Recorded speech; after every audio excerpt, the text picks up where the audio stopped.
Path to Mediterranean Hegemony. This video is purely for entertainment and does not infringe on copyrights or laws. The rights to the novel and image belong to the original author. We do not claim ownership. Don't like waiting and want to listen to this fanfic in full now? Subscribe to our Patreon, where you'll find the best fanfics. Chapter 401, The Field is Divided. La la la. After the German-Austrian coalition retreated to the Tisza River, the Bulgarian army had to stop its advance. Without a boat, it can't swim there, right? Besides, Bulgaria has already won the battle on the southern front anyway, and everyone has no hatred, so why are you so desperate? Then the two sides stared wide-eyed across the Tisza River. The war was temporarily subsided, everyone was very busy. The German-Austrian coalition was eager to build a defense line, and the Bulgarian army was busy looting family wealth. The capitalists of the Kingdom of Hungary are fortunately hoarded by the grain, and now it is just cheaper for Ferdinand, and even the front-line army food problem has been solved. Now the problem is not that it cannot be beaten. As long as Ferdinand is willing, he can still fight across the river. The Tisza River is not wide, and there is an air force to cover. As long as the crossing is not a problem, there is no need to continue fighting! When the Bulgarian army entered the Great Hungarian Plain, Dante Christoph began to plan to take Belgrade, the gateway to the Balkans. However, before it could be implemented, it was stopped by Ferdinand. The reason is very simple. The Austro-Hungarian Empire will not last long, and there is no need to spend precious troops here. Due to the war, now the Kingdom of Hungary has added hundreds of thousands of refugees. Obviously, this has intensified the determination of the Hungarians to withdraw from the war. Once the Kingdom of Hungary withdraws from the war, then the Austro-Hungarian Empire will naturally be unable to hold on. Now the only thing preventing the Kingdom of Hungary from withdrawing from the war is the hundreds of thousands of German troops on the front line. As long as they are there, the Hungarians will not dare to act rashly.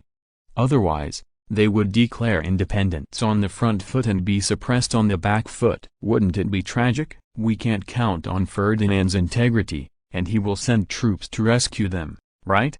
Of course, if Ferdinand is born, he will definitely send troops to help, but taking advantage of the fire is naturally indispensable. In case something happens along the way, what's the point of being late? This is beyond human ability! In the royal palace of Sofia, Ferdinand is holding a meeting on the disposal of Hungary after the war. As an old neighbor, Bulgaria has no doubt the biggest right to speak on this issue. Even if John Bull gave them a promise, Italy's lesson had already told the Hungarians that it was better to get the endorsement of the allied parties before acting. The magistrate is not as good as the current management. Large tracts of land in the Kingdom of Hungary are in Bulgaria's hands. If Bulgaria's understanding cannot be obtained, it will be difficult to clarify the ownership of these lands in the future. Unless the Hungarians think they can use force to regain lost ground, it is better to negotiate the terms before acting, so as not to cry in the future. The battle on the southern front has ended so peacefully. Ferdinand has been in a good mood recently,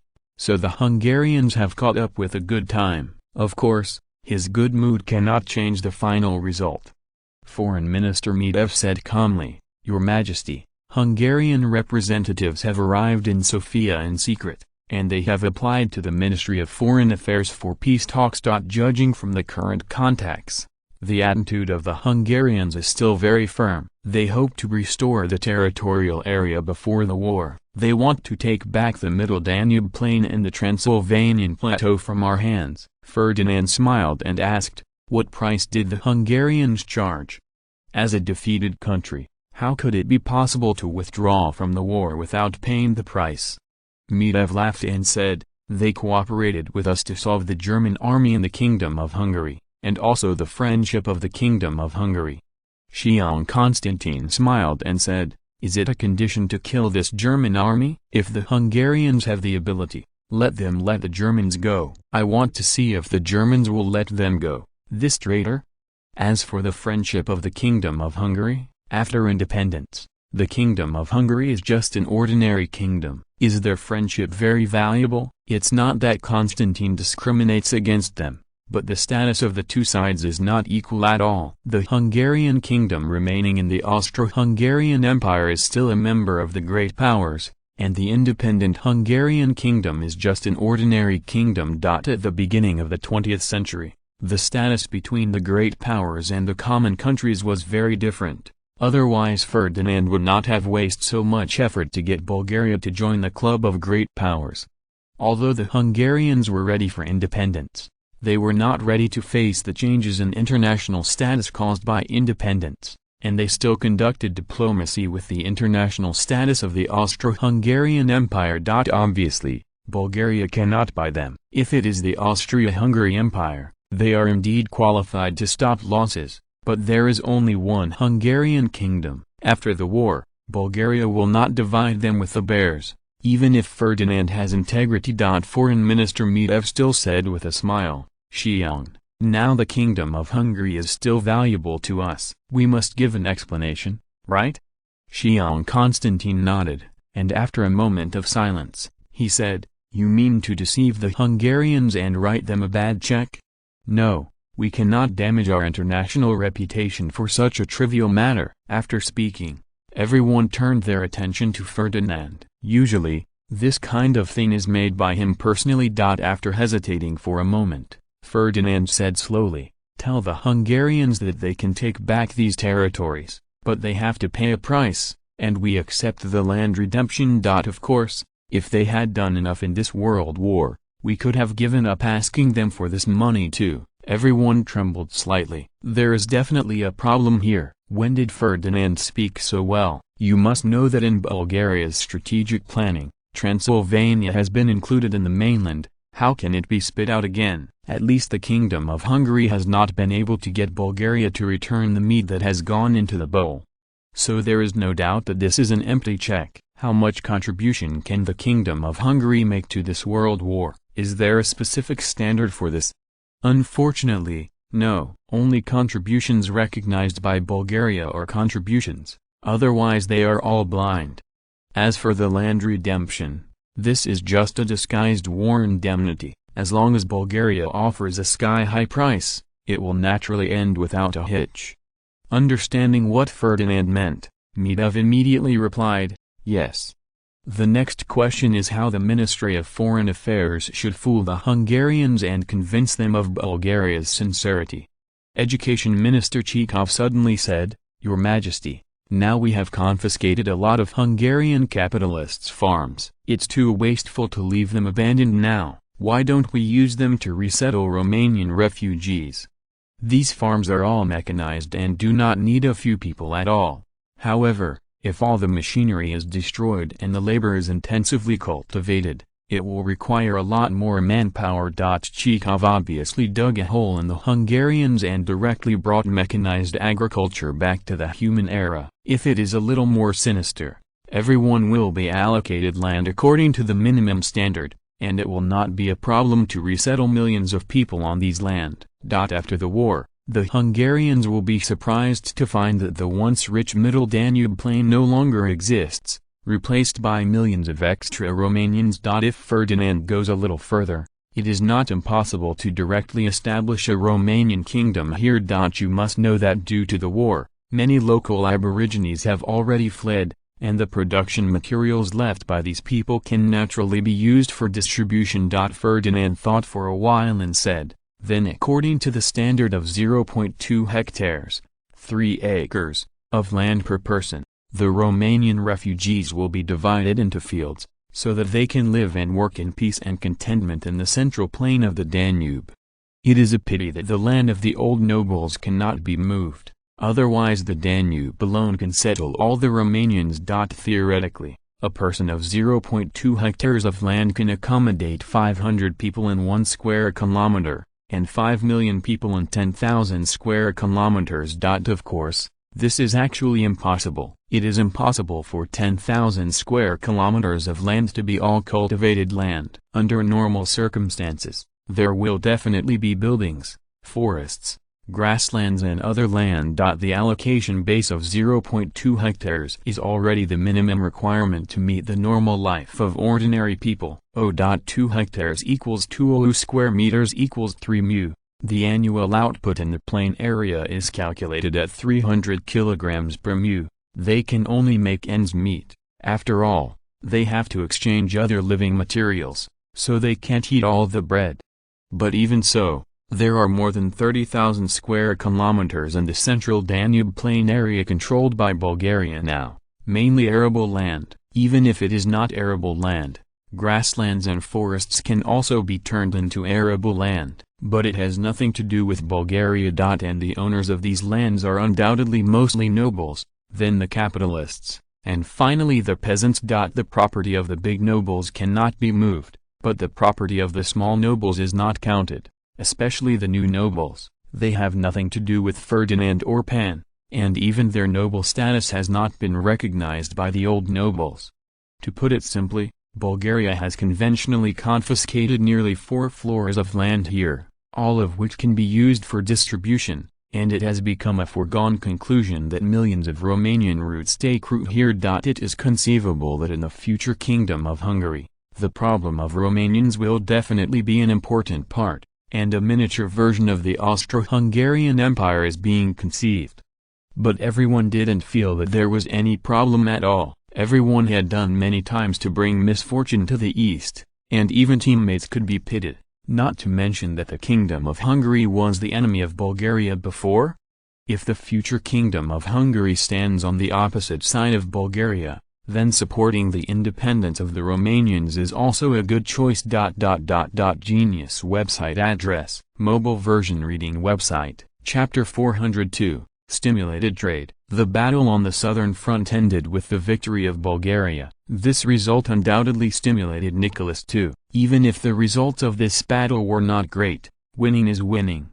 The world is so cruel. Everyone only pays attention to the results. Medieval chivalry is long gone, and Nicholas II naturally would not feel that Bulgaria is incapable of bullying more and winning less. He is not a junior in middle school. Besides, Maling's housekeeping skills are a sea of people tactics.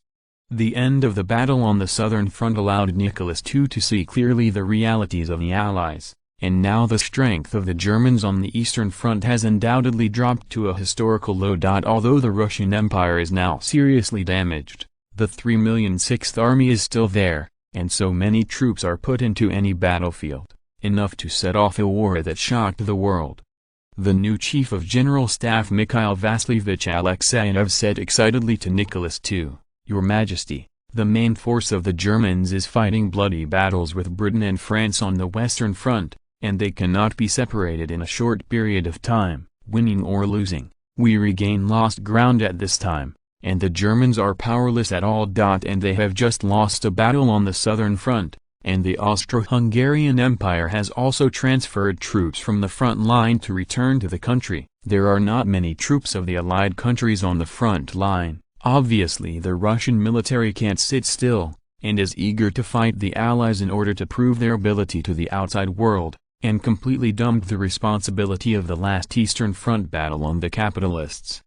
The most important thing is that there is no risk in counterattacking from the Eastern Front. Now, in order to resist the Bulgarian attack, the Austro-Hungarian Empire has already emptied all the troops on the Eastern Front, and only the Germans are left to defend alone.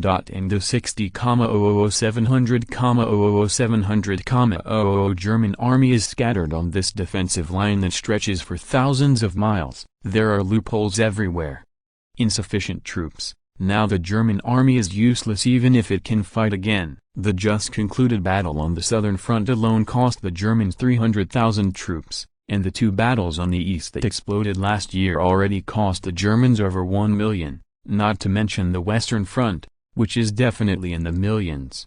That is to say, from the beginning of the war to the present. In fact, the loss of the German army has exceeded 2 million. And breaking the 3 million mark is just around the corner. It's no wonder that the Germans are short of troops. Their population base is so large, and now they are doing their best to maintain an army of more than 4 million. It is a pity that even the Germans have more than 4 million troops, and now they are not enough. The current situation is very obvious. The Germans on the Guangxi front have invested more than 140 divisions, with a total strength of more than 2.6 million. while the Germans on the southern front still leave behind the remaining 300,000 troops. Stability of the Austro-Hungarian Empire. This cost more than 3 million. In addition to the more than 700,000 troops of more than 40 German divisions on the eastern front, in fact, the current mobile force in the hands of the Hindenburg government is only more than 300,000. It sounds like the figure of more than 300,000 is already quite a lot. If it were a peaceful era,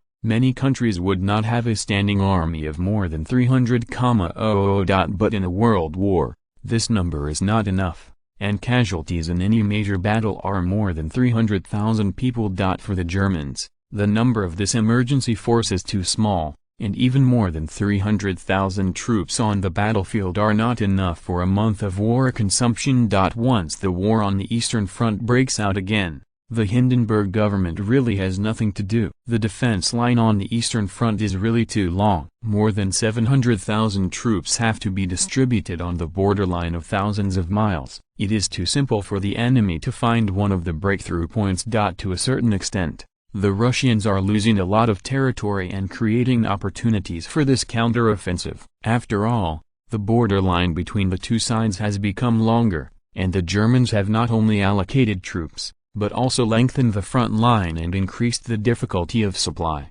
Obviously everyone knows about this problem, but unfortunately the Germans simply cannot give up these lands now unless they want to go hungry. After thinking about it, Nicholas II asked, "What plans does the staff have?" Chief of Staff Mikhail Vasilievich Alexeyev said confidently, "Your Majesty, now our border with the Germans is so long, and they and your troops are extremely limited. As long as we concentrate troop strength, wanting to break through the enemy's defense line is not a problem at all."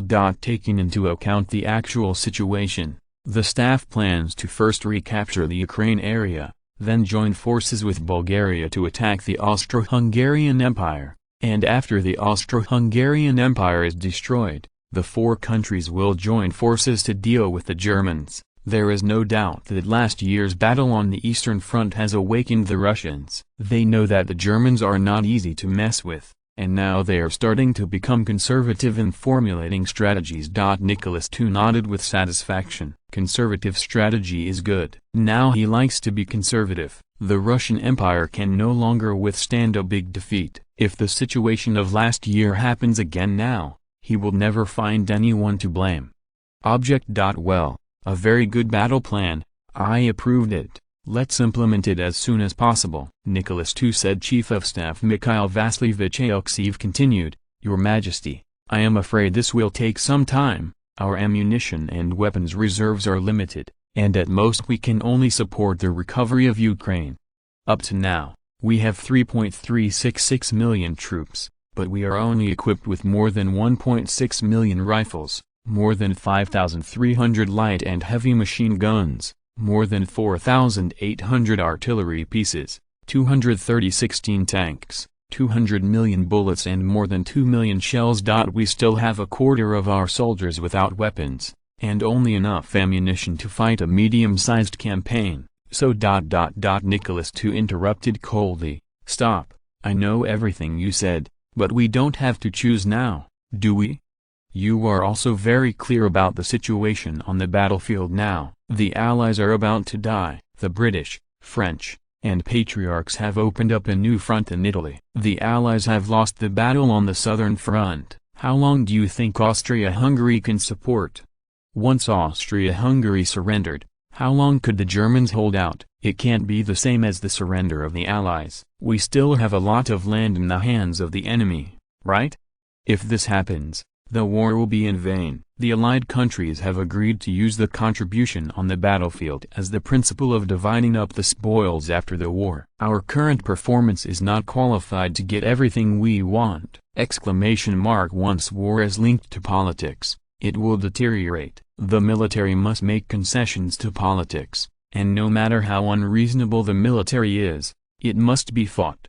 Mikhail Vasilievich Alexeyev could only smile wryly in the face of a czar who had just used his own belly. But now the situation is very good. At least Nicholas II did not let them immediately, and the Germans fought a decisive battle. From a theoretical point of view, with 4 times the superior force, Even if they fight the Germans immediately, their chances of winning are very large. Unfortunately, it is no longer the era of cold weapons. The victory of war is not determined by force alone. In the Eastern Front war last year, the Russian army has lost most of its wealth, and it will not be able to recover in the short term. If it weren't for the coming of winter, perhaps in last year's war, the Russian Empire would have had to admit defeat. To a certain extent, it was the German-Russian negotiations that saved Russia. The Germans made the wrong judgment that Russia would withdraw from the war and did not undertake a military adventure before winter. Mikhail Vasilievich Alexeyev thought for a while and said,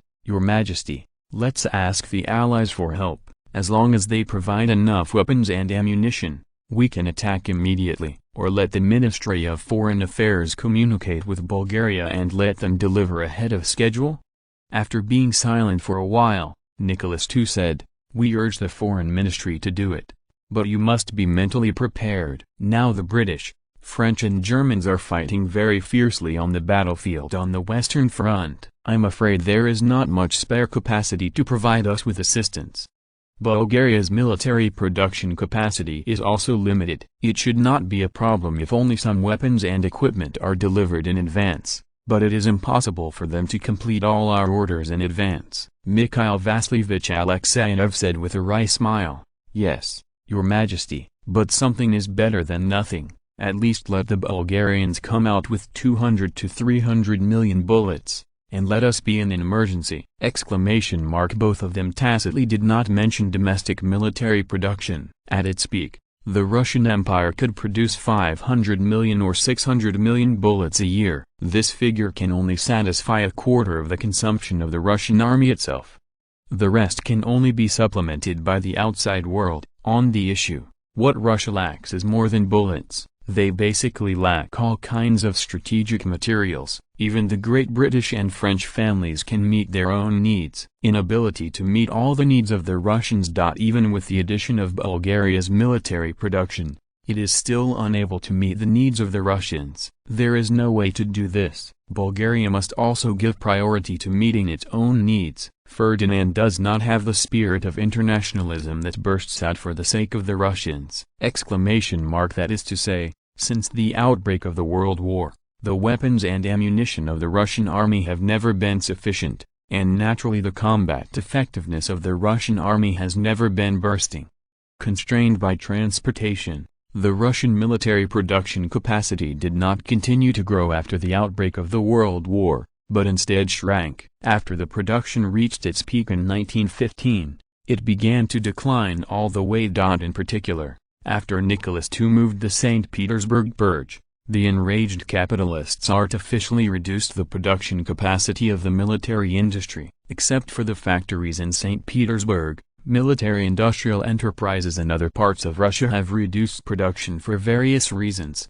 At its peak, Russian military-industrial enterprises could produce 50 million bullets a month, but now there are only 13 million left. Under this background, the Tsarist government had to turn its attention to the outside world. First, Bulgaria, which was next to it, received a large number of orders. Now it has to deliver more than 50 million bullets and more than 1 million artillery shells to the Russians every month, more than 200,000 rifles, more than 500 artillery pieces, more than 300 aircraft. And the more the better. In order to stimulate the Bulgarian military industry to increase production capacity, the Russians even announced that they will accept all the extra products. A few months ago, Ferdinand was worried that his company would suffer heavy losses due to the war, and he was preparing to rescue the market. It didn't take long for the huge order from the Russians to get them out of the predicament. After all, the weapons and equipment purchased by the government are given at the cost price,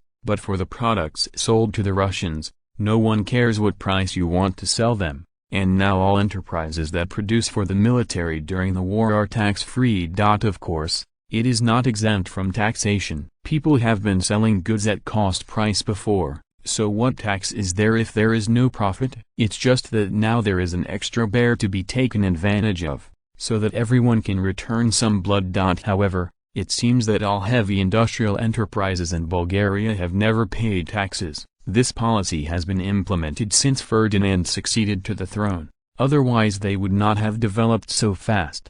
Oh, in fact the Russians don't want to be the victim of this, mainly because they are forced to do nothing. At the beginning of the war, the Russians were reluctant to bid for weapons and ammunition from Bulgaria. They hoped that they could purchase at cost prices like the Bulgarian government. Then there is no such thing. Everyone is not an idiot. If there is not enough profit, who will take their orders? Then they tried several times to purchase weapons and ammunition from the Bulgarian government. Ferdinand was not a vegetarian, and he sold what kind of weapons at any price. After rummaging around in the warehouse, I packed all the weapons and ammunition seized during the Balkan War to the Russians. Anyway, as long as I bribed the purchasing officials, they are qualified products whether they can be used or not.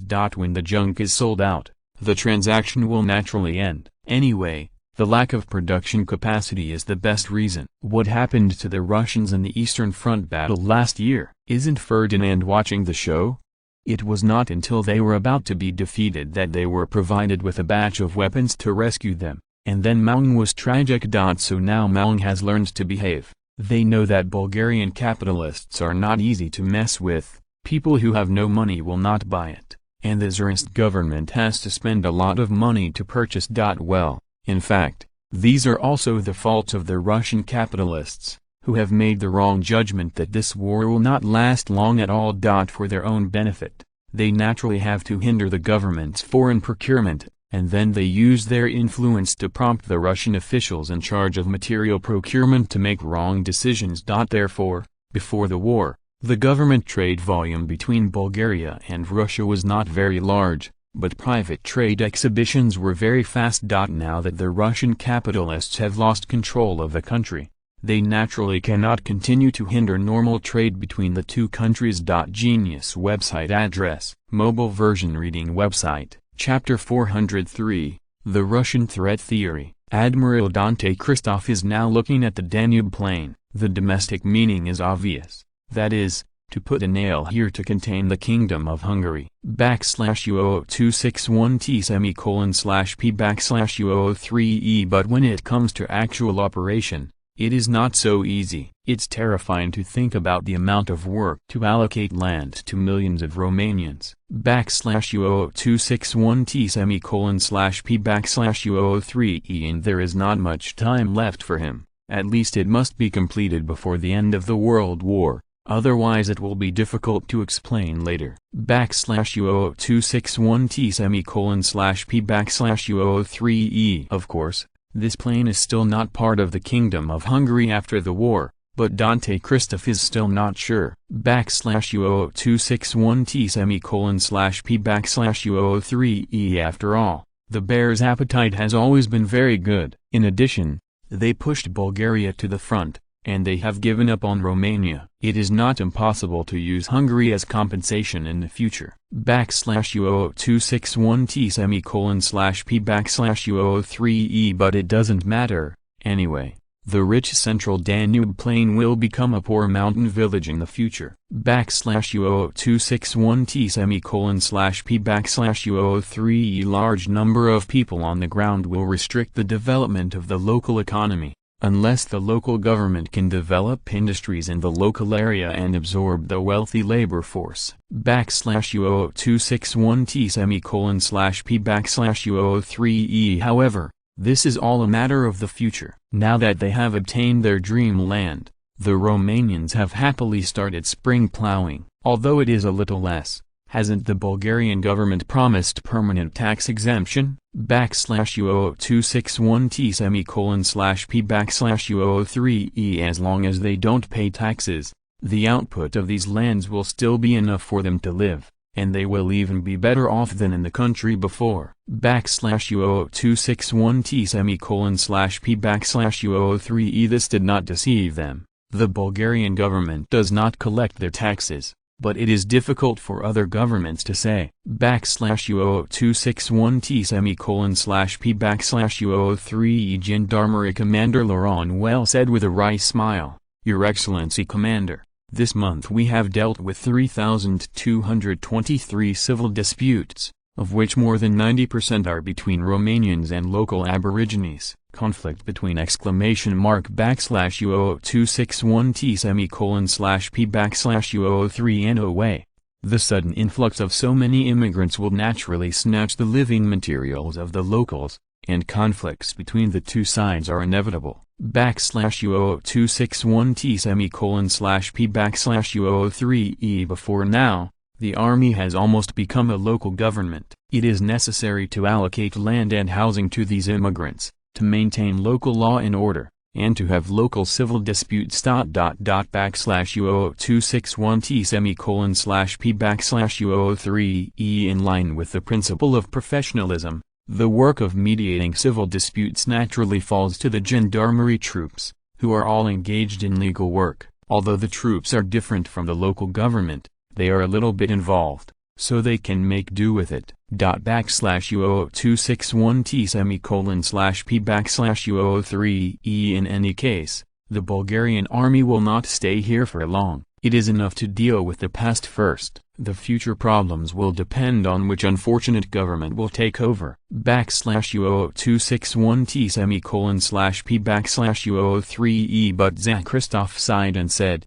I see, you can decide. As long as you don't make a big mess, just let them go! !_U0261T:/P/U03 Laurentwell said unwillingly, Your Excellency Commander, are we really going to give up here? The Danube plain is so rich, so the Romanians are so cheap? !_U0261T:/P/U03 Dante Christoph said coldly, What's cheap? There is no free lunch in the world. Romania was originally the second largest ethnic group in the Kingdom of Hungary, and now we have added so many people to them. The future Kingdom of Hungary, there is a lot of fun! !_U0261T:/P/U03 If they are unlucky and let the hairy bear annex the Kingdom of Hungary, they will be even worse. There are only a few million people, but they are not qualified to negotiate conditions with the Tsarist government. !_U0261T:/P/U03 In this era,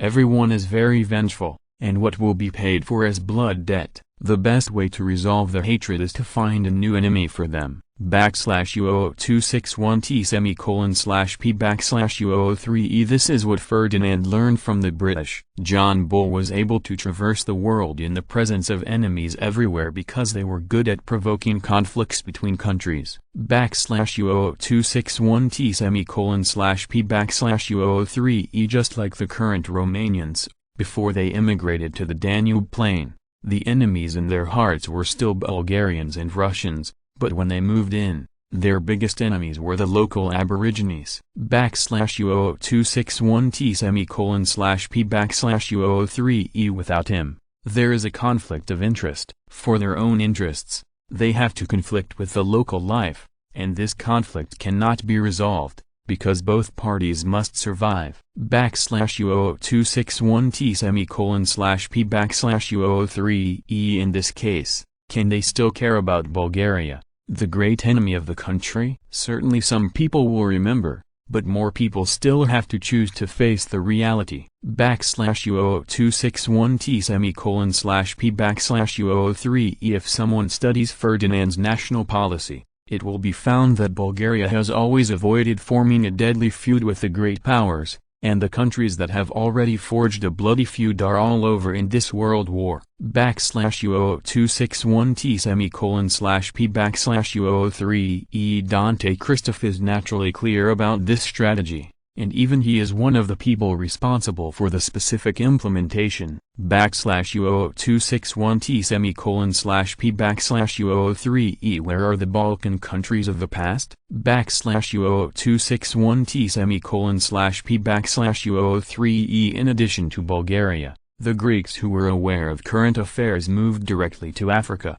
while Serbia, Montenegro, and Romania were all destroyed one after another. !_U0261T:/P/U03 Even the Ottoman Empire, which has always been the enemy of Bulgaria, is now doomed, and with their notorious international reputation, They will not find direct supporters in the future if they want to restore the country. /U0261T/P/U03E It has been hacked by European countries for hundreds of years, and now Bulgaria is completely expected to destroy the Ottoman Empire. /U0261T/P/U03E Historically, they still had Kemal's efforts, defeated the Greeks, and took advantage of the contradictions between the great powers to unify the whole country, but now it is definitely impossible. /U0261T/P/U03E After the end of the First War in history,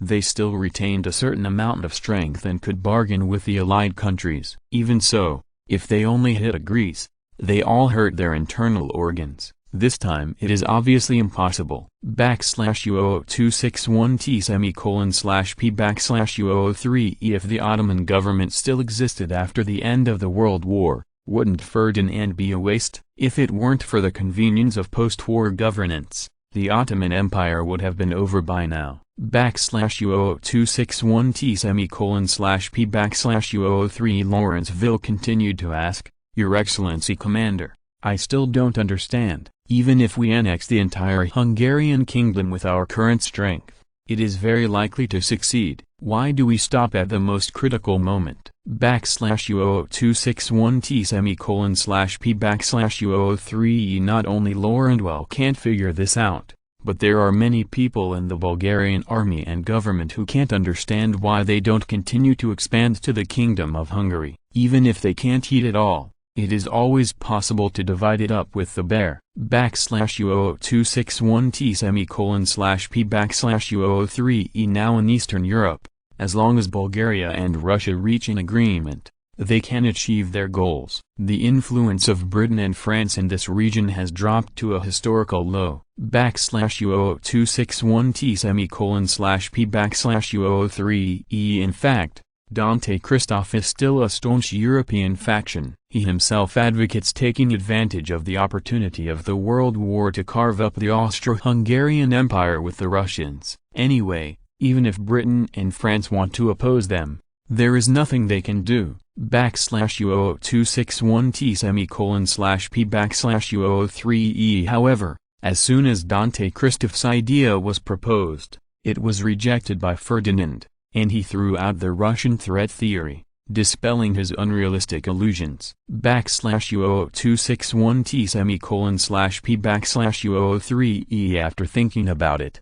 Dante Christoph decided to use the Russian threat theory to explain this question. After all, this is the most acceptable answer. /U0261T/P/U03 Have you considered what would happen if we divided the Austro-Hungarian Empire with the Russians? /U0261T/P/U03 The current Russian Empire is limited by industry, and their war potential cannot be fully realized. If we allow the Russians to obtain the industry of the Austro-Hungarian Empire, and then obtain a part of the industry of the Germans, the day they will dominate Europe is not far away! !/U0261T/P/U03 What kind of impact do you think the emergence of a hegemon in the European Big Six will have on future exhibitions in Bulgaria? /U0261T/P/U03 Geopolitically speaking, we can tolerate the success of the French as the hegemon of the European Six because of their limited population. It is impossible to unify the European Six, and they are so far away from us that the two sides have no core conflict of interest. /U0261T/P/U03 We can also tolerate the British to become the hegemons of Europe. Their core interests lie in the ocean, and they will not conflict with our core interests in the Big Six. /U0261T/P/U03 But the Russians can't, even though they have always been our best allies. But no one has a choice when it comes to national interests. /U0261T/P/U03 Lawrenceville's face changed greatly, and he entered into contemplation. With the rise of Bulgaria, now everyone is unwilling to continue to be the younger brother of the Russians, especially after the end of the Eastern Front last year. which made everyone see the reality of the Russian Empire. /U0261T:/P/U03E Before, there were pro-Russian factions clamoring for the two countries to unite to build a Slavic empire and then dominate the world together, but now it has disappeared. /U0261T:/P/U03E Who told the Russians to do poorly in this world war? Many people even suspect that the Russians' military strength is not as good as Bulgaria's. After all, the Bulgarian army is also across Europe and Asia. It has never suffered a major defeat on the battlefield, which is enough to prove the strength of Bulgaria. /U0261T:/P/U03E In this case, even the pro-Russian faction has changed its mind and is ready to come out and become the boss. /U0261T:/P/U03E In this context, it is natural to limit the exhibition of the Russian Empire. /U0261T:/P/U03E The more he thought about it, the more worried Laurentwell became. This meant that the day when the two countries parted ways was not far away, but he could not stop all this from happening, and no one could make concessions in the face of national interests. /U0261T:/P/U03E Your Excellency Commander, I understand that from the long-term interests, we must protect the Austro-Hungarian Empire as much as possible, right? /U0261T:/P/U03E Dante Christoph would like to ask, what do you understand? I haven't finished my words yet. /U0261T:/P/U03E But he still didn't say it, but said cooperatively, yes. A powerful Austro-Hungarian Empire can make it more difficult for the Russians to expand and buy us time to open the Asia Minor Peninsula! /U0261T:/P/U03E In restricting the expansion of the Russian Empire is not our family's business. Britain and France are the pioneers. We just need to beat the drums by the side.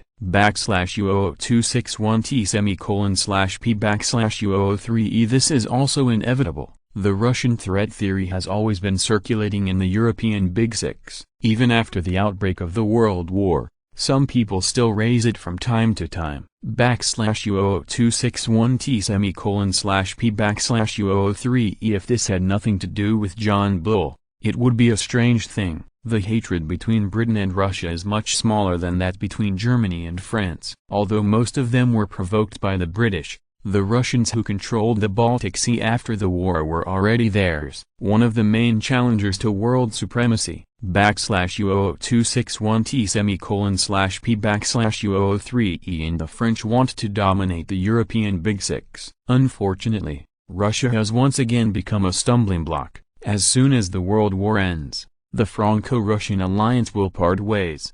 /U0261T:/P/U03E This is also one of the main reasons why Bulgaria withdrew from this European Big Six hegemony. The opponent is too strong, and it is impossible to roar with Bulgarian heritage. /U0261T:/P/U03E After thinking that he understood all of this, Laurentwell was in a much better mood, because he saw a new opportunity. If Britain, France and Russia fought endlessly for the hegemony of the European Big Six after the war, then Bulgaria's opportunity would not come. What? /U0261T:/P/U03E Of course, Dante Christoph didn't know what he was thinking, otherwise he would definitely give him an ideological education class to wake him up. /U0261T:/P/U03E Genius Website Address, Mobile Version Reading Website, Chapter 404, Hungary and number 039 Choice. In the Parliament Building in Leopold City, Budapest, Hungary, there is a meeting about the future destiny of the Kingdom of Hungary. Tisza is sitting on the throne with a tense look, trying to calm himself down. In this conference room, almost all the big capitalists, big nobles, high-level government and military representatives of the Kingdom of Hungary were gathered. Undoubtedly, it can only be one thing, or three things that can bring so many great people together. Should the Kingdom of Hungary withdraw from the war? Will the Kingdom of Hungary become independent? What kind of system was established after the independence of the Kingdom of Hungary? On these three issues, the positions of the nobility and the bourgeoisie are obviously different, which makes Tisza embarrassed. If everyone cannot reach an agreement, the future prospects of the Kingdom of Hungary will not be good. There will be civil war. No matter what. At this point, escaping can't solve the problem. Tiszajan decided to solve the easiest problem first. Tiszajan sorted out his thoughts, and then said, I invited everyone here today, I think everyone knows why, and I also delayed the time. Now let's start the first issue. Should the Kingdom of Hungary withdraw from this war? Everyone please have a preface. Count Korbatadov was the first to say, we have paid too much for this war. From the beginning of the war to the present, there have been 2.36 million young men in our Kingdom of Hungary who have taken up arms and went to the battlefield. The number of deaths that has been counted is 424,300, and the number of injured is 1,964,100. Note, casualties can be accumulated, of which 262,000 are disabled for life. At least the more than 400,000 people in the Russian POW camps may now be less than half of them alive. This is only the casualties of the army. Although we have not been able to count the casualties of civilians, we have a preliminary estimate that there are still 700,000 to 800,000. The number of refugees in Budapest alone exceeds 500,000. The normal order of the Kingdom of Hungary has been disrupted. In addition to casualties, we have now occupied more than 40% of the country's land area, and the economic losses are even more incalculable. Anyway, in my opinion, it will not be less than £1 billion. We paid so much, but what do we get? Sorry, nothing. Of course, if we insist that there are, it is a bunch of empty checks written by the central government, and they can't be cashed anyway, so we don't need to think about it now. Now that the war is going on, everyone must understand that the Allies have lost. Even if the Germans can finally come back, we will still not be the victors. If this war continues, the Hungarian kingdom, which has suffered heavy losses, may not even have an independent status after the war. For the future of this country, I hope everyone can support quitting this war. As soon as Count Korbatadov finished speaking, thunderous applause broke out in the venue. The issue of withdrawing from this war was not much controversial. After all, the Kingdom of Hungary could no longer fight. But how to withdraw from this war is worth considering. Is it to defect and join the Entente, or to simply announce that it will withdraw from the war and then remain neutral? These two different choices have completely different consequences. If it joins the Allied powers, then the Kingdom of Hungary will continue the war, and will turn against Austria, and everyone will have no incentive at all. If you directly withdraw from the war, but do not join the Entente, although it is a betrayal, there is still room for relaxation with Austria, and it will not form a deadly feud. But the Entente is not so easy to explain. How can it be possible without paying the price woolen cloth? Thinking of this question, Viscount Siegel suddenly said, I have no objection to withdraw from this war. But how should we withdraw from this war now? What conditions did the Entente give? Mr. Xiong, you and the Entente have already been in contact. After that, I think we are all qualified to know what I really want. These are all expected things. For the sake of confidentiality, although everyone knows that the government has negotiated with the Allied countries, the specific conditions are still kept secret. Now it is reasonable for them to want to know. Tiszajan replied calmly, we have been in contact with the four countries of Britain, France, and Russia, and the results are not bad. Britain and France have made it clear that as long as we join the Entente and declare war on the Allies, then we will let go of the past and provide us with a loan of £20 million. At the same time, we can also get a corresponding trophy according to the size of our contribution in the war. If we just quit the war and don't join the Allies, they would welcome it and not hold us accountable for the war. The Bulgarian government has also made a promise that as long as we join the Allies to fight, they will not hold us accountable for the war. But the territories they occupied us will not be returned immediately, and if we quit this war without joining the Allies, then we need to pay them a ransom for these territories. If we join the Allies, they will decide whether to waive this ransom based on our contribution on the battlefield. The contact with the Russians was not very smooth, but they have no decision-making power now. Once we join the Entente, everyone will be allies. The Entente will not let them do anything to the Allies. Obviously, the conditions of the Allied countries are not favorable, but they are enough to make them explain to the people of the country. The Italians have taught them that if the price is too high, they will not deliver. The truce conditions given by the Allies are obviously forcing them to declare war on the Allies, otherwise it will be difficult to withdraw from the war. But the more this is, the more sincere they are. If, like John Bull dealt with the Italians, he agreed to all conditions, and in the end he could not fulfill it, he would have to turn his face and deny the person. And I don't know that John Bull played tricks and forced the Italians to admit that their requirements were too high, which turned the Entente against them and reversed some of their adverse diplomatic influence. After John Bull announced the terms of the truce demanded by the Italians, people all over the world now believe that the Italians are greedy and asking for their own troubles. Of course, the parties all know that these conditions are all false, and even if the Italians are insane, they have no courage to put forward such conditions. But the British announced it, the Italian government also recognized it, and no one continued to be troubled. The conditions are as follows. 1. The French return all the territory ceded to France by the Italian government, including the Nice area. 2. After the war, the Italians acquired the regions of Croatia and Slovenia. Genius website address, mobile version reading website. If you're listening to this novel on a channel other than Fanfic World, it means they downloaded and uploaded it without effort. We cordially invite you to visit our channel, Mundo Fanfic Novelist. There you'll find the original version of this story and you can explore many other novels of various genres. We are waiting for you to immerse yourself in a world of incredible novels. Chapter 405, The Crucial Moment. Obviously, the conditions put forward by the Italians are impossible for the Allied countries to agree to, which seriously damages the interests of the two countries, and it is logical that the two countries will join forces to attack Italy. Under everyone's brains, the truth of history has changed, and Italy has once again become a negative teaching material for greed and insufficiency. Of course, it is estimated that the Italian government is very willing to take the blame for this time, who asked Ferdinand to put forward a great idea of dividing Italy among the three countries.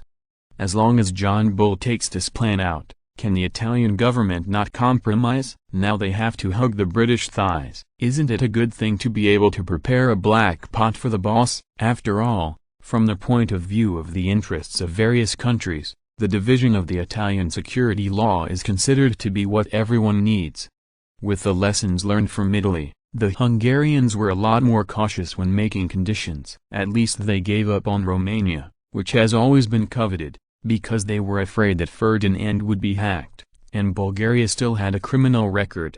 Everyone was not very satisfied with the answer given by Tisa, but it was also within everyone's acceptance range. The only fly in the ointment is that this time it has to turn against Austria. Otherwise the interests of the Kingdom of Hungary will not be guaranteed. Even Bulgaria proposed that they should make enough contributions to the war to exempt the land ransom, and they were understood as cooperating with the Bulgarian army to kill the German-Austrian coalition in the country. Theoretically speaking, with more than 300,000 German troops and hundreds of thousands of Austrian troops as votes, this contribution can already be handed over to the Allies. Viscount Siegel suddenly asked. The conditions of the Entente are still acceptable, but how can we solve the German-Austrian coalition in our country?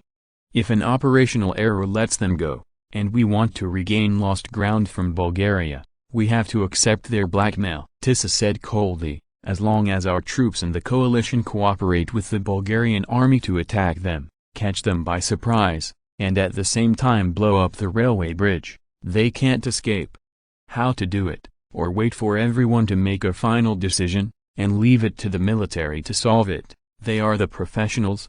Do you have any questions? If not, then start voting. Seeing that everyone had not spoken for a long time, Tisa said cautiously, the moment to decide the fate of the Kingdom of Hungary has come.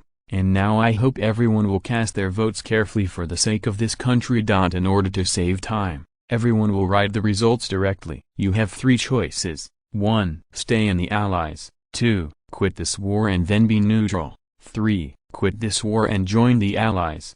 This time, we will vote by secret ballot, and I have given you both the pen and paper. Now I declare the voting to begin. The sound of swoosh sounded, and everyone gave their answers on the paper one after another, and then the clerk walked to each representative and took away the small note. Time passed by and the voting was completed quickly. Decision also picked up the pen and wrote his answer on the paper, and then put the paper ball into the transparent glass box. The entire voting process was open and fair. Of course, this is mainly because the issue is not controversial, so everyone can sit down calmly and play democratic voting. Decision said calmly, "The voting is over. The counting of votes will now begin, and everyone can come to the stage to supervise by themselves." After he finished speaking, he ignored the crowd, opened the ballot box and began to count the voting results. The process of counting votes is also very fast, and it is completed in a moment. Decision solemnly announced, "The results of the vote have come out, and after everyone's constant decision, the Kingdom of Hungary will withdraw from the Allied Powers and join the Allied Powers." A total of 126 people participated in this vote, and 126 votes were received, of which 0 voted for staying in the Allies, 36 votes for withdrawing from the war and then neutrality, and 90 votes for joining the Allied countries. In compliance with the law, the Kingdom of Hungary will withdraw from the Allies and join the Allies. The thunderous applause sounded again, but this time there were far fewer people applauding, and there were still many people who advocated a complete withdrawal from the war. After all, the loss of the Kingdom of Hungary was already too great, and the current result was obviously not enough to satisfy them. However, the majority of those who advocate continuing the war have no power to prevent this outcome, and they can only choose to remain silent. After a while, the Theisian said again, "Now for today's second issue. Should the Kingdom of Hungary withdraw from the Austro-Hungarian Empire? Now you can speak freely.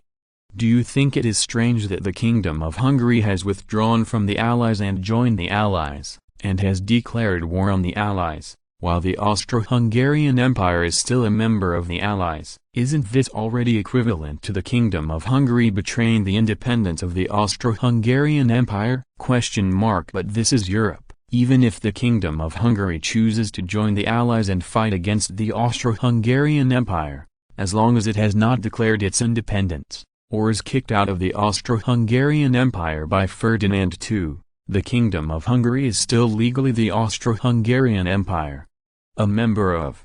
For details, you can refer to the Middle Ages. The big lords were still at war with the emperor, they were still members of the empire, and they all participated in the imperial meetings. Therefore, if the Kingdom of Hungary wants to become independent, His Majesty has to go through this process, and even the decision they make has to be approved by the Hungarian King Ferdinand I before it has full legal effect. Note, this is a European custom, Ferdinand II in the Austro-Hungarian Empire, and Ferdinand I in the Kingdom of Hungary. However, it is impossible for them to go to Ferdinand I for approval now. They can only do it first. As for whether it is legal or not, fists are still bigger than the law in this era.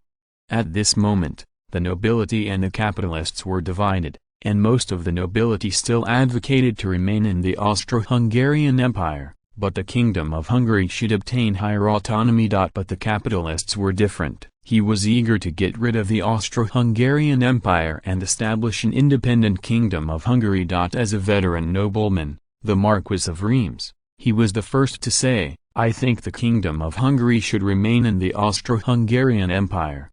Don't forget that this world is a world where the strong eat the weak." A newly independent Hungarian kingdom is sandwiched between Austria, Bulgaria and the Russians. "Sorry, I see where the future of this kingdom is." The big capitalist Conlays immediately retorted, "Mr. Lance, you are too pessimistic. An independent Hungarian kingdom is the choice of the times. Don't forget that we have betrayed the Austro-Hungarian Empire, and even if we remain in this decaying empire, we still have nothing to gain. Instead, The Kingdom of Hungary has become a dumping ground for Austrian industrial products. Rather than endure the oppression of the Austrians, it is better to establish our own kingdom. Bulgarians can go from a small country with a population of less than 4 million people to the present. Can't we do it in the current Kingdom of Hungary? Don't forget that our population is now 6 times their size, and our industry is more than 10 times their size. What are they capable of and what we can't do?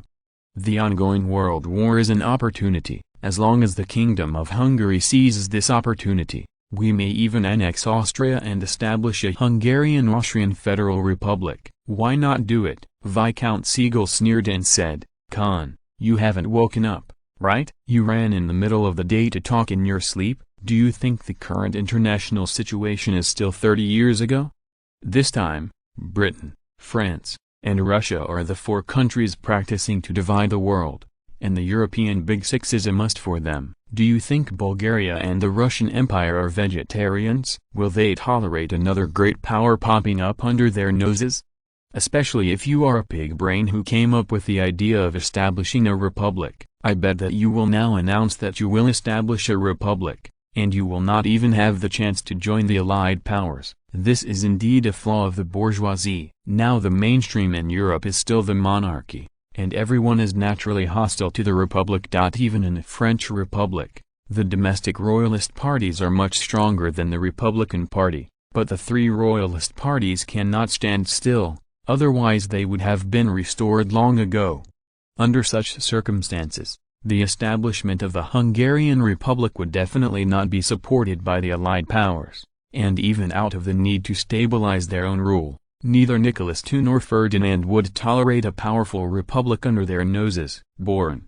And not only are the monarchs hostile to them, even the nobles are hostile to them. If a republic is established, how can their status be guaranteed? It is simply an insult to them to let the big nobles go on an equal footing with the capitalists. Historically, it was also because in the First World War that a large number of nobles took up arms and went to the battlefield. In the end, the casualties were heavy. Countless ancient nobles lost their power to suppress the capitalists, and finally made a republic become mainstream in Europe. But the current situation is obviously different. After fighting for so long, the throne has not been abolished. Even the kingdoms of Montenegro and Romania, which have been destroyed, have not been taken down as kings. They were even secretly negotiating with Ferdinand to learn how the king of Greece moved to the country. Anyway, the throne in this area is still very valuable. As long as there is a glimmer of hope, everyone is unwilling to give up. And behind all of this, it is the royal families and nobles in Europe who are driving all this. Everyone is not a fool. They all know that after this war, the power of the nobles will be greatly damaged, so they hope to keep these 2 unlucky bastards. The throne. History has been changed beyond recognition by Ferdinand, and it is estimated that no one can understand it now. Regarding everyone's requirements, Ferdinand naturally followed the good, and it was a big deal to throw them to Africa. As for what kind of country will be established in the end, this is none of his business.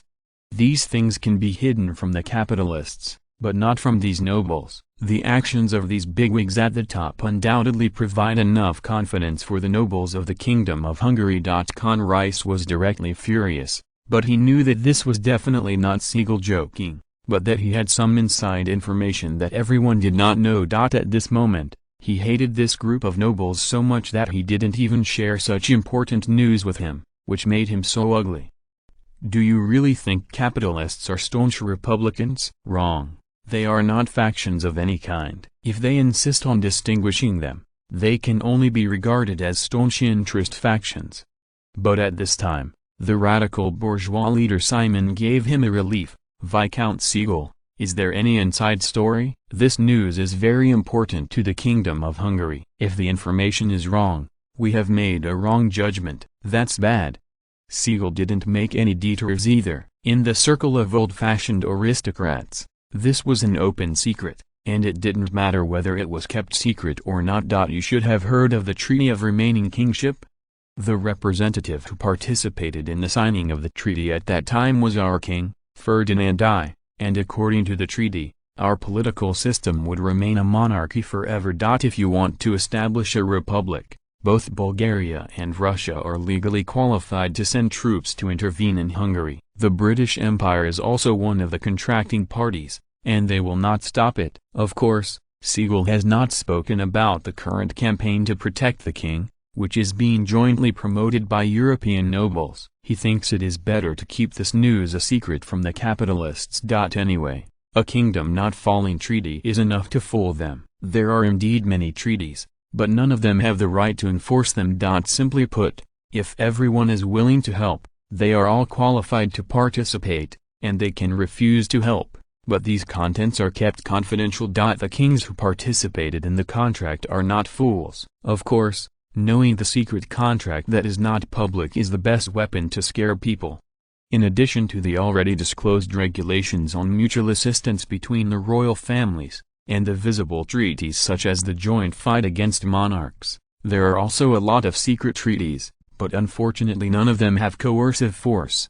But this is enough for the Hungarian capitalists, as long as they know that the establishment of a republic and Russia have the right to intervene. They will decisively choose the constitutional monarchy one by one. The Russians have never concealed their ambitions for Hungary. Although Ferdinand has restrained his ambitions for Hungary, they are also not at ease. If you look at the territory of Bulgaria, you will know that from the initial period of less than 100,000 square kilometers of mainland, the Balkan Peninsula will soon be unified, and the colonies of 4 or 5 million square kilometers are already the third largest colonial empire in the world. Now, can't these be given away by others on their own initiative?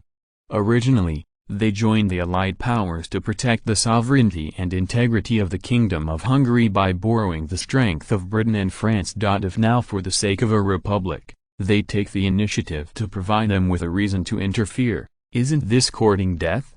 Genius website address, mobile version reading website, chapter 406, John Bullen number 039 S Sonic power. The bourgeoisie was frightened, and Tizan breathed a sigh of relief. As long as Hungary does not split, whether it is a republic or a constitutional monarchy, he is acceptable. /U0261T:/P/U03 Well, the second question was originally discussed, whether Hungary should be independent or not, but as a result, the future political system of Hungary was first solved. /U0261T:/P/U03 Although the bourgeoisie was forced to choose a constitutional monarchy, they still wanted independence for their own interests, while the aristocrats believed that staying in the Austro-Hungarian Empire was more in line with the long-term interests of the Kingdom of Hungary, and most of them supported staying in the Austro-Hungarian Empire. /U0261T:/P/U03 The bourgeois radical Simon put forward, everyone, the Austro-Hungarian Empire has already decayed from its roots, and the Kingdom of Hungary must leave this quagmire before it can achieve greater development! /U0261T:/P/U03 If we stay in the Austro-Hungarian Empire, our market will be flooded with Austrian industrial and commercial products, allowing the Austrians to constantly plunder our wealth through trade means, and keeping the Hungarian people in a state of poverty for a long time. This is something that no Hungarian can tolerate.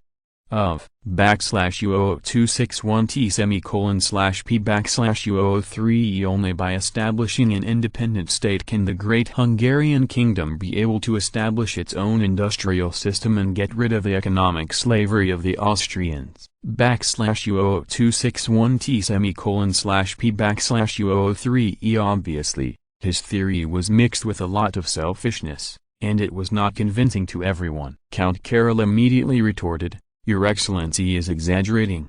Don't forget that the Kingdom of Hungary, the Austro-Hungarian Empire, has not less benefited. Why not put these benefits listed?" /U0261T:/P/U03 As for the market full of Austrian industrial and commercial products, it can only be said that you are making excuses for your own inaction. /U0261T:/P/U03 Whether it is Austrian capitalists or Hungarian capitalists, Everyone enjoys the same conditions. If you can't compete with your opponent, you criticize the other party as an exploiter? /U00261T/P/U003E Don't forget, everyone is the same. No one is cleaner than anyone else. Even a lot of times, you do even more. /U00261T/P/U003E Now so many people in the Kingdom of Hungary are short of food.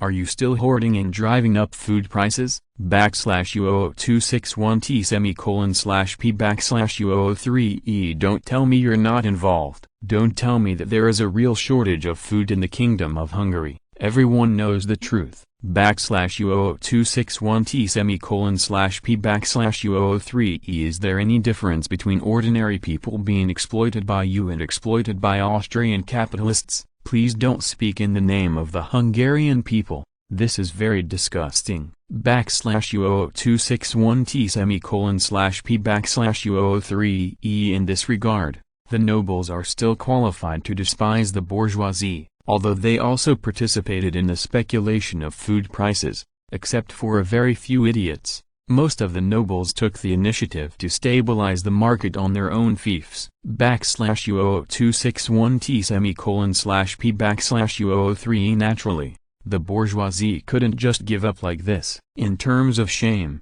they are the nobles who have completely exploded. To put it simply, they are completely shameless. What's the point of such a little attack? /U00261T/P/U003 I saw Simon say nonchalantly, "This is our freedom. The law has given our private property the inviolability of the Holy Spirit, and we have the right to deal with our own property!" /U00261T/P/U003E It is the government's responsibility to relieve the people, and it has nothing to do with us. Please don't impose these irrelevant responsibilities on us. /U00261T/P/U003E Food prices have skyrocketed.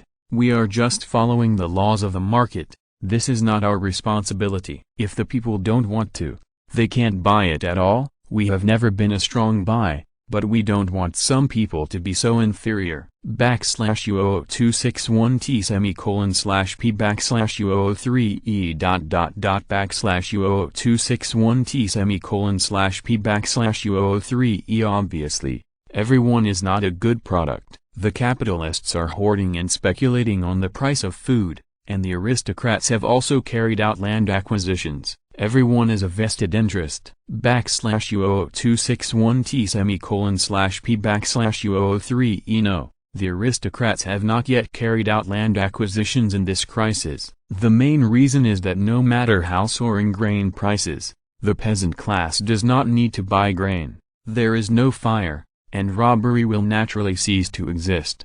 /U00261T/P/U003E Imagine a compromise between the aristocracy and the capitalists, which is not something that can be done in a short time. In the current Kingdom of Hungary, the capitalists have gained the support of the people, but the nobility is the real strength. /U00261T/P/U003E Tiszajan said with a wry smile, "Let's go here first today. We will discuss the question of whether the Kingdom of Hungary will withdraw from the Austro-Hungarian Empire later!" /U00261T/P/U003E Now we have to complete the first step, withdraw from the Allied countries and join the Allied countries. For the sake of safety, I hope that everyone can keep the content of today's meeting strictly confidential, and the meeting will now be dismissed. /U00261T/P/U003E Tiszajan knew that it was impossible to argue a result today,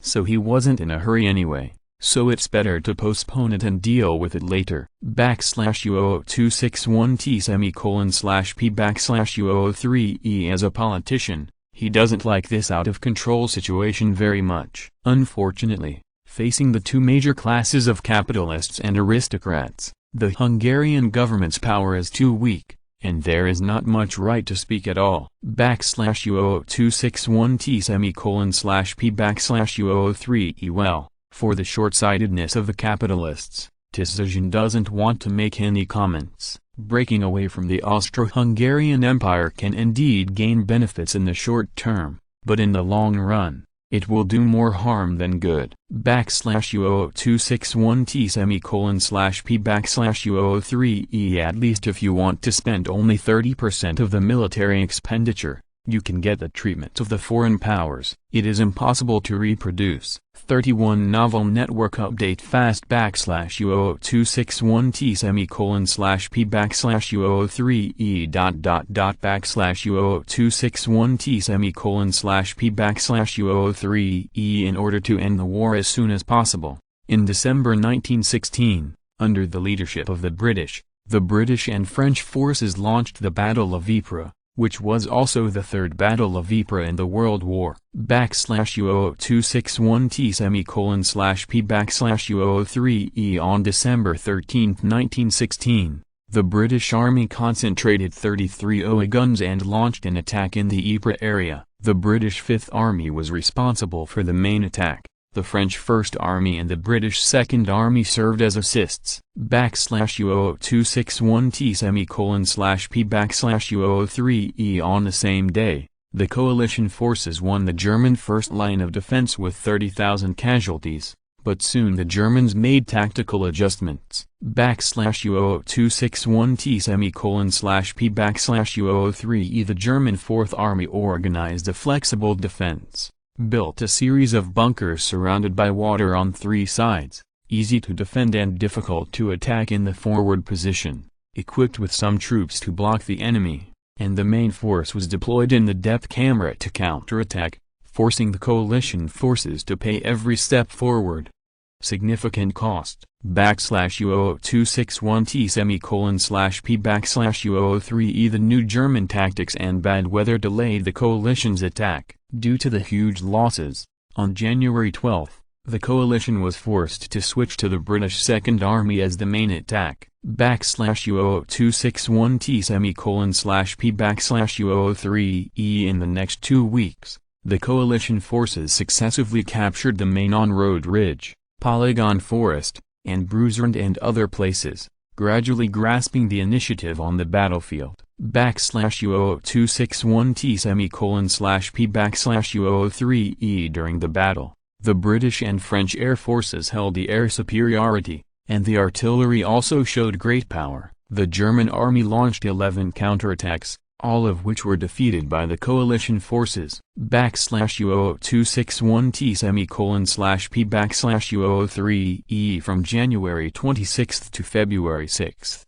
the British and French allied forces launched 2 more attacks, captured the village of Pashander, and advanced 8 kilometers. In the end, due to the large casualties and the arrival of German reinforcements, the allied forces were defeated, forced to stop the attack. /U00261T/P/U003E In the Third Battle of Ypres started by the British and French forces, the Allies only won half of the battle, and the strategic goal of destroying the German submarine base was not completed. /U00261T/P/U003E In this battle, the British Army suffered 310,000 casualties, the French Army suffered 12,000 casualties, and the German Army lost about 270,000. /U00261T/P/U003E Although the victory of the Third Battle of Ypres was not perfect,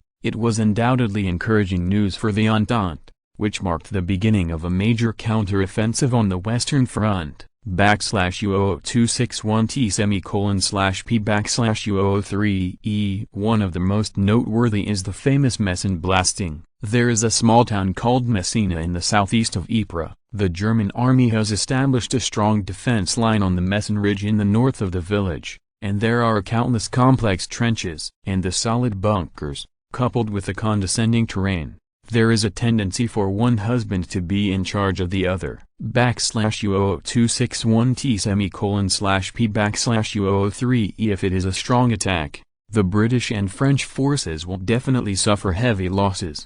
and there is a great possibility that they will return without success. U00261T:/P/U003E So the British commander Oliver Woodward decided to take advantage of it. He recruited geological experts for exploration, and finally decided to give the Germans a blasting operation. U00261T:/P/U003E After the arduous efforts of British, Canadian and Australian engineers, a total of 5,454 meters of tunnels were dug, leading to 22 blasting chambers under the German positions. U00261T:/P/U003E Most of these tunnels are 2030 meters deep underground, and the blasting chamber is just located under the main German fortification or the most vulnerable key point of the geological structure. U00261T:/P/U003E Naturally,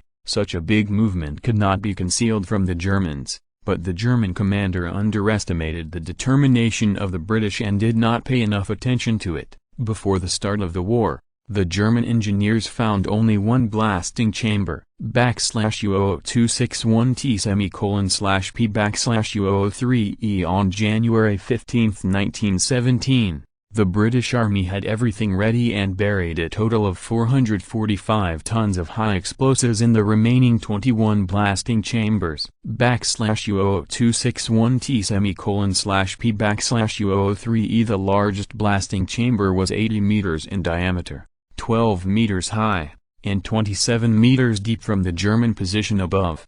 41 tons of explosives were stuffed into it in one go, making it the largest landmine in history. U00261T:/P/U003E At 3 o'clock in the morning, the British began to carry out the blasting operation, detonating the explosives, and only 19 of the 21 blasting chambers finally detonated, but this was enough. U00261T:/P/U003E Tens of thousands of German troops were directly buried in the soil, and the sound of explosions was directly transmitted to Berlin and London, shocking the whole world. U00261T:/P/U003E The Britons who had been prepared for a long time all put on earplugs and barely survived this disaster. But the German troops on the opposite side were miserable. After the explosion, thousands of German troops completely lost their hearing due to the huge shock wave, and others were more or less affected. U00261T:/P/U003E When the British attacked, many German soldiers still did not recover, but just sat there stupidly without moving, and entered the prisoner of war camp in a daze. U00261T:/P/U003E Oliver Woodward also became famous in the war, and after the war he was awarded the rank of Major General of the Field Army as commander of the Australian 1st Tunnel Regiment, and he was one of only 4 Australians to be awarded this honor. U00261T:/P/U003E U00261T:/P/U003E Genius website address, mobile version reading website, Chapter 407, 1 Unification of the Balkans. The breeze in March blows over the earth and the fields, and the earth is rejuvenated with greenery. In this beautiful time, Ferdinand lay quietly on the lawn, bathed in the embrace of spring, and fully felt the vitality of life. Your Majesty, something has happened. The Hungarians just announced their participation in the Allied powers this morning. In the afternoon, Budapest was raided by the Germans. They have now asked us for help, Foreign Minister Medvedev said calmly. Ferdinand could see that although he was talking about something important, the joy mixed in on his face could not hide his gloating. In order to cooperate with the German-Austrian coalition, the Ministry of Foreign Affairs had communicated with the Hungarians, but the Hungarians refused to disclose the time of their actions to Bulgaria on the grounds of confidentiality, which made the Ministry of Foreign Affairs very embarrassed. Now the Hungarians have fallen, mauled. It's the Ministry of Foreign Affairs' turn to see their jokes. Ferdinand is also not a generous person. Since the Hungarians can't trust Bulgaria, he naturally won't go to trouble. Now that the Germans have raided the capital of Hungary, it can only be considered unlucky for the Hungarians. Anyway, Bulgaria's goal has been achieved. The Hungarian rebels and the Germans chose to raid Budapest, so the German-Austrian coalition's defense line on the Tisza River naturally collapsed. Now the Bulgarian army only needs to cross the river, and because of the Hungarians' defections, the Austro-Hungarian Empire's defense line in Belgrade is naturally unable to hold, and the smaller half of the Austro-Hungarian Empire is about to fall. As for the Hungarian kingdom, do their lives matter? Anyway, they chose this path by themselves. How could such an important matter be leaked ahead of time? Of course, if Ferdinand had paid any attention to Hungarian intelligence, he would not have been absolutely surprised. Even if they want to defect, a few people at the top of the government need to know about it, and at most a few powerful factions in the country will know. Pity, the Hungarian kingdom actually held a meeting stupidly and let more than 100 people know about it. If the Habsburg family didn't even have a few die-hard loyalists, why would they rule the empire? Now that the Austro-Hungarian Empire knows, it is natural to report the news to the Germans. At least they have to use the Germans to kill a group of independent elements. Whether the Austro-Hungarian Empire has reached a deal with the Germans, this is not important. Anyway, Ferdinand has no intention of taking care of the broken affairs of the Kingdom of Hungary.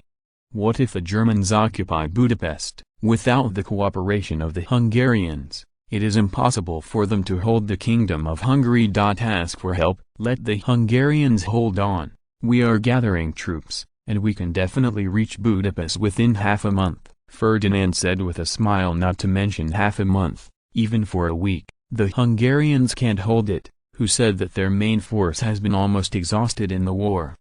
Just relying on the group of rabble they assembled, trying to block the attack of more than 300,000 German troops is undoubtedly a fool's dream.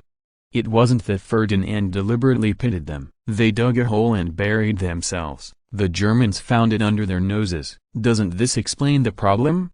Even if there is the handwriting of the Austro-Hungarian Empire, but you are all ready to turn against others, don't you even know that you have sent a few more spies to watch the German army? It is not close to the Tisza River to Budapest. If you don't take the train, you won't be able to get there in a few days. Tens of thousands of German troops have run under their noses. Obviously, this time the Germans want to kill the chickens and warn the monkeys. Even if the Bulgarian army leaves immediately, they have to fight across the river before talking about it. Ferdinand doesn't think that the Germans have swept away the defenders on the other side. For the Germans, giving up the Kingdom of Hungary has become a foregone conclusion, and there is no need to continue fighting with the Bulgarians. But delay the march of the Bulgarian army and teach the Hungarians a lesson. They must do it too. After sending Medvedev away, Ferdinand said to the squires, "Telegram to the Balkan Regional Command, and let them take Belgrade while the alliance is in civil strife. If conditions permit, they can also take advantage of the Bosnia and Herzegovina region." When the Hungarians made a fuss, the life of the Allies was even more difficult. How much more than Ferdinand wanted to fall to pieces. First, Britain and France launched a full-scale counter-offensive on the Western Front. Their purpose was very simple: to hold back the Germans and make them unable to support the Austro-Hungarian Empire. At this time, the Russians couldn't bear it any longer. On the third day of Hungary's defection, the Russians started a campaign to retake Ukraine, and the German army was in a hurry. On the front line in Italy, Wallach also led the Allied forces to attack Austria, and the air forces of Britain, France and the three countries plundered over Vienna. When the Allied powers exploded, the Germans were dumbfounded. Now they can't take care of each other. What should I do? At this moment, reinforcements are needed everywhere, and the German reserves are limited and cannot be deployed on multiple battlefields at the same time. A considerable number of people in Germany have begun to take a pessimistic attitude towards the war. Compared with the Germans, the situation of the Vienna government is much worse. Now many of them are starting to regret it. If they had known that this kind of thing would happen, they would have jumped directly. It is better than letting the Kingdom of Hungary jump first. Much better. The Austrian Emperor Ferdinand II also began to worry, seeing that the Allies were about to end. What should the Austro-Hungarian Empire do?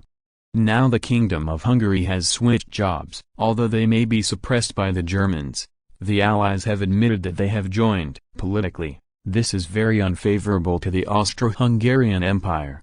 Who knew the future Entente would not support Hungarian independence and dismember the Austro-Hungarian Empire? This consequence is much more serious than Bulgaria's annexation of Serbia and Bosnia and Herzegovina, even if it is much more serious than Malber's annexation of Poland.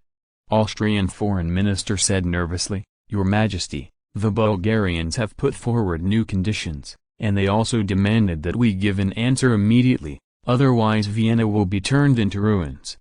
Obviously this is blackmail by force, but do they dare to bet? Theoretically speaking, now the Allies can throw hundreds of tons of bombs into Vienna every day as long as they want, and maybe in 2 months, Vienna will really become a ruin.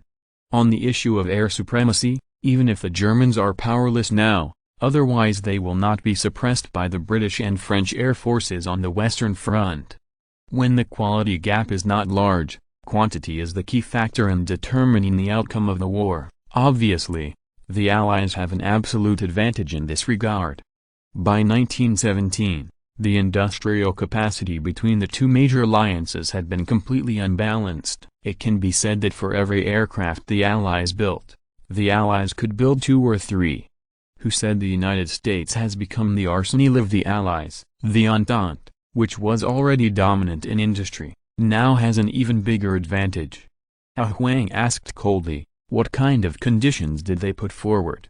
The Minister of Foreign Affairs said hesitantly, the Bulgarians demand that we give up all of Serbia and Bosnia and Herzegovina. In return, they will oppose the dismemberment of the Austro-Hungarian Empire, try to ensure the territorial integrity of the Austro-Hungarian Empire, and give up claiming compensation from the Austro-Hungarian Empire. Ferdinand II still said in a cold tone, they are going to annex Bosnia and Herzegovina and Serbia. What else are they talking about to keep the territorial integrity of the Austro-Hungarian Empire?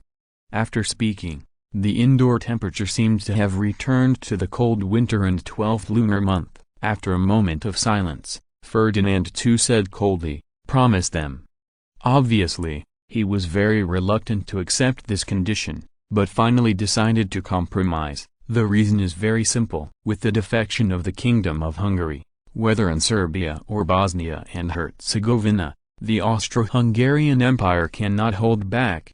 If you want to stay and fight the Bulgarians to the death, apart from increasing casualties, the Austro-Hungarian Empire will not gain any benefits. Instead, it's better to trade some benefits. If nothing else, this world war has already been a victory for the Allied powers, and the Austro-Hungarian Empire will inevitably be divided up after the war. In the end, it will depend on the Habsburg family's methods.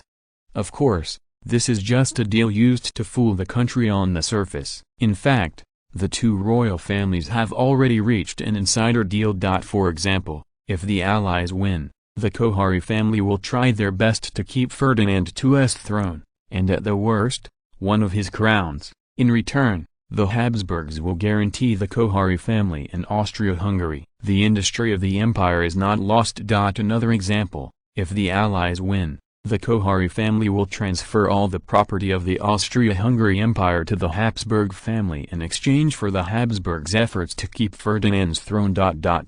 This is also a matter of no choice. Before the war broke out, Ferdinand began to transfer his property. Unfortunately, before he knew it, his industry had grown and penetrated into many industries. It is not so easy to retreat. It is necessary to cut the meat in the waste, and even so, it is not able to sell much. Who made Ferdinand ignore that? Before the outbreak of the war, the European Big Six had been swept by the economic crisis.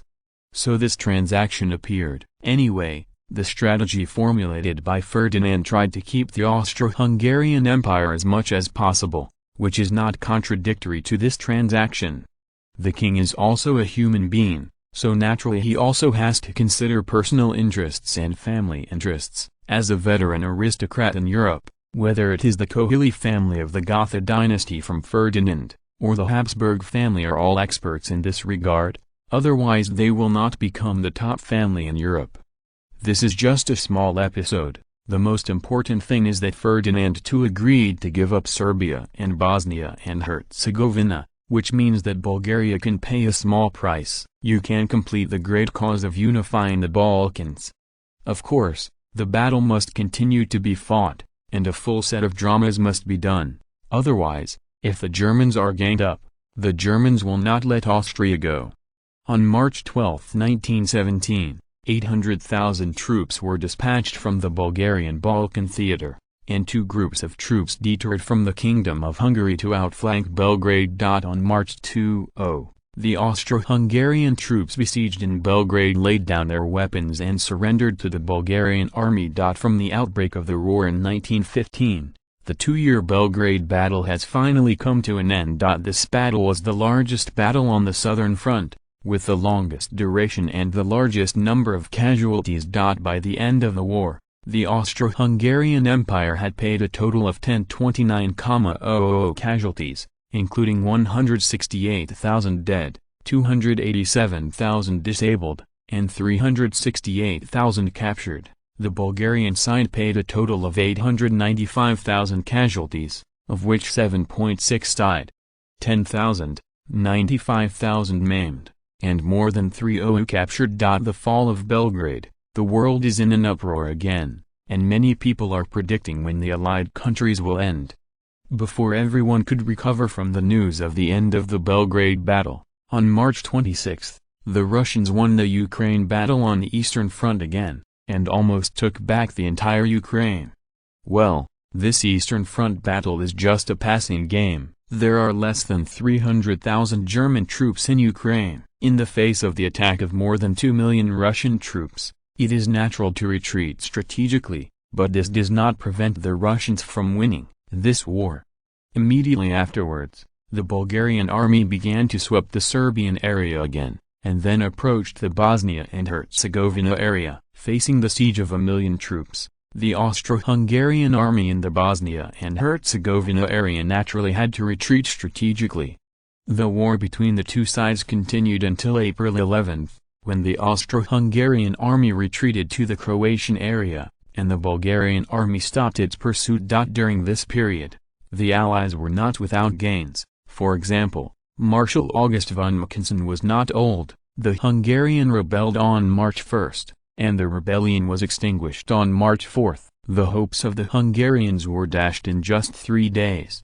Because the time was too short, the Bulgarian reinforcements had to cancel the reinforcement plan before they reached the halfway point. Although there was no plan to reinforce them, it still seemed to be enough. Then the support soldiers went straight from Hungary to outflank Belgrade, ending the protracted battle.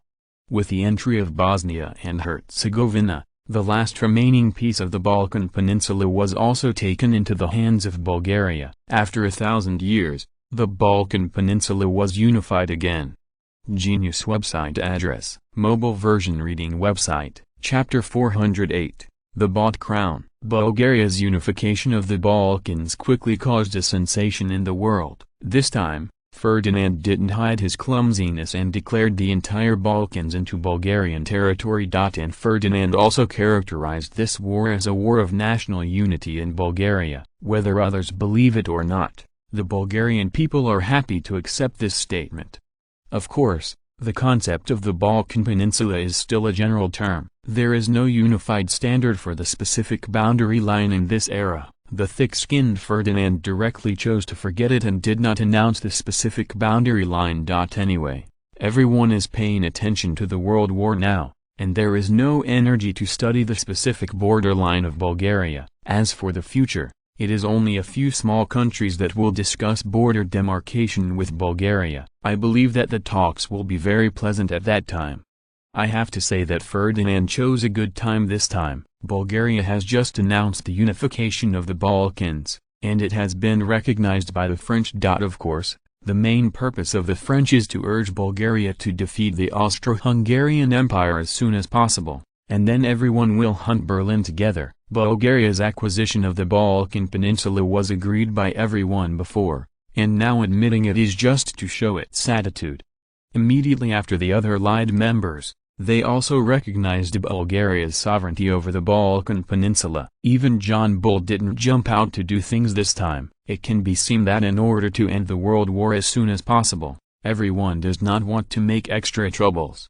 Germany and Austria are publicly condemning Bulgaria's war of aggression, but unfortunately they have lost the right to speak. Even the two royal families of Romania and Montenegro, which have been wiped out, expressed their support for the unification of the Balkans. That's enough. You have already destroyed other people's countries. Why don't you want others to congratulate you? Being able to stand up and support Bulgaria's unification of the Balkans is also forced out by reality. Seeing that the Allies were about to fail, and they had no hope of recovering, they naturally had to compromise with Bulgaria. In exchange they agreed to transfer the throne to Ferdinand, but Bulgaria must be responsible for returning a crown to each of their two families. Certainly, there is no way to guarantee this time. Who knows when someone will lack a king? Let them go to Africa to be chiefs. People don't want to? Simply put, when there will be a vacancy for the king in the European Big Six in the future, and when they are eligible to compete again, Bulgaria must do its best to support them in their enthronement. And before they get a new crown, their royal annuity must be borne by the Bulgarian government, no less than before they went into exile. Well, this kind of weird thing can only happen in Europe. Ferdinand was speechless. In order to gain legal sovereignty, he still chose to pay.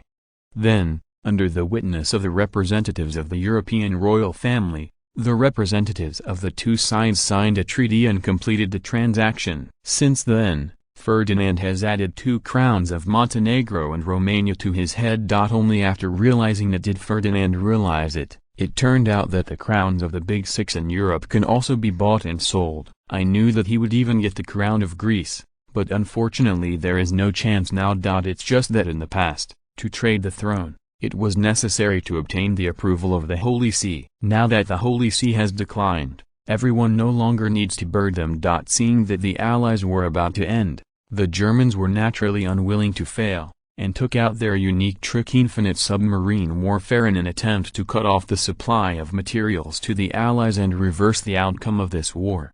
In fact, as early as the end of 1916, the Germans began to start the infinite submarine warfare, but because of the defeat of the Italians, their submarine force in the Mediterranean Sea was almost wiped out, and it was delayed. Now that the submarine force has recovered its vitality, it is natural to come out to do things. There is no way to go to the Mediterranean Sea. They have no place to stay there. They can only catch John Bull and beat him. Therefore, since 1917, the good days of the British have come to an end. On average, 1 out of every 4 ships from the British Isles will never return.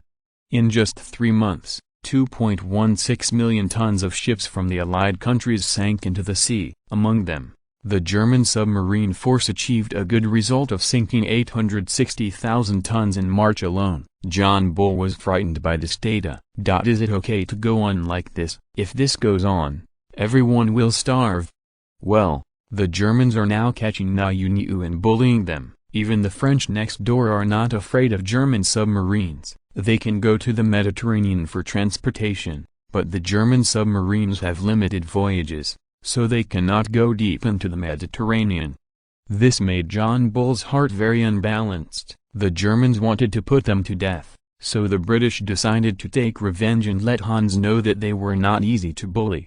Now the Allied powers are clearly in good shape. As long as everyone works harder, the Germans will be finished. Therefore, the London government has made a decision to induce Russia, France and the 3 countries to do their best to directly overthrow the Germans in order to relieve their hatred! On April 5, British Foreign Secretary Grey visited the French president, and the 2 countries reached an agreement on the final battle against Germany. On April 6, the British Embassy in St. Petersburg paid a special visit to Nicholas II, and the 2 sides reached friendly consultation on the war against Germany. On the same day, the British ambassador to Sofia, Christy Eve, also approached Ferdinand. Ferdinand was very clear about the British's intentions, except that they could not stand it. Due to the sudden rise of Bulgaria, the Allies had a much better life than in history. Of course, John Bull was an exception. the Germans still suffered heavy losses in the infinite submarine war. In this respect, the Russians can see that they have all collapsed in history, but now Nicholas II can still use an army of 3 million to counterattack against Germany, and they know that their days are not bad. Even the pressure of the French is much easier. After all, Bulgaria is not as pitiful as Italy. Not only did they fail to defeat the enemy in 6 places, but they did not even do a good job of containing the Austro-Hungarian submarines. Now the islands in the Adriatic Sea are basically occupied by Bulgaria, and the navy of the Austro-Hungarian Empire does not dare to emerge. Now it depends on what kind of conditions John Niu is willing to give. As long as the interests are sufficient, Ferdinand can immediately attack the Germans. Of course, this refers to the Germans on the Eastern Front.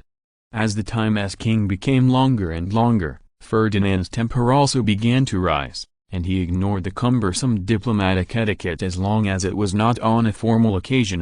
When he saw the British ambassador to Bulgaria, Ferdinand didn't even greet him. He waved his hand and said casually, "Mr. Krestives sits casually. I don't know what you mean by coming here today." For Ferdinand's habits, Krestives was already familiar with it, and he didn't find it strange. Your Majesty, for the sake of world peace, we hope that your country will launch an all-out attack on the Allies as soon as possible and end this war as soon as possible. Ferdinand took a sip from the teacup, and then said slowly, "According to the original agreement of the Allies, we have already completed the task, and now if Bulgaria needs to continue to invest more, what conditions are you willing to give?" This is not Ferdinand's bragging. According to the original agreement, Bulgaria only needs to be responsible for dealing with the Ottoman Empire, Romania, the Kingdom of Montenegro, and the 1.5 million troops that contain the Austro-Hungarian Empire. But now the kingdoms of Romania and Montenegro do not exist anymore. The Ottoman Empire is about to end, and even just one order from Ferdinand, they can be solved within a week. And the army responsible for containing the Austro-Hungarian Empire, not to mention, the Austro-Hungarian army destroyed by Bulgaria, is more than 1.5 million. If Bulgaria continues to fight against Germany, it means that after the German surrender in the future, the legacy Bulgaria left behind is also eligible for division. In fact, there is not much controversy on this issue. Britain and France have suffered heavy losses in this war, and they cannot eat the legacy left by the Germans. Well, mainly the British can't eat it, and they can't annex Germany anyway. Of course, Bulgaria is just as impossible. And the colonies left by the Germans, except for a limited number of places, are not regarded by Britain and France. If it is not used to deal with garbage, Ferdinand will not look at it. Simply put, the cost of governance is too high, and the German colonies have always been in a state of loss, and this loss has not been able to make up for it in other ways. In fact, the Bulgarian colonies are also in a state of loss now, but they don't lose much. As long as the resources of the colonies are opened up after the war, they can turn losses into profits immediately. Anyway, there is no administrative cost to rule the desert. It only needs 10,000 or 8,000 troops to rule over 1,000,000 square kilometers of territory. This cost is actually very low. For Ferdinand's request, Krestives was not at all surprised. Europeans are used to going straight. Your Majesty, please rest assured that this time we are here with sincerity. The British Empire is willing to provide your country with an interest-free loan of £100 million, and your country can get a share of the war achievements after the war based on its actual performance on the battlefield. Compatible loot. After pondering for a moment, Ferdinand said, "There is no problem in principle, but I hope that your country can increase the amount of interest-free loans. You must also know that the cost of war is too high now, and Bulgaria's fiscal revenue is impossible. Support us in the long battle." Christie replied readily, "No problem, I will feed back your Majesty's request to China. I believe that with the friendly relationship between the two countries, the loan amount is not a problem." Ferdinand smiled slightly, but did not answer. "I really thought to myself, what I want is an interest-free loan. Is there any interest-bearing loan in Bulgaria?" Seeing that the Allied powers are about to win the war, now the capitalists around the world will not worry about Bulgaria's repayment ability, because now Bulgaria not only has enough collateral, but also has the least government debt among the major powers participating in the war. Client. Of course, the Bulgarian economy has not yet collapsed since the World War. In addition to Ferdinand's foreign debts, the contributions of the Russians are also indispensable. The huge Russian orders have always been an important factor supporting the Bulgarian economy, and the influx of Russian refugees has made up for the shortage of Bulgarian labor. During the war, Bulgaria's industry not only did not shrink, but continued to grow. To put it simply, the profits from trade with Russia supported Bulgaria's finances, so now Ferdinand is living so freely. Of course, as a price, the debt of the Russians is now a little bit higher than in history, not a lot, just an increase of hundreds of millions of pounds, plus a little more outflow of gold.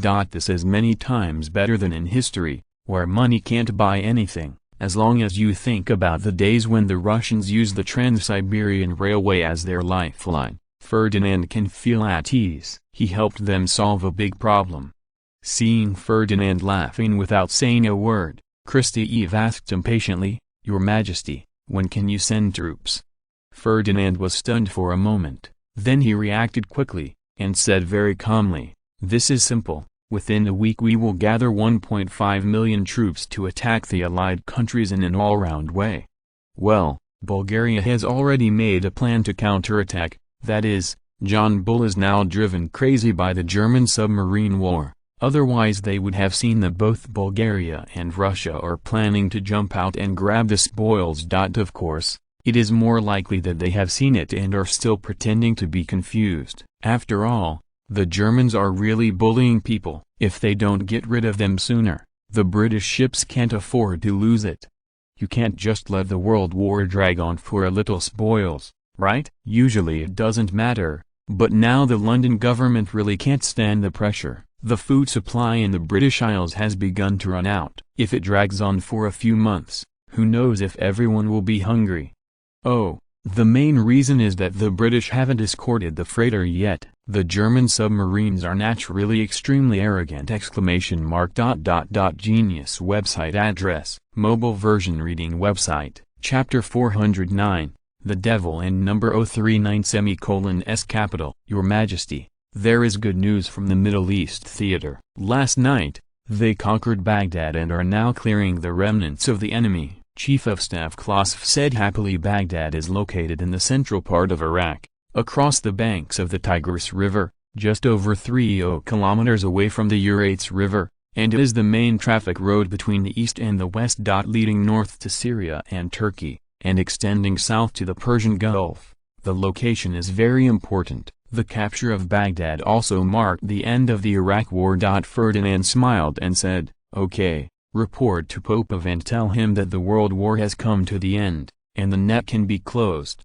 Due to Ferdinand's butterfly effect, Syria is now in Bulgaria's hands, and the Ottoman Empire is dying. At this time, the influence of capturing Baghdad will naturally be much smaller than in history. However, Ferdinand is still very satisfied. After all, the Middle East theater is a group of rebel troops. The main purpose of forming this theater is to harm the Ottoman Empire. Ferdinand has never expected them to achieve any kind of victory. /U00261T I /U003E /U00261T /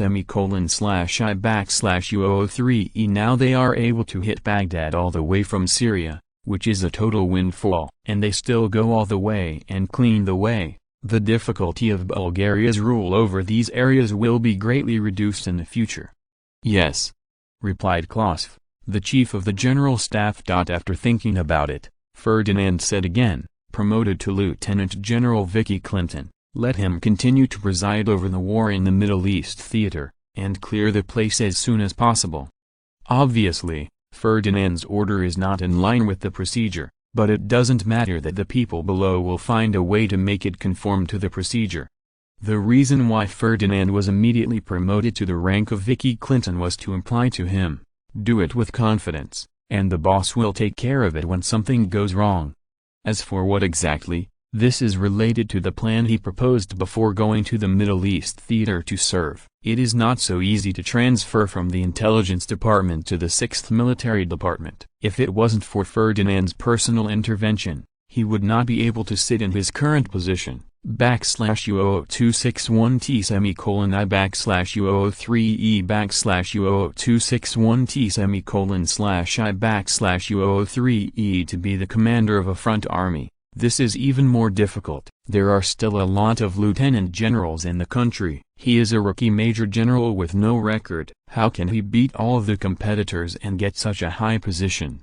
The reason is in this Middle East plan. For the long-term stability of Bulgaria in the Middle East, Ferdinand approved this secret plan, and Vicky Clinton became the specific executor of this plan.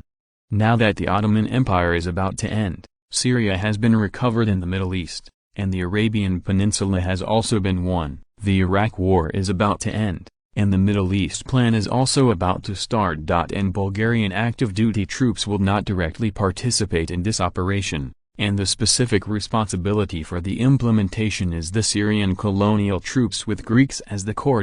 Even in order not to cause trouble, the Bulgarian colonial government will not issue any specific orders, asking Vicky Clinton to find a way to guide them to do it on their own initiative. /U00261T semicolon I /U003E /U00261T semicolon / I /U003E 30,000 words omitted for specific plans. Ankara, Ottoman Empire. At this time, the Turkish al-Shabaab is no longer in the spirit of the past. If possible, they do not mind immediately abandoning the city and going out to fight guerrillas. Obviously this can only be an illusion. Now the Ottoman Empire has lost more than 98% of its territory, but the Ankara area was deliberately left by the enemy. The reason is very simple. There are more than 5 million Ottomans gathered in the small Ankara area. In order to survive, they have been fighting bloody rivers among themselves. The Kizil River had long been occupied by Bulgaria, cutting off their back road. Of course, now they have no way out, except for the Ankara region. The whole country has fallen. In fact, the Ottomans can't hold on for long, no matter whether Bulgaria is attacking or not. It is possible to feed more than 5 million people with less than 10,000 square kilometers of land. Many countries can do it, but this does not include the Ottoman Empire. /U00261T semicolon I /U003E /U00261T semicolon / I /U003E. The steel defense line originally built by the Turkish Youth Party here has now become a position where they cannibalize each other. Now the government has lost control of the country, and everyone is doing everything they can for food. However, Popov is not in a good mood now. Originally, he planned to gather the Ottomans together and let them destroy the Ottoman government. Now the Ottoman government is powerless to control the situation, and the Ottomans here are also crazy. They did not lay down their weapons and surrender to the Bulgarian army as Popov expected, but played crazy infighting. Now Ferdinand urges him to close the net quickly. He wants to close the net too, but unfortunately he really can't close the net. You can't always attack, can you? That's a huge loss. Now Popov's most powerful weapon is not bombs, but food. As long as a bag of food is dropped on them, at least dozens of casualties can be caused. /U00261T semicolon I /U003E /U00261T semicolon / I /U003E. Even so, there are still only a few people who are willing to surrender with their weapons. I have to say that blood makes people crazy, and now the Ottomans are crazy. In this case, Popov can only continue to drag it on, and let's wait for the Ottomans inside to calm down. Anyway, he invited so many international reporters to watch here, and filmed a lot of film and television materials as evidence. Even if something happened, it was not his fault. Of course, it's not that the Virgin Mary went in to persuade her to surrender, but they all went back and forth. Popov guessed that most of the people who went in were turned into food. Then, the Ottomans, who had been demonized in the first place, were unanimously identified as possessed by demons. In desperation, Popov had to ask for help from the major churches in Europe, whether Catholic or Orthodox or even Protestant. sent priests to exorcise /U00261T semicolon I /U003E /U00261T semicolon /I /U003E. However, there are just too many demons inside, and they are too powerful. Even the world of Christ cannot solve it at one time by joining forces. Everyone can only hit them hard first. Later, at the unanimous request of religious people, Ferdinand complied with public opinion and announced the blockade of Ankara, the capital of the devil, and also invited religious powers from all over the world to set up the seal. The Holy See even sent a hapless cardinal stationed in Ankara to guard the seal, and the Pope also visited the site many times to reinforce the seal. Of course, I am not to be outdone by the senior leaders of the Orthodox Church such as the Greek Orthodox Church, the Constantinople Orthodox Church, the Romanian Orthodox Church, and the Bulgarian Church. At the end of the exhibition, major religions from all over the world participated in the show, and the name of Ankara's devil capital was confirmed. It was not until more than 10 years later, with the joint efforts of many people in the religious circles, that the devil was killed, and Ankara returned to normal again. /U00261T semicolon I /U003E /U00261T semicolon /I /U003E. As a price, Bulgaria has been deploying hundreds of thousands of troops around Ankara in the past 10 years to prevent the devil from breaking the seal and endangering world peace. Even the surrounding economic exhibitions were greatly affected, becoming the most backward area in Bulgaria in the future. Of course, such a far-reaching impact cannot be seen now, and Ferdinand is still happy to solve the troubles of the Ottoman Empire. Due to the endorsement of the religious circles, no one called for the preservation of the Ottoman Empire anymore. Whoever dared to force Ferdinand blindly sent him in to persuade the Ottomans to surrender. And for the sake of safety, anyone who escapes from the devil's mouth must be baptized by the priests, and then be beaten away by Ferdinand. The reason is very simple: to keep them away from the devil. The joint show between Bulgaria and the religious community is naturally hidden from the conscientious people, but everyone is not stupid. If it lifts the lid and offends these two major forces at the same time, it will definitely not be able to eat it. Of course, there is nothing to do with the second-year juniors. Every year, countless people who want to prove atheism go to Ankara for a visit, and then they go back and forth. Finally, the photos of the Bulgarian Air Force returning them make these people give up. They are all on the barbecue grill. What else do you say? Then the Ottoman Empire that swept the world disappeared. According to the official figures released by Bulgaria, in 1917 alone, 1 million Ottomans left the devil capital and went to start their new lives around the world. After entering the 21st century, Ankara has become a famous film and television city again. As long as it is filming film and television cultural works related to the devil, it is basically related to this place. The most common plot is, the devil and this is possessed by so-and-so, and then escaped to endanger the world, and then killed the devil with the efforts of the protagonist! https Genius website address, mobile version reading website, m.genius website address, mobile version reading website. Chapter 410. In mid-April, the World War entered its climax stage. The two major alliances were slaughtered in Europe. The daily casualties of both sides ranged from tens of thousands to hundreds of thousands. The most brutal stage of the World War has come. /U00261T /P/U003E. On the Western Front, the two sides fought a dead end. Although the British and French Allied forces suffered more casualties, they couldn't stand the cannon fodder. Strategically, the two sides still failed to reach a result. /U00261T /P/U003E. On the Eastern Front, the Russians fought against the Germans this time, which fully allowed the Germans to experience the power of human sea tactics, even if the casualty ratio of both sides was 1-3, and even some areas even hit 1-5 impressive records. But Maung still expressed fearlessness. /U00261T /P/U003E. Then the Germans wisely chose to retreat strategically. At this time, they are fighting with the Russians, and they are completely courting death. U002661T /P/U03E with the help of the Hungarians.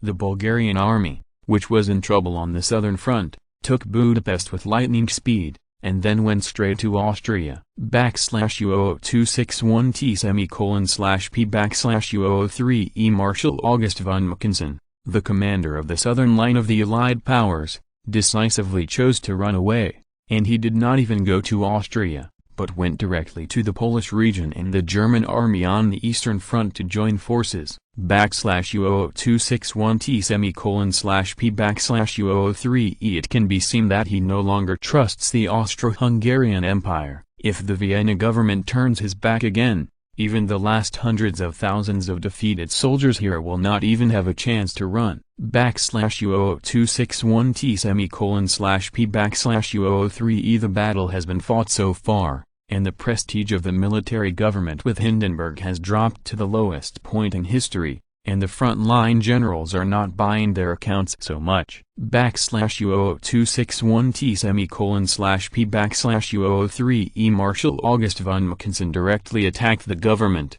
claiming that the current bad situation was caused by the blind command of the General Staff, and asked the Hindenburg government to return the rights to the Kaiser, not to go further and further on the wrong road. U002661T /P/U03E Obviously, he was desperate for the war, and hoped that the Lord and faction, led by the Kaiser, would come to power and negotiate with the Allies to end the war as soon as possible. U002661T /P/U03E Now it's not just Marshal August von Mackensen. Many generals in the German army lost confidence in the war, even the famous Erich Ludendorff. U002661T /P/U03E Of course, losing confidence in winning this war does not mean that they will surrender. Most of their opinions are to negotiate with the enemy and end the war with dignity. U002661T /P/U03E In addition, the Germans still have enough chips in their hands. On the Western Front, they still occupy the French mountain territory in Belgium, which has been destroyed by the Germans. On the Eastern Front, the Germans still occupy Poland, Lithuania, Belarus and other regions. U002661T /P/U03E These sites are the confidence of the Germans. It's okay to be in a hurry to get a fish and a net. Of course, this will scare the French in Belgium, and other countries are naturally fearless. U002661T /P/U03E For example, the British, they were watching the fun. If the Germans really turned these areas into a scorched earth, maybe they would have to open champagne to celebrate. U002661T /P/U03E Ferdinand's attitude was similar to that of John Bull. If all the Germans were burned,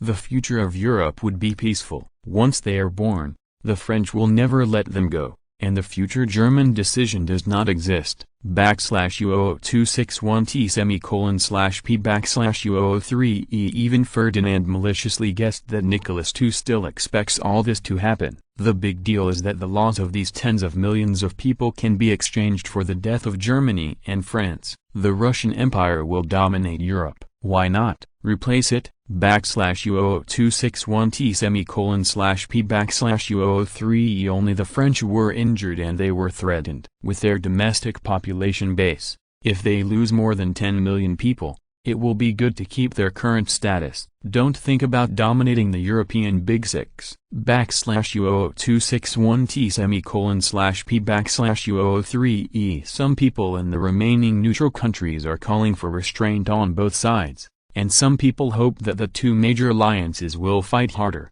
Preferably all jade and stone will be burned. U002661T /P/U03E It can be imagined that as long as the Germans choose the most extreme approach, neutral Switzerland, the Netherlands, and Denmark will become members of the new Entente, and interests will always be the best catalyst. U002661T /P/U03E Of course, just like in history, it's just shouting slogans. If the German government really does it, the people below will also mutiny. After all, Everyone has not lived enough. /U00261T /P /U003E /U00261T P /U003E Foreign Minister Medvedev said calmly, "Your Majesty, the Russians have asked us for help again. They hope that we can provide them with 2 billion bullets, 80 million shells,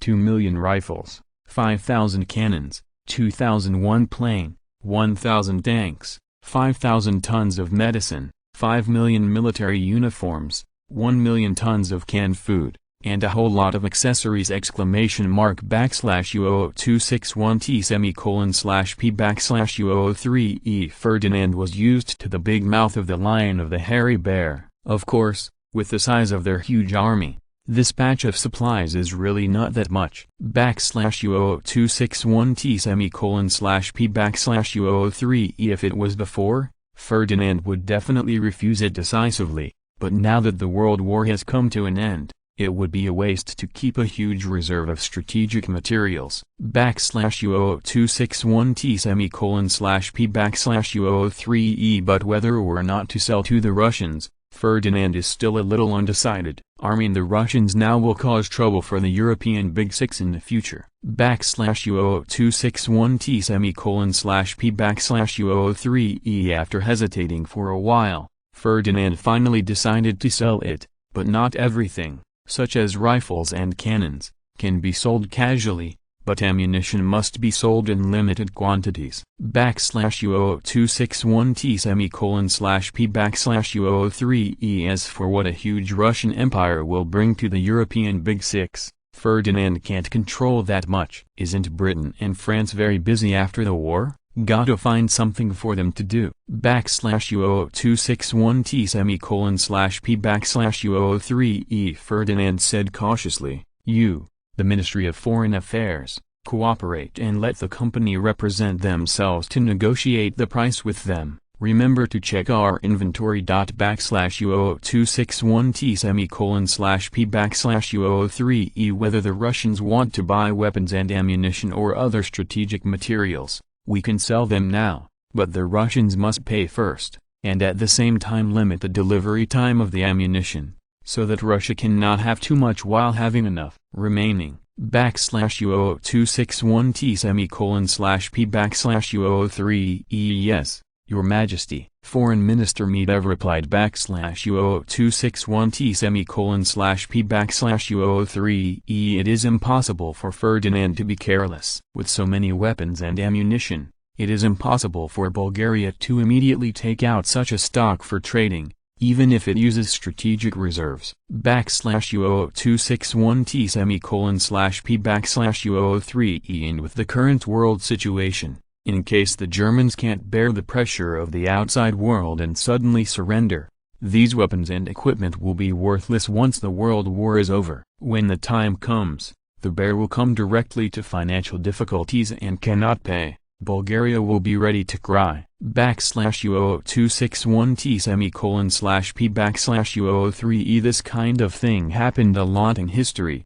and Ferdinand didn't think that with the morality of the bear, they would continue to pay. /U00261T P /U003E Anyway, the Russians have just received a loan from John Bull, plus the income of Nicholas II's home raid, and now their finances are in a period of rare prosperity. /U00261T P /U003E /U00261T P /U003E Although the Allies had the upper hand on the battlefield, the Germans, who still had strength, were still not reconciled to defeat. /U00261T P /U003E On May 3, 1917, the German army launched a major counter-offensive on the Western Front, directly breaking through the French defense line, and occupied Soissons, pushing the front to the Marne River, only more than 30 kilometers away from Paris. /U00261T P /U003E The world is in an uproar again.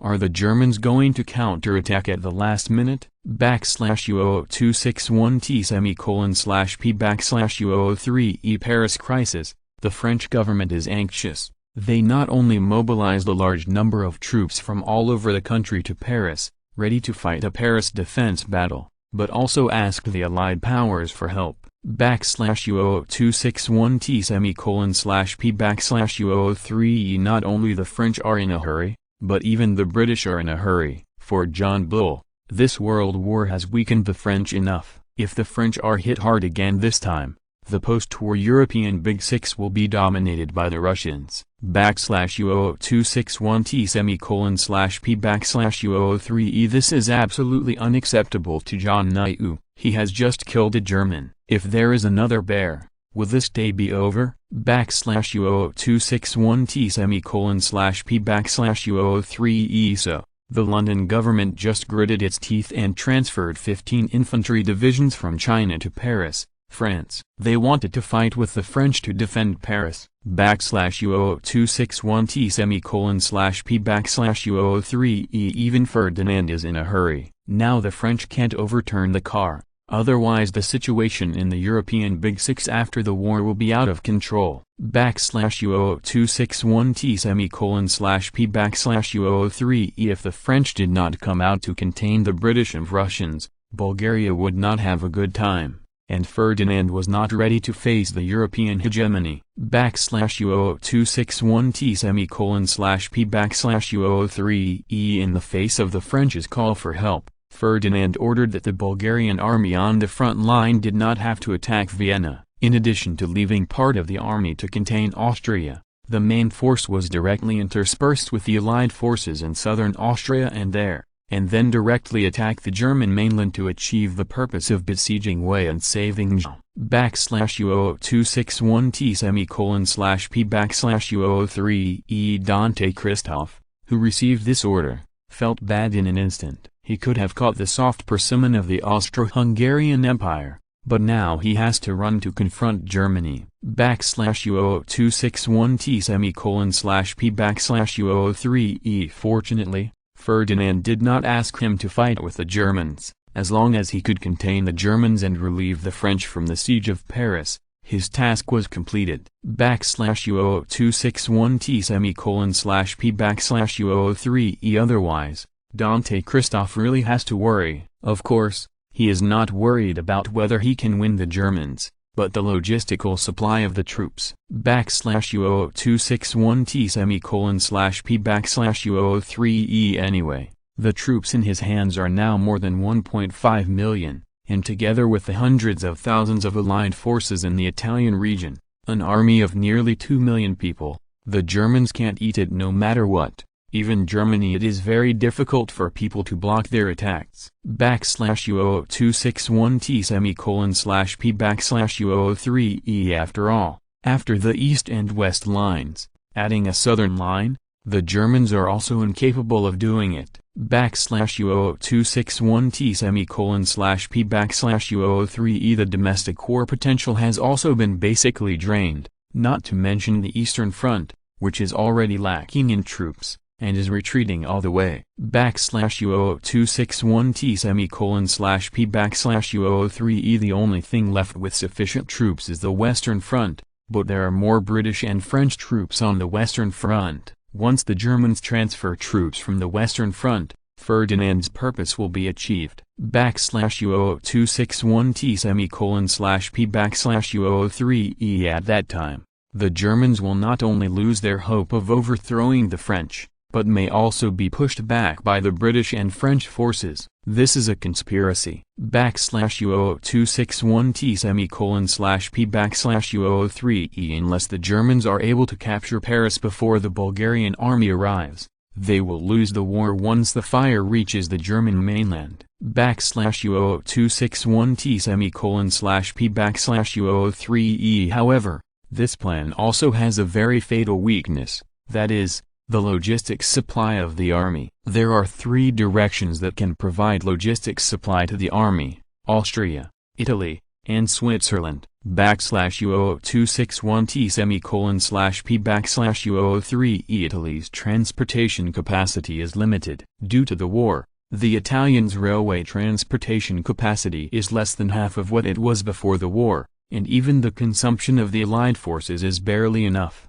U0026 T:/P/U003E. The Swiss are a neutral country. If it is only a small amount of material transportation, it is estimated that they still have to sell the face of the Allied countries, but it is better to supply this army. U0026 T:/P/U003E. To transport materials from Austria, you have to cooperate with Austrians, right? Now the two sides are still enemies, and it is wishful thinking to ask them not to destroy the logistical supply lines of the Bulgarian army. U0026 T:/P/U003E. In the case of sabotage, Dante Christoph, no matter how confident he is, would not think that transporting from Austria can meet the consumption of the army on the battlefield. U0026 T:/P/U003E. Therefore, on the surface, the combat effectiveness of this army is extremely short. In fact, the durability of its combat strength output is very short. In addition to ensuring the peak combat effectiveness in the first few days, it will meet the Russians in the East last year. The embarrassment faced by the line U0026 T:/P/U003E. Well, it doesn't really matter if the battle is won or not, as long as the Bulgarian army reaches the German border, occupied a few small cities by the way, boosts the morale of the French and strengthens their determination to resist. That's it. U0026 T:/P/U003E. In addition to helping the French get through the difficulties, the more important thing is to put pressure on the Germans to make wrong decisions. It is best to just lay down their weapons stupidly as in history, then Bulgaria will make a lot of money. U0026 T:/P/U003E. U0026 T:/P/U003E. Genius website address. Mobile version reading website. Chapter 411. Transfer of creditor and number 039 writes, Vienna once again became the focus of the world. In order to kill the Germans as soon as possible to end the war, the Allied powers offered new conditions to the Austro-Hungarian government to win them over. Of course, this is only a condition set by Britain and France. The conditions in Bulgaria have never changed. It is impossible to spit out the meat that has already been eaten. Ferdinand II still inherited some of the diplomatic talent of the old emperor, and decisively seized the opportunity to bargain with the Allied countries. Ferdinand II looked at the Minister of Foreign Affairs and asked eagerly, "How is it? Have the Allies agreed to our terms?" Leopold von Berchtild's expression was a bit complicated, and there was a bit of helplessness mixed with joy. After a moment of silence, he replied, "Your Majesty, the Entente countries disagree on our request to safeguard national sovereignty. The French have already expressed their consent to our demands and will try to persuade the Russians to make concessions. The British have also promised that they will support our demands, but there is no guarantee that the Allies will agree.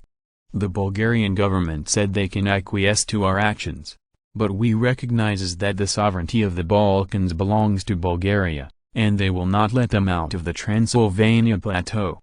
As for the Russians, they made territorial claims to Austrian Poland, Hungary, and Bohemia, and because their prices were too high, the negotiations could not proceed. Now, as long as the Austro-Hungarian Empire defected, the biggest problem for the Bulgarian army to attack the German mainland has been solved. Therefore, the attitude of the French is the most positive in attracting the Vienna government to join the Entente, while the Russians are the most resistant. Ferdinand II said with some disappointment, "It seems that the Allied powers don't pay as much attention to us as we previously estimated. Neither of the two countries will make concessions, right?" Leopold von Berchtold thought for a while and said, "Yes, Your Majesty. Although our decision is related to the outcome of this war, for the Bulgarian and Russian countries, no matter what we make, no decision can change the outcome of the Entente winning this war. As for the loss of the French, they don't care. Even if the Germans conquer Paris now, they can't annihilate the main force of the Anglo-French coalition. Therefore, in the eyes of the two countries, even if the German offensive on the Western Front was successful, it would not change the outcome of this world war. Naturally, they would not make concessions. The British have always had a national policy of keeping the European Big Six in balance. Although they will support us, they think our conditions are too high, and the two countries will not accept it, and they do not intend to intervene. Chief of General Staff Conrad suddenly said, "Your Majesty, the French have not really reached the moment of life and death. There are more than 200,000 French troops in the suburbs outside Paris. As long as they can block the Germans for a few days, it bought enough time for the British and French troops to reinforce Paris. I am not convinced that the Germans will be able to conquer Paris in a short period of time. As long as the war drags on and the Bulgarian army appears in southern Germany, the Germans will be finished." Although subject to logistical supplies, if Dante Christophe only maintained a combat force of 700,000 to 800,000 people on the front line, they could still be transported through Italy or Austria. With more than 1 million Bulgarian troops acting as rations, I don't think we'll be able to cut off their supply lines. And these 700,000 or 800,000 troops, once they entered Germany, would be enough to turn South Germany upside down. If the Germans did not transfer troops from the front line, they could even fight all the way to Berlin. This time Bulgaria is willing to make great efforts to help the French. In addition to the benefits promised by Britain and France, there is also the snatch of booty. Therefore, we are indeed very valuable in the eyes of the Bulgarian government, but this value is not enough to make them give up the interests they have already obtained to win over us. As for the Russians, I don't think there is any need for contact at all. If the Germans can break through Paris, it should be more good news for St. Petersburg than our defections. Conrad's words broke the illusion of Ferdinand too. He wanted the territorial integrity of the Austro-Hungarian Empire on the premise that the Austro-Hungarian Empire could control the outcome of the war. But the reality is that the defection of the Austro-Hungarian Empire can allow the Allies to end the war ahead of schedule, and at the same time reduce some losses for the French. As for other aspects, the impact is very limited. Ferdinand too pondered for a while, and said fiercely, "Well, the Ministry of Foreign Affairs will reach an agreement with the Allied countries as soon as possible. The bottom line is to keep the territory that is still in our hands. It is impossible not to budge, and once the Paris crisis is over, they won't even have the chance to negotiate terms. And there is also a lesson from the Italians. They can't help but worry, if the price is too high and the negotiation is made, when the Allied countries go back on it later, they will also be powerless." Bulgaria and Russia join forces to carve up the Austro-Hungarian Empire. Is this possible? In Ferdinand's view, the Austro-Hungarian Empire is a complete quagmire, but in the eyes of the outside world, it is in the interests of both sides that the two countries join forces to carve up the Austro-Hungarian Empire. After all, it is known from the map that once the Austro-Hungarian Empire is divided, the Russians will get Austrian Poland, Hungary, Bohemia, including the Czech Republic and Slovakia, and Bulgaria will get Croatia, Slovenia and Austria. This benefit is much greater than the combined value of all Bulgarian territories except the Balkans. The most direct benefit is that Bulgaria's total industrial volume has directly increased by 4 layers, and its economic volume has increased by half, directly surpassing that of the French. Although the benefits are huge, they are poisonous. If the time was 100 years earlier, Ferdinand might not hesitate to choose to carve up the Austro-Hungarian Empire with the Russians, but let's forget it now. The current ethnic issues in Bulgaria alone are enough to bother him. If he eats half of the Austro-Hungarian Empire, it is estimated that he will not have to do anything in the future. He will try to find a way to integrate ethnic groups every day. Although Ferdinand had no interest in the Austro-Hungarian Empire, it did not mean that there was no agreement between the two countries to carve up the Austro-Hungarian Empire. Two communicated on the telegram. Simply put, this agreement is the sword of Damocles hanging over the Vienna government, which scared them to quit. After all, this agreement will not become a reality if everyone joins the Allies and becomes allies. In fact, there are many similar agreements, such as the agreement between the two countries to carve up the Italian peninsula, and there is even an agreement for the Allied countries to jointly carve up Germany. These agreements all have one thing in common, that is, they are difficult to achieve. but everyone still signed them. The purpose is very clear: to increase their bargaining power in the post-war negotiations. For example, if Italy rejects the conditions of the two countries in the negotiation in the future, and everyone's bottom line is still far from being able to reach an agreement, then this agreement has the possibility of starting. After all, the two countries have joined forces to protect France. From a strength point of view, it is possible to carve up Italy. Even if the British want to intervene, the big deal will be his share. This is used to scare the Italians, but this threat is not always just a threat. He still has the possibility of becoming a reality. Obviously, Ferdinand too did not intend to test the determination of the two countries to protect Russia. Even if there was insider trading in secret, he still did not dare to try in the face of interests. Sofia Palace, Foreign Minister Medvedev said with a smile, "Your Majesty, the French ambassador to Bulgaria has just sent a diplomatic note. They hope that we can let the Austro-Hungarian Empire go away and not continue to annex their territory." Ferdinand smiled and asked, "So, the French have reached an agreement with the Vienna government?" Medvedev replied, "From the information we have about me so far, yes." After hesitating for a while, Ferdinand smiled and said, "Tell the French, as long as Austria-Hungary recognizes our sovereignty over the Balkans and cedes the Transylvania plateau, we will let them go. But war reparations are indispensable. If the Vienna government wants to recover the land we occupied, it must pay the ransom." Medvedev replied calmly, "Your Majesty, I don't think the Vienna government will raise any objection on this issue.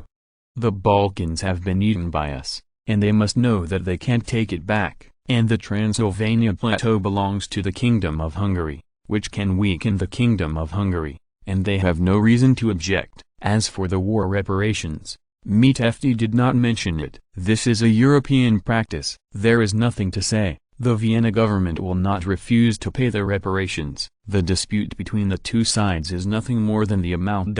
Ferdinand looking out the window, Ferdinand suddenly asked, "You say, if we ask the Austro-Hungarian Empire to assume the debt owed by the Bulgarian government to the French, how likely is it that the French will agree?" Medvedev didn't answer right away, but asked in surprise, "Your Majesty means, let the Austro-Hungarian Empire pay for us? Is it right between us and the French?" Ferdinand nodded and said, "Yes, now we owe the French more than 12 billion francs, and the war reparations that Austria-Hungary paid us this time will definitely be even more. Let Austria-Hungary pay this debt for us directly, and then deduct it from their war reparations, so that we can also save a formality." Medvedev was taken aback by Ferdinand's whimsical proposal. You must know that in this era, international loans are not just loans, but also contain many political interests.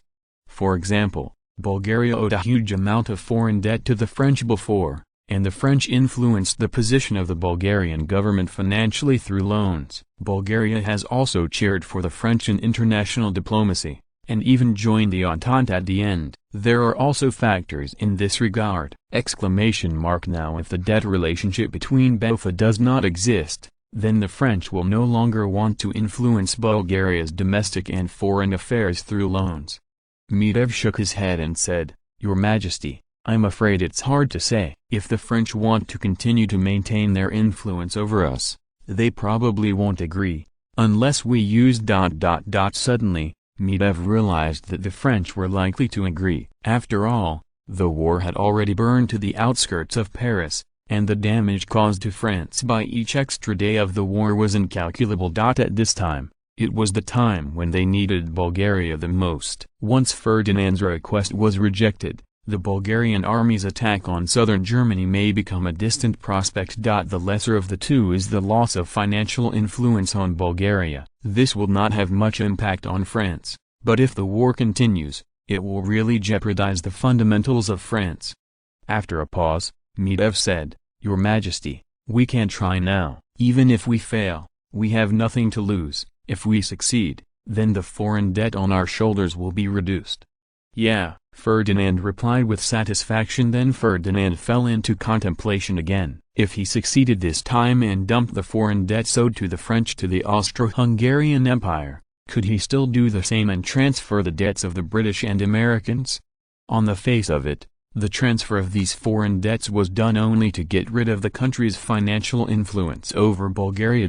But the deeper reason is only clear to Ferdinand himself. After this world war, the defeated countries have to pay huge amounts of war reparations, and with their post-war economic conditions, they are simply unable to repay so many debts. What if I don't have the money to pay the debt? The answer is obvious: default. Whatever you do, they have no money to pay their debts anyway, unless Bulgaria can also learn the French way of recovering the arrears and send troops directly to grab it. Historically, the French methods were very effective, but unfortunately they encountered an economic crisis, and neither machinery nor minerals could be used in an economic crisis. Then, the French government got into the water, and directly returned these to the Germans, allowing Hitler to use these properties to restore the German economy, and then start World War II. It can be said that if the French government persisted, even if they did not withdraw from the Ruhr area, the Germans would not be able to do anything to them. At that time, subject to the Treaty of Versailles, the German army was only 100,000 people, and even heavy weapons were restricted, and there was no strength to fight them. As long as you firmly hold on to the German heavy industry area and don't let go, without the support of heavy industry, Germany will be a tiger without teeth. Even if Hitler comes to power, it will be useless, right? With the lessons of history, Ferdinand will naturally let others jump in this pit. Because of his butterfly effect, the losses of Britain and France in this world war are much smaller than in history. Even if they make a little more money, it is a drizzle compared to the huge war expenses! Genius website address, mobile version reading website. If you are listening to this novel on a channel other than Fanfic World, it means they downloaded and uploaded it without effort. We cordially invite you to visit our channel, Mundo Fanfic Novelist. There you'll find the original version of this story and you can explore many other novels of various genres. We are waiting for you to immerse yourself in a world of incredible novels. Chapter 412, The Dead Friend Is Not Dead. Poor Road. In the early morning of May 7, 1917, the Luftwaffe attacked London, but this time it was not a bomb, but a more powerful leaf flint. Are you full today? But even if you are not full, it doesn't matter, the politicians are full anyway. The food of the capitalists is still piled up like a mountain, but you are still hungry. Do you think the world is unfair? Don't worry, this is just the beginning. Your life is worthless in the eyes of politicians. If you don't work overtime honestly, maybe they will send you to the battlefield as cannon fodder. You must know that the cost of cannon fodder is lower than your salary. Do you feel a lot more balanced in this way? Look, your treatment is not the lowest, but the idiots who are sent to the front line are. Politicians say that this is defending the British Empire, but in fact you will find that this is just a war of aggression provoked by politicians to make the capitalists war money. /U00261T semicolon I /U003E /U00261T semicolon /I /U003E. As for this country, does she need your protection? The answer is only in your own mind. Anyway, what you are defending now is only the capitalists who exploit you, and the politicians who oppress you. Oh, and finally remind you, your life is yours, and this country is the capitalists, nobles, and politicians. Cherish life away from factories, stations, warehouses and docks, or you will be at your own risk. The Germans have waged a propaganda war in an attempt to use the anti-war factions within Britain to force the London government to make concessions. The German flyers are still very powerful, and at least the anti-war demonstrations on the streets of London have increased a lot. After all, the stomach does not lie. Due to the looting of German submarines, the food reserves of the British have dropped to the lowest point in history, and the price of food has risen to the sky. /U00261T semicolon I /U003E /U00261T semicolon /I /U003E. As a last resort, the London government can only implement a rationing system. Unfortunately, this is only for ordinary people. The capitalists and aristocrats are still delicacies from mountains and seas, and their living standards have not been lowered in the slightest. Of course, The Germans are not just targeting the British, they have also dropped flyers to France, Russia, and Bulgaria, but the effect is not very good. The French are busy preparing for the defense of Paris. The French government said very decisively, "You can stop the war, you Germans will withdraw from France first. As long as you withdraw, everything is negotiable, then, the French people are satisfied." Well, it is impossible for the Hindenburg government to withdraw its troops because of the promises of the French. Anyone who believes in the promises of the politicians will lose their minds. The St. Petersburg government did not respond at all. The Tsarist government seems to have not seen the leaflets of the Germans. What should they do? /U00261T I /U003E /U00261T / /U003E. As for the anti-government forces in Russia, it is a treasure, and there are more propaganda materials. As for the uprising, the time is not yet ripe. When Bulgarians received the flyers, their first reaction was surprise. Are we not starving? And what kind of aggression war? We are in a national unification war, okay? Away from factories, stations, docks, warehouses. Are the Germans out of their minds? Not working. What shall we eat?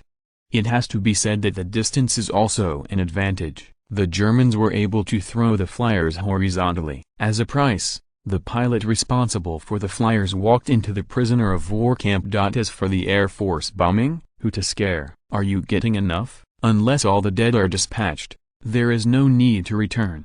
Well, I have to admire the propaganda level of the Germans. What a scumbag. /U00261T I /U003E /U00261T I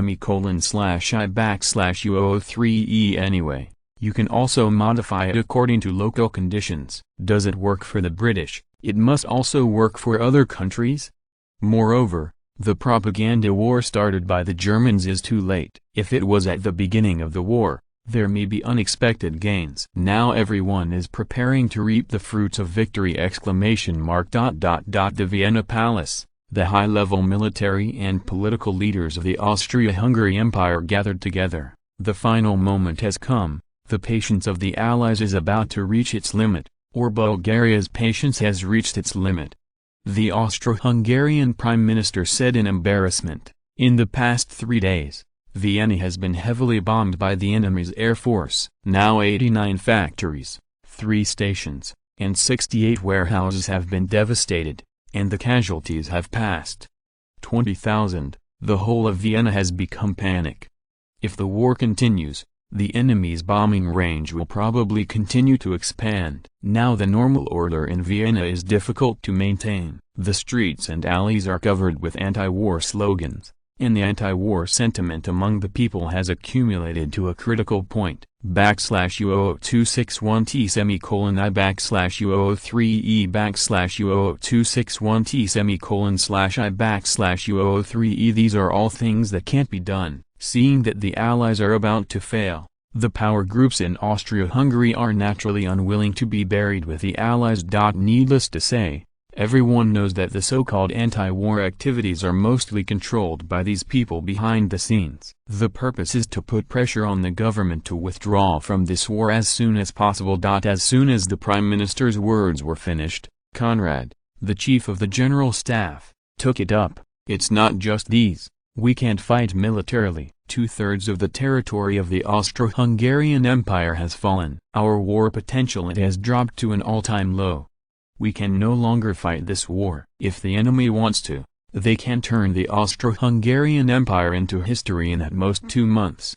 The situation of the Germans is not much better than ours. In the face of the all-out counterattack of the Allied powers, they will not last long, whether it is the Russians or the Bulgarians. As long as one of them invades the German mainland, the end of the war is already over. Doomed. /U00261T I /U003E /U00261T I /U003E. In looking at the current situation, it's only a matter of time before they push it all the way. Although the German 6th Army is the first in the world, they are still unable to face the siege of the 4 major powers. The Minister of War questioned, Your Excellency Chief of the General Staff, are you too pessimistic, now that the German submarines have blocked the British Isles, and their Sixth Army has also reached the outskirts of Paris? As long as they conquered Paris, the French will lose 1,000 miles to fight, and if the British don't want to go Hungary, there is a great possibility that they will compromise with the Germans. Once Britain and France give up, most of the two countries will choose to stop the war. After all, they are not sure to defeat the Germans. Therefore, this war is far from a desperate time, and the Allies still have a great chance of winning. We cannot give up like this, Conrad said coldly. Don't forget you are talking about Germany, not Austria-Hungary. /U00261T semicolon I /U003E /U00261T semicolon /I /U003E. If the Germans want to defeat the Anglo-French coalition forces, there is only one way they can do it, that is, we are desperate to hold off Russia and Bulgaria for them. Haven't you considered the consequences, my Minister of War? Once it fails, the Austro-Hungarian Empire ceases to exist. Moreover, even the Austro-Hungarian Empire in its heyday could not face the two great powers of Bulgaria and Russia at the same time. Now do you dare to think, is this a plan to send our soldiers to die for the Germans? The Minister of War said tit for tat. In order to win the war, it is inevitable to pay some price. No matter how much loss we pay, we can make up for it after the war. Xiang Yi clapped the table and said angrily, Bastard, don't forget that you are the war minister of the Austro-Hungarian Empire. Now we have to consider the future of the Austro-Hungarian Empire, rather than betting on us for the illusory chances of the Germans. Good luck! /U00261T semicolon I /U003E /U00261T semicolon /I /U003E. The Germans won the war, and it did not mean that the Austro-Hungarian Empire won the war. Now that the Kingdom of Hungary has defected, if we don't make the right choice, there will be no Austro-Hungarian Empire after the war. Even if the enemy does not come to carve up the Austro-Hungarian Empire, we will not have the strength to continue to maintain the rule of the country, and the Austro-Hungarian Empire can no longer be fought. The main war faction and the main peace faction quarreled, and the Vienna government was unable to make up its mind until news came. Your Majesty, the defeat of the Germans on the Eastern Front has already abandoned Ukraine, and the Russians have come to the Bohemia region. General Viktorik on the front has asked for support. A squire hurriedly came from outside, interrupting everyone's quarrel. Well, just one Bulgaria is enough, and now there is a hairy bear. How can we fight this battle? /U00261T semicolon I /U003E /U00261T semicolon /I /U003E. If you can't stop the Russians, it will be a week from Bohemia to Vienna. But the question is, does the Austro-Hungarian Empire still have an army? The answer is no. The main troops are fighting fiercely with the Bulgarians, and they are already at a disadvantage. If they are further divided to reinforce the Eastern Front, it is estimated that in a few days, the Bulgarian Russia will join forces in Vienna. What, are you saying that the Bulgarians are not going to attack southern Germany now? But the plan is just a plan. As long as the war needs it, it can be changed at any time. Besides, people can also divide their troops. The two countries can easily kill the hemiplegia Austria-Hungary without having to use all their strength to join forces. Do they need to worry about the enemy? Ferdinand too said coldly, Okay, I decided to withdraw from the Allies and join the Allies. And now the Ministry of Foreign Affairs immediately drafted a message. At the same time, the government must do a good job of coordination. After we join the Allied powers, the railways and highways must be open to Bulgarians. /U00261T semicolon I /U003E /U00261T semicolon /I /U003E. At the same time, some troops are dispatched to the Bohemia region. And don't let the Russians take advantage of the loophole. In the face of the crisis of life and death, Ferdinand II finally showed his decisive side. He could not take care of the life and death of the Germans. It was God's blessing to be able to keep the Austro-Hungarian Empire. defending the Russians is inevitable, who told them that they reached an agreement with Britain, France and Paul in their negotiations with the Allied powers, but the negotiations with the Russians have never progressed. In this case, if there is a loophole for the Bears and they directly occupy the Bohemia area, it will be difficult to get it back after the war. Bulgaria is full now. As long as everyone agrees, there will be no change, and the Russians haven't eaten yet. At this time, if you give the delicious food, do you want to take it back? Ferdinand II made the final decision, and many people were relieved. In their opinion, no matter what, jump out of the giant pit of the Allies first. There are also many people who are very disappointed, and they want to gamble again. After all, they are very unwilling to admit defeat now, but since withdrawing from the Allied country has become a foregone conclusion, there is no need for everyone to continue to struggle. Of course, this is also based on the premise that the Germans are about to die. Otherwise these fanatical main war factions will most likely choose to solve the problem with a coup! On May 21, 1917, the Austro-Hungarian Empire announced its withdrawal from the Allied powers, and joined the Allied powers the next day at the invitation of the Allied powers. World history has entered a new page. Genius website address, mobile version reading website, chapter 413. Was ordered. The Austro-Hungarian Empire has defected. Newspapers all over the world have been seized by this news, and many people are wondering if April Fool's Day is coming again. Originally, after the Allies rejected Italy's job hopping, everyone thought that the Allies were going to kill the Allies this time. After all, there were conflicts of interest between countries. Since the two countries can directly kill Italy because of the conflict of interests in the Mediterranean, can the two countries not be able to carve up the Austro-Hungarian Empire because of their interests in Europe? Well, the Russians did think so, but Ferdinand chose to give up. Bulgaria is not ready to compete for hegemony in the European Big Six. He has never been interested in making wedding dresses for others. Besides, in order to get Bulgaria to give up and carve up the Austro-Hungarian Empire with the Russians, Britain, France, and the United States have worked hard. That's right, the Americans have a share this time too. From this, it can be seen how much hatred the Russians have. Even the US government, which has nothing to do with this war, has to find a way to block them. Of course, because of not participating in this world war, the Americans are not yet confident enough to face up to their own strength. Therefore, the Americans who made a lot of money in the World War directly sacrificed their best gold and dollar diplomacy, increased the credit line of Bulgaria, and also reduced the interest rate, and then Ferdinand decisively accepted the olive branch thrown by the Americans. Even the Japanese in the Far East expressed their attitude through the Ministry of Foreign Affairs and strongly resisted the continued expansion of Moksha. Of course, the impoverished Japan should not expect any benefits. People just shouted a few words and it was over. Ferdinand didn't care about the so-called friendship of the great Japanese Empire.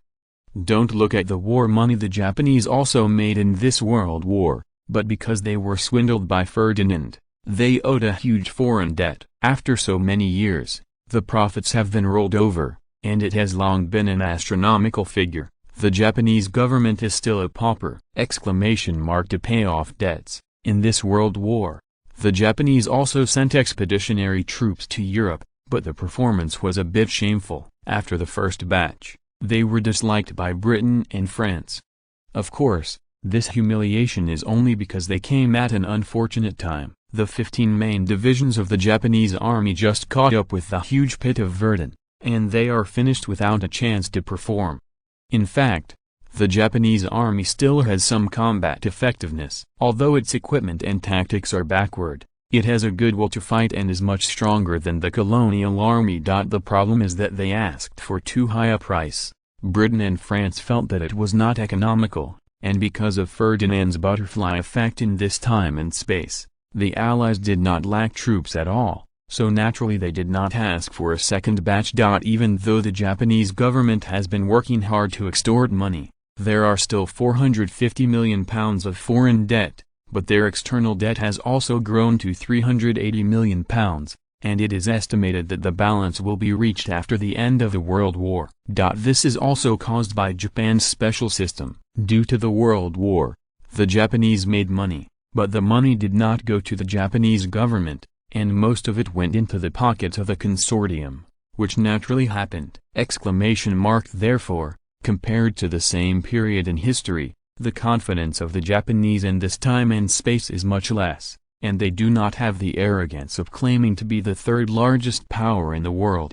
Note: after the Washington Treaty was signed, the Japanese government obtained the third largest naval tonnage in the world after the United Kingdom and the United States, and then they claimed to be the third largest power in the world. With the changes in the international situation, the rift between the Bulgarian-Russian alliance is also getting bigger and bigger. Unless Ferdinand wants to play the Bulgarian-Russian alliance to challenge the world, it will be a matter of time for the two sides to part ways. As for the treaty signed by the two countries before the war, to establish a Slavic federal empire, Ferdinand had long been thrown out of the sky by Ferdinand. Even the Tsarist government did not bring up this topic. It seems that everyone is not a fool. How can such an obvious thing not be seen?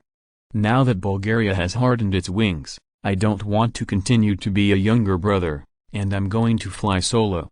In addition to the growth of Bulgaria's own strength, Britain and France have not done much. If they hadn't deliberately allowed Bulgaria to expand into Asia and Africa, would Ferdinand dare to make trouble with the Russians so quickly? Of course, if John Bull chose to suppress Bulgaria from the beginning, the ending would definitely make them cry to the corner. Bulgaria, which has no way to expand in the colonies, can only follow the Russians and expand in Europe. It is estimated that the Austro-Hungarian Empire has long been divided between the two countries. Even after the war, a Slavic empire that included Eastern Europe, Southern Europe, and Central Europe was about to emerge. This behemoth was even more terrifying than the Soviet Union in later generations, and Britain and France, which were severely damaged, had no way to stop all of this from happening.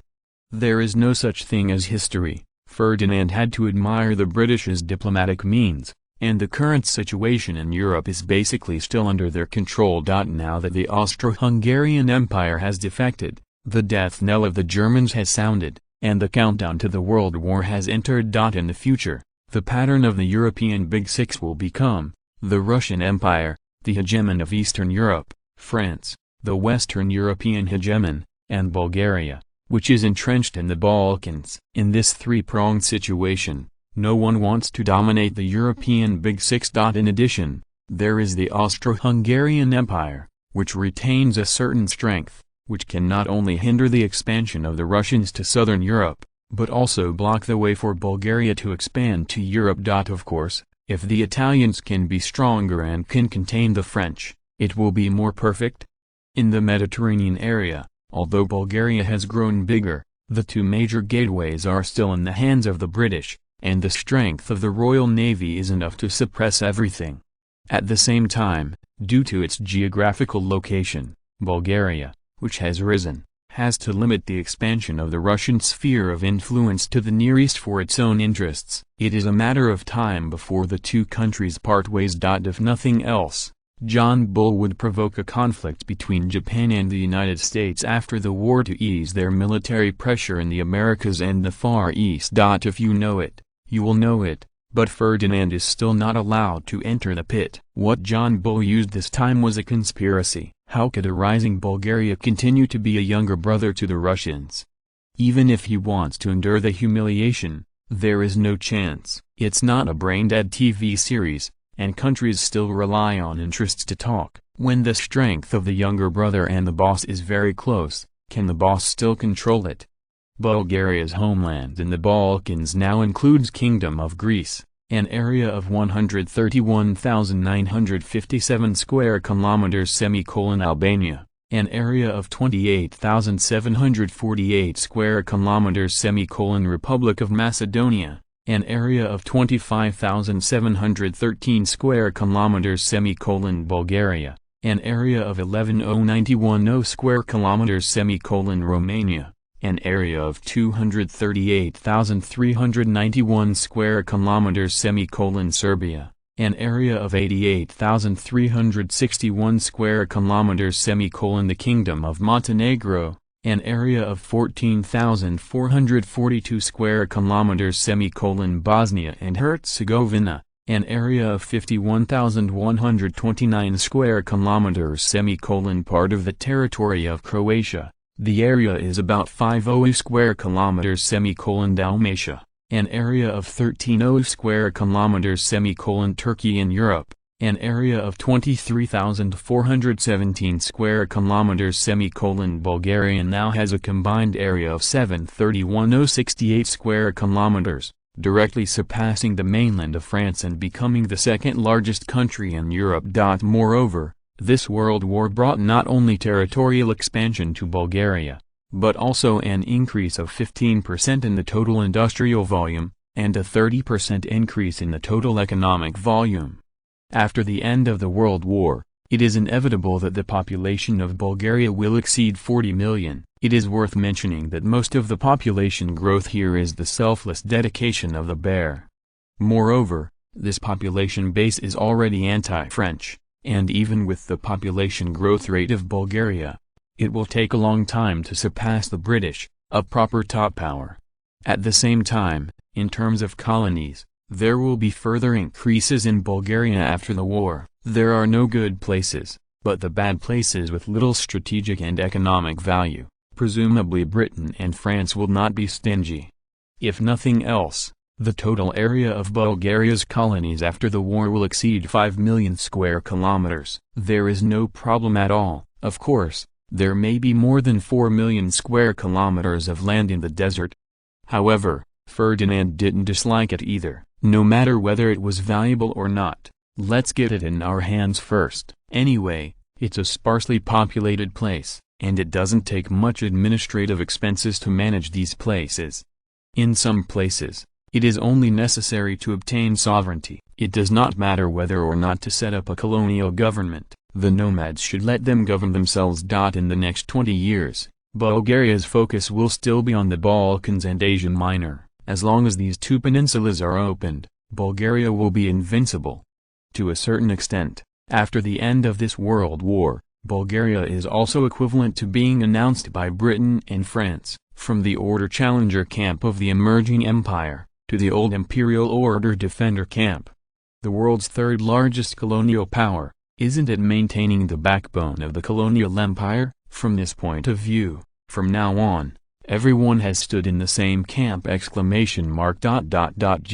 website address, mobile version reading website, chapter 414, Bulgarian-Russian relations in the new era. At the Berlin General Staff, Hindenburg lit a cigarette and started smoking. The thing he was most worried about was still happening. The defection of the Austro-Hungarian Empire meant that the most dangerous moment for the German Empire had come.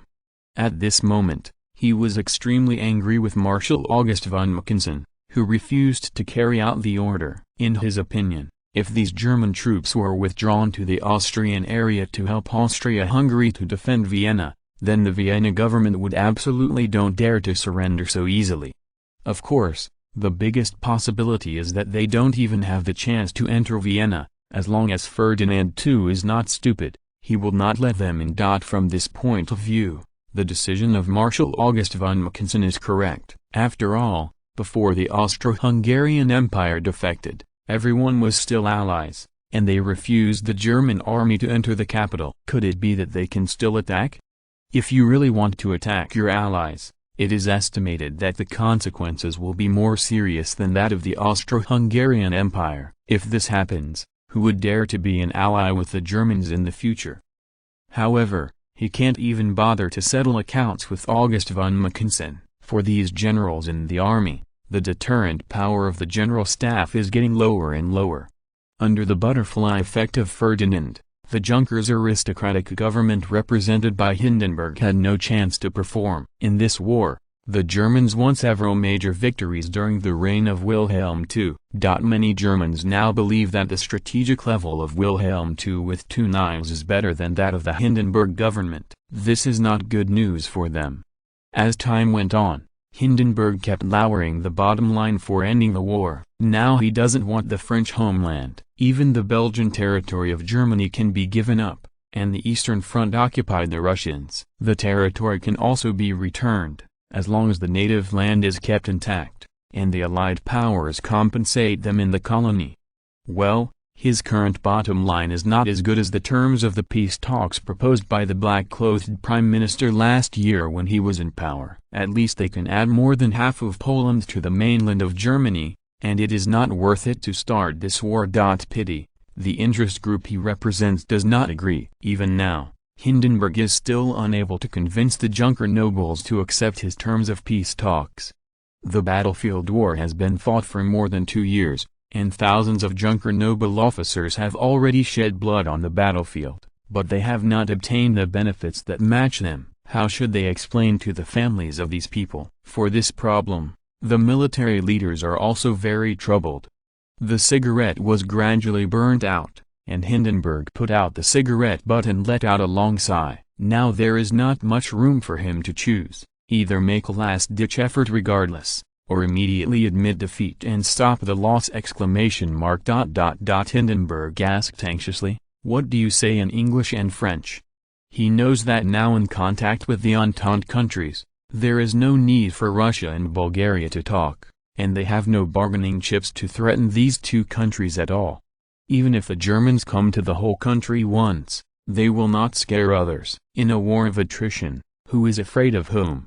Even if the Germans suddenly exploded and severely damaged the Bulgarian army on the front line, Ferdinand would only suffer once. Bulgaria has not suffered a major defeat for so long after the war. Not to mention the Tsarist government. Without these 3 million, the big deal is to wait until next year to fight again. The soldiers and their losses will start. You must know that the Soviet Union lost more than 27 million people in World War II. And most of them were troops. Didn't they persist? Now the population of Russia is even larger than that of the Soviet Union, and the war has only lost more than 10 million people until now. Even if the Tsarist government is weaker, it can still hold on. Therefore, in this secret contact with the Allies, Hindenburg focused on Britain and France. After all, at this time, if the Germans really fought hard with Britain and France, they could still suffer heavy losses. For example, if you are in a hurry, the German Navy has a stud directly with the British Royal Fleet. As long as 1/3 of the tonnage of the Royal Navy can be sunk, John Bull can't stand it. Similarly, the French have all been exposed to the iron hoofs of the German army. As long as the defense of Paris begins, no matter what the result is, Paris will be in ruins, and the French are destined to be the losers. These are all the bargaining chips in the hands of the Germans now. As for the problem of burning tens of millions of people in northeastern France, it is enough to talk about it, and it is impossible to execute it. German Foreign Minister Simons said with a wry smile, "The result is very bad. The British asked us to hand over all the main ships and submarines of the Navy for free, and signed a treaty to never show the Navy. Only then did they agree to end the war. The French demanded our immediate withdrawal from their territory, and they demanded from us Lorraine and Alsace, and they agreed to end the war only if these conditions were met." Hindenburg said coldly, "That is to say, we want to return to the pre-war period, but the Allies have not agreed?" Simons thought for a while and said, "It can also be understood in this way. The Allies have no sincerity in peace talks at all. Bulgaria's opening is a war reparation of £200 million. The Russians even asked us for East Prussia's territory, which is simply treating us as fat sheep." Hindenburg did not answer. He knew that the Allies had already made a choice for them. Only after Paris had been conquered and the British and French forces were severely damaged, could everyone sit down and negotiate again calmly. Well, if it is Ferdinand, it is estimated that it will be a compromise with Britain and France. The British want Germany to give up the navy. This is no problem. It is a country with 6 powers. Why not do business? To hand over all the battleships? Should the two sides still have discussions, such as selling them all to John Bull, or exchanging interests?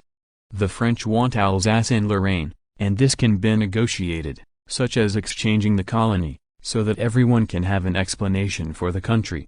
It's a pity that Hindenburg is not a traveler. He still doesn't know what he has missed for Germany by suspending the negotiations with the Allied countries now.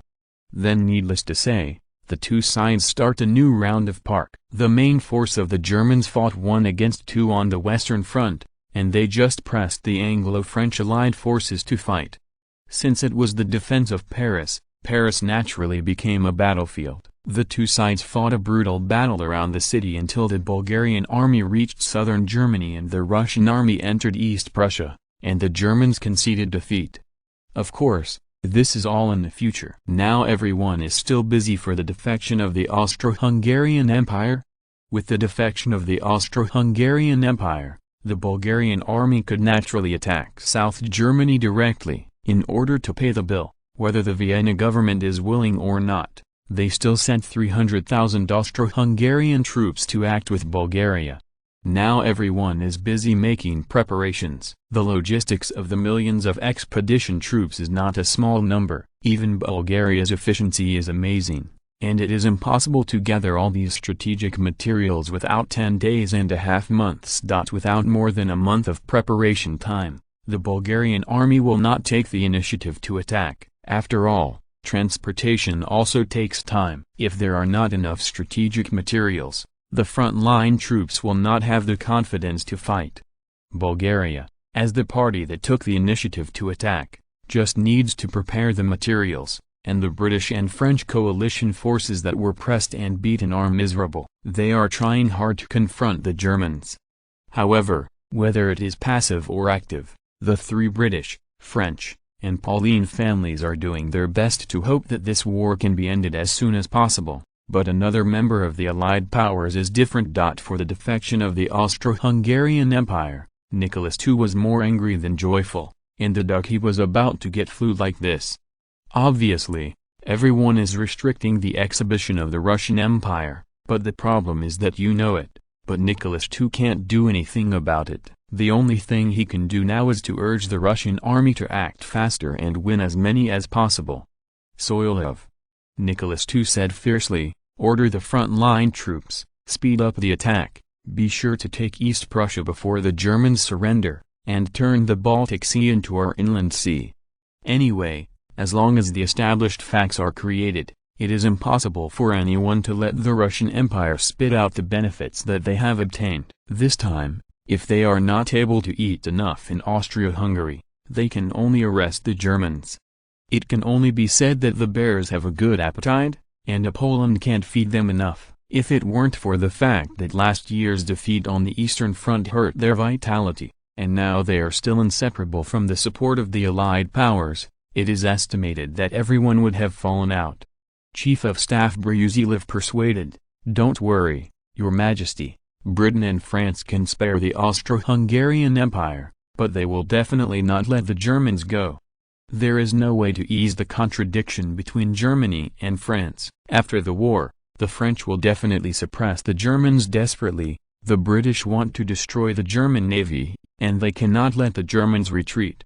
We just need to follow the original plan." After winning the Baltic Sea, the last shortcoming that restricts the Russian Empire will be made up. After listening to Chief of Staff Brusilov's analysis, Nicholas II was in a much better mood. In any case, Russia's most important strategy was realized in this war. As for the Austro-Hungarian Empire, which escaped the catastrophe, Nicholas II, the defeated general, still does not take it seriously. There will be opportunities to clean up them in the future, and what makes him even more troublesome is the rise of Bulgaria in the Balkans. It is no longer Prussia of the Balkans. It is about to become Germany of the Balkans. Their industrial strength has actually become the greater the Russian Empire, and their military strength is enough to pose a substantial threat to the Russian Empire. This is embarrassing. Originally, I just wanted to support a younger brother, but now I am playing indirectly supporting a competitor. Of course, he couldn't say this directly. At present, the friendship between Bulgaria and Russia is still politically correct between the two countries. If there is a conflict between the two countries, the people below can say that only he and Ferdinand can't say it, otherwise they will be subordinated. People give wrong interpretations, causing unnecessary trouble. Of course, This is also the aftermath of the Russians' defeat on the Eastern Front last year. Otherwise, the Russian Empire would still have the strength to suppress this little brother, and there would not be so much trouble. As for how to restrict the exhibition in Bulgaria after the war, Nicholas II really did not think of a good way. After all, the economic ties between the Russian Empire and Bulgaria are too close now, and the economic sanctions against each other may even destroy themselves together. At present, more than 90% of the import and export trade of the Russian Empire is carried out with Bulgaria. Of course, this is mainly caused by the war. After the war, this proportion will definitely decline. Number 1 trading partner. According to the analysis of economic experts, it is the most suitable choice for the Russian Empire to build an integrated economic circle between Russia and Russia, using economic interests to tie the two countries together. This is also the national policy that both sides of Bulgaria and Russia are currently implementing. So now, no matter how big the political differences between the two countries are, under the influence of common interests, on the surface, the two are still the closest allies. Nicholas II thought about it and said, well, but we still have to get the Baltic Sea into our hands quickly. If it takes a long time, the British will definitely make trouble for us again. Now the Japanese in the Far East are active again. According to the news from the Far East front, they are going to carry out a big operation again. They simply ignore the empire. When the war is over, we'll have to deal with the troubles to the east. Brusilov was stunned for a moment, and reacted quickly. It seemed that His Majesty the Tsar was still brooding about the Japanese. However, for the Russian Empire, this is a good thing. Instead of focusing on the European Big Six and the French, it is better to go to the Far East and squeeze the Japanese as a soft persimmon. Of course, this is the future. Even if the war is over in the short term, everyone will still have to lick the wounds. Without 10 or 8 years, European countries will not be able to recover. After thinking about it, Brusilov said confidently, yes, please rest assured, Your Majesty, within a month at most, we can severely damage the German troops on the Eastern Front, and the Baltic Sea is ours. Nicholas II nodded with satisfaction. Several generations of the Russian Empire have been fighting for the ocean strategy for hundreds of years, and this is the first time that they are so close to victory! Recommend the new book of the city god Lao Shi Genius. Website address, mobile version reading website, chapter 415. The Old Marshal and number 039:S calculation. The German-Austrian border has now gathered more than 900,000 allied troops, and this number is still increasing, as the commander-in-chief of the coalition in this war, General Dante Christophe, is in high spirits. This battle may be the last battle in his life, although the scale may not be very large, but the standard is high. Marshal Conrad of the Austro-Hungarian Empire had to be his assistant. Quite a bit of 30 years of Hedong, 30 years of Hexi.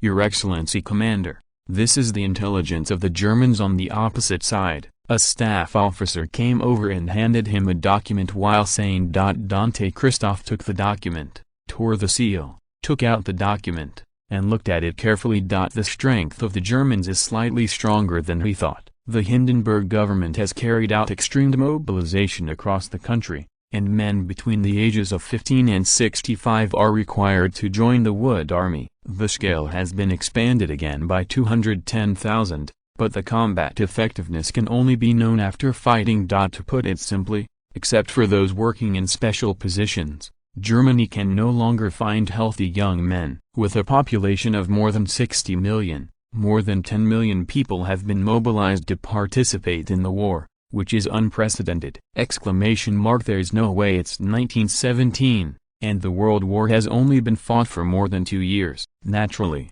the Germans are stronger than in history. The main reason is that they can hold on for a while in terms of materials, and they robbed the Russians last year. There is no hunger in the country, and naturally there will be no uprising of naval soldiers. Only in this context can the Hindenburg government be able to gamble again. Winning the German Empire or the German Empire, and losing will not be worse than surrendering now. Dante Christophe ordered, you go immediately to summon the officers above the division commander to come over for a meeting in the afternoon. The Germans chose to fight another war, which is not surprising. After all, the war has been going on until now, and the flames of war are burning in other countries, and their strength still exists. Even if their army can't win the alliance of Britain, France, Russia, but against any two of them alone, the German army can still do it. In this case, of course, it is the last fight, in theory, as long as they are fast enough to defeat the British and French coalition forces first, and then deal with the two countries. Even if they cannot win this war, they can end it decently. The prototype of the Blitzkrieg has already appeared in World War I. It was used in the winter battle launched by the Russians last year. The Germans, who are good at learning, naturally want to borrow it. Dante Christoph sat in the seat. His face was cold, the air was filled with a heavy and depressing breath, and the conference room was silent. Time has only passed for a while, but to everyone it feels like living like a year.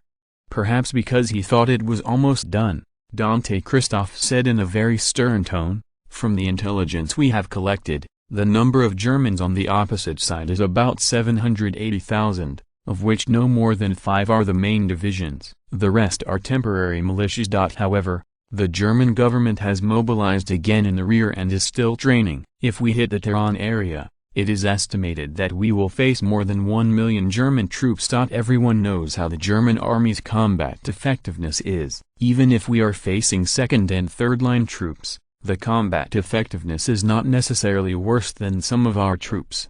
Therefore, in this battle, I ask all of you to fight steadily and never allow greed and rash advances to create opportunities for the enemy. Do you understand?" Everyone couldn't help but replied, "Understood." Obviously, he is in the power, the shadow of the famous tree. The world war is going on, and now Dante Christoph has become one of the most famous generals in the Entente. After 100 battles without a single defeat, this alone can overwhelm most of the arrogant soldiers. Now that he is so serious, he is obviously beating someone among them. Conrad's face tugged at once, taut like a paste, no doubt directed at him. However, the situation was stronger than people, and he still chose to endure it. It is also inevitable that Dante Christoph will take him to power. With the end of the World War, the future relationship between Bulgaria and Austria-Hungary is undoubtedly impossible to return to normal, since it is an enemy. If you offend, you will naturally offend. And most of the officers sitting are Bulgarian, so Dante Christoph can't take them seriously, can he? And the British-French coalition forces involved in this operation didn't have many people at all, and the highest-ranking officer was just a division commander. Dante Christoph was too embarrassed to bother with others. It's useless even if you insist on finding fault, even if you point at the nose, people don't care. It's a common thing for superiors to scold subordinates in the army, and it's not ashamed. Anyway, you can't pull them out.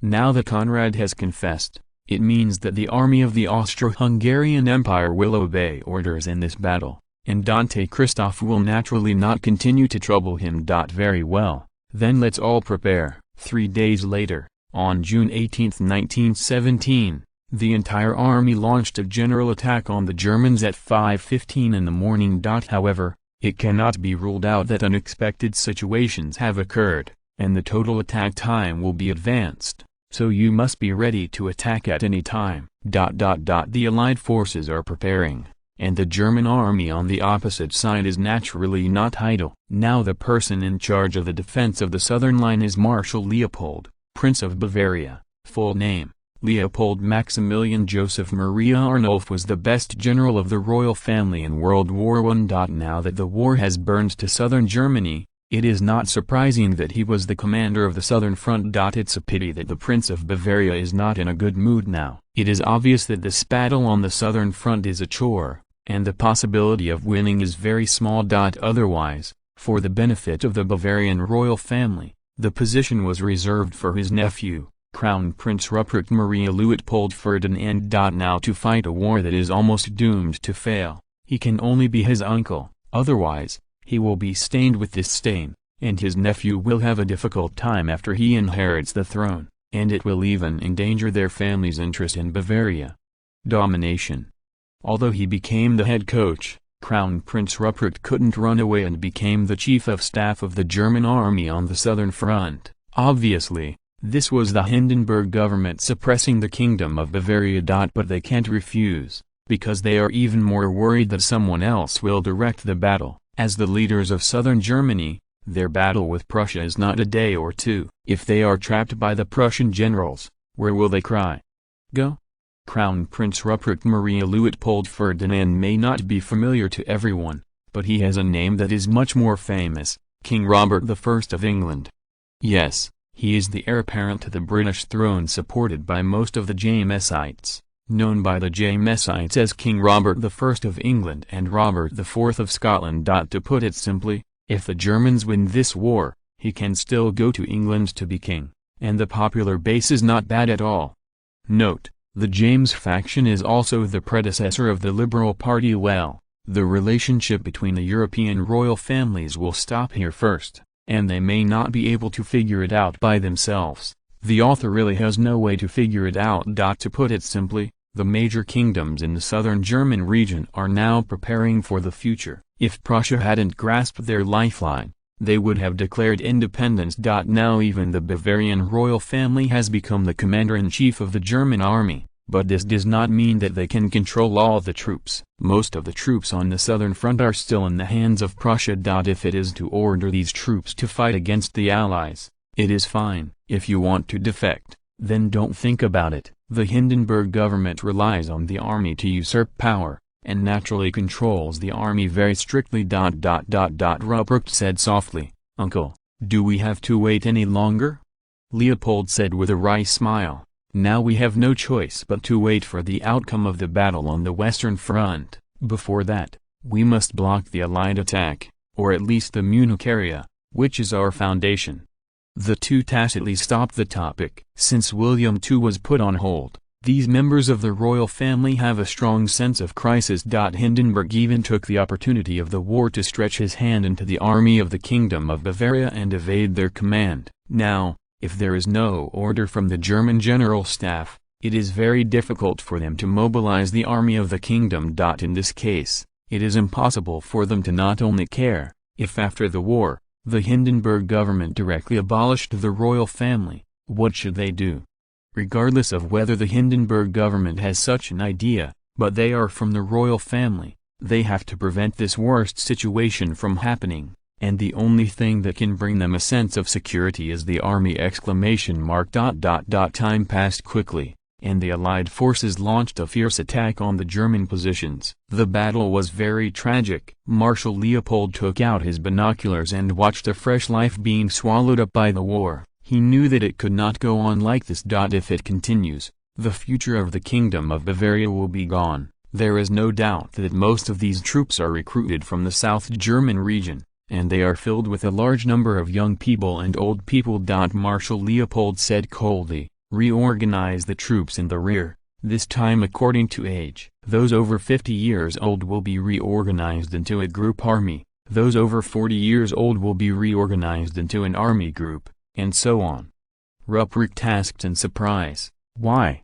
Marshal Leopold said coldly, "If we continue to fight like this, the future of the Kingdom of Bavaria will be gone, and the future of the German Empire will also be exhausted. We have to make a choice for this country."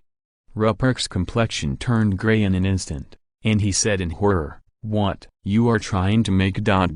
Marshal Leopold interrupted, "Yes, it's useless for this country when you get old. Bavaria can be without us old men, but it can't be without these teenagers."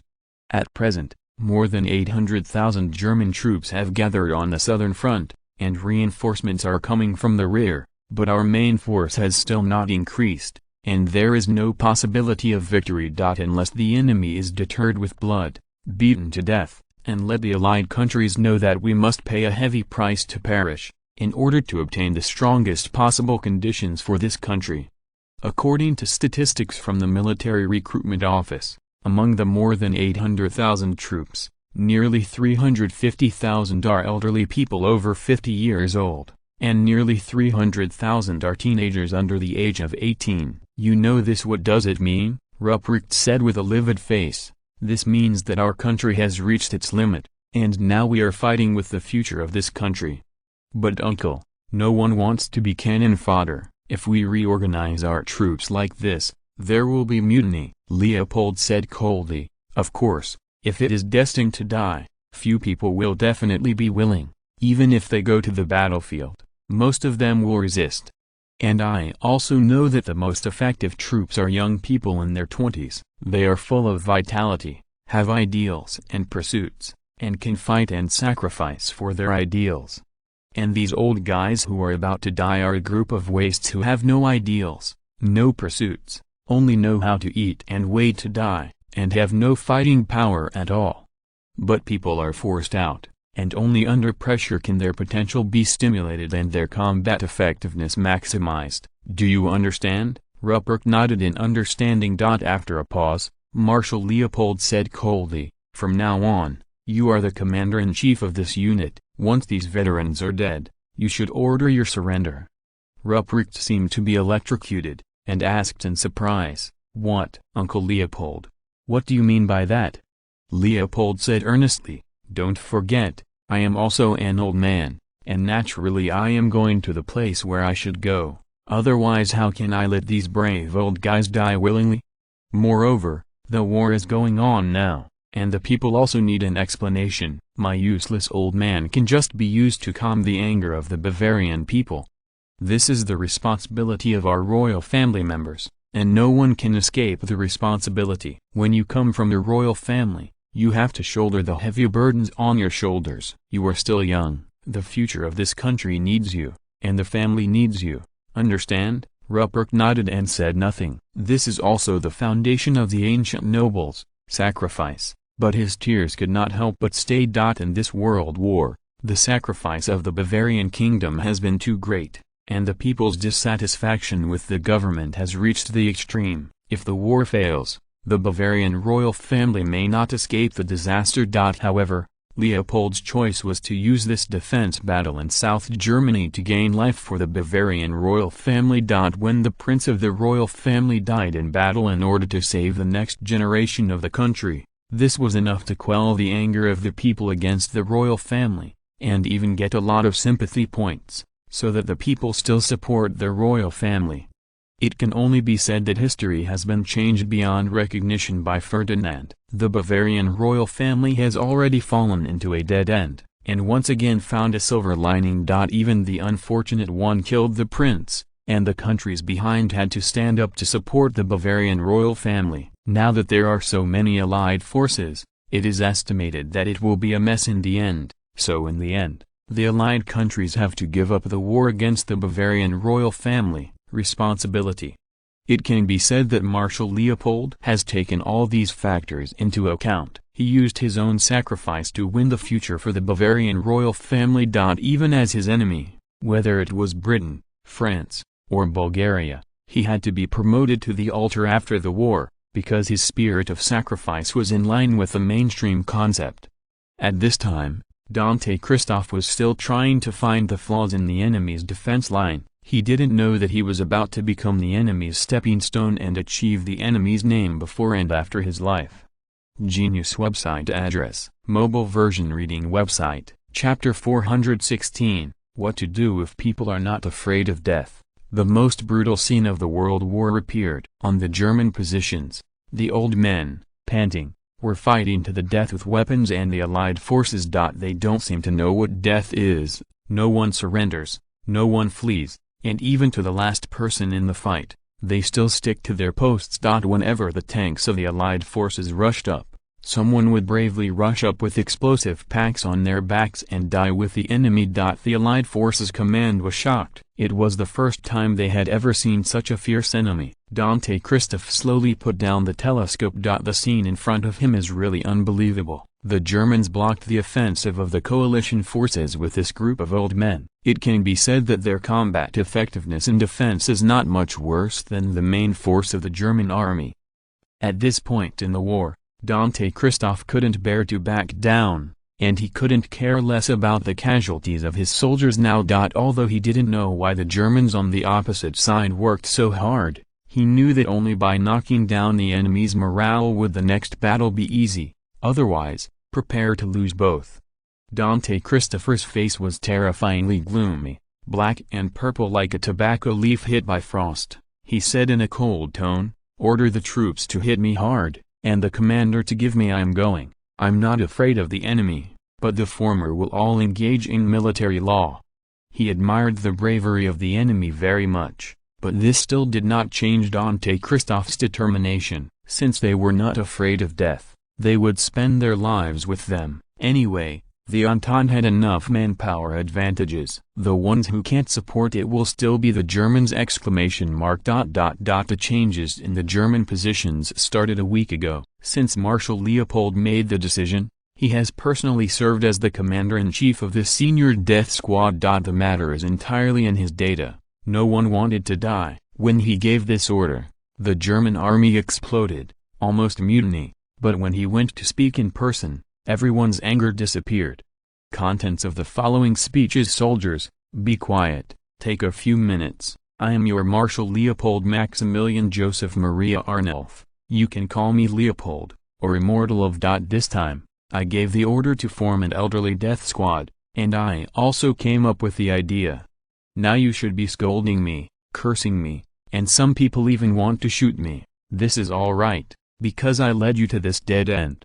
I know that everyone doesn't want to die, and I don't want to die either. I, like you, are all passively involved in this war. At this stage, it is no longer necessary for us to investigate the right and wrong of this war.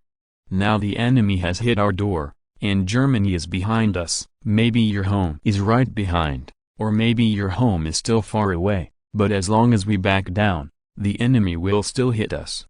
They will destroy our cities, our farms, they will enslave our families. The great German Empire will cease to exist. We have no choice. The future of the country should be left to those damn politicians to consider, or let those who survived the war have a headache. Come here and put on the military uniform. We have only one mission now, to defend our homeland. Some people may ask, why should you be sent to death? The truth of this issue is cruel, but I still tell you, the reason is very simple. You include me, we are all old men, and it is useless to this country. If we don't die, we're going to fuck the lads next door. They're still young, most of them 15 or 16. Although it is very unfair, but as your marshal, I still have to say, leave the chance of birth to the children. They are still very young, and the road to life is still very long. They are the future of the German Empire. This country can live without us, but it cannot live without them. Let them go when we're all dead. This time, I, Leopold, can't help you, but for the future of this country, I will take you to death today. Now I'm announcing the establishment of the German Reich's death squad for the elderly. Those over 50 who still consider themselves to be men, come to me, the captain, to sign up. 40 to 50 years old, go to Admiral Porto and sign up. When we are all dead, it will be your turn. As for the remaining young people, you are still safe for the time being, but when we are all dead, I hope you can follow this rule and leave the chance of survival to your children. Finally, let me say that if someone wants to settle accounts with me, we will see each other in heaven. Of course, we may meet in hell, who knows? It was Marshal Leopold's death-hearted speech that inspired the fighting spirit of this group of veterans, who volunteered to go to the battlefield for the future of this country. The sentence, "Leave the chance of life to the children," has dispelled everyone's grievances. The most important thing is that the Marshal has personally acted as the captain of the death squad. Although everyone is still cursing him, in their hearts it is already unlimited respect.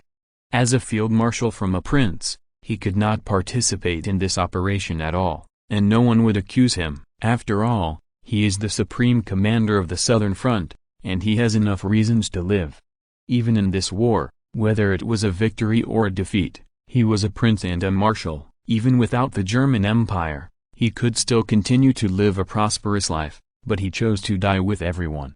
He made the same choice together with 124 noble officers, including 8 generals. Most of them were retired officers. Due to the World War, they put on military uniforms again. They also made the same choice for you.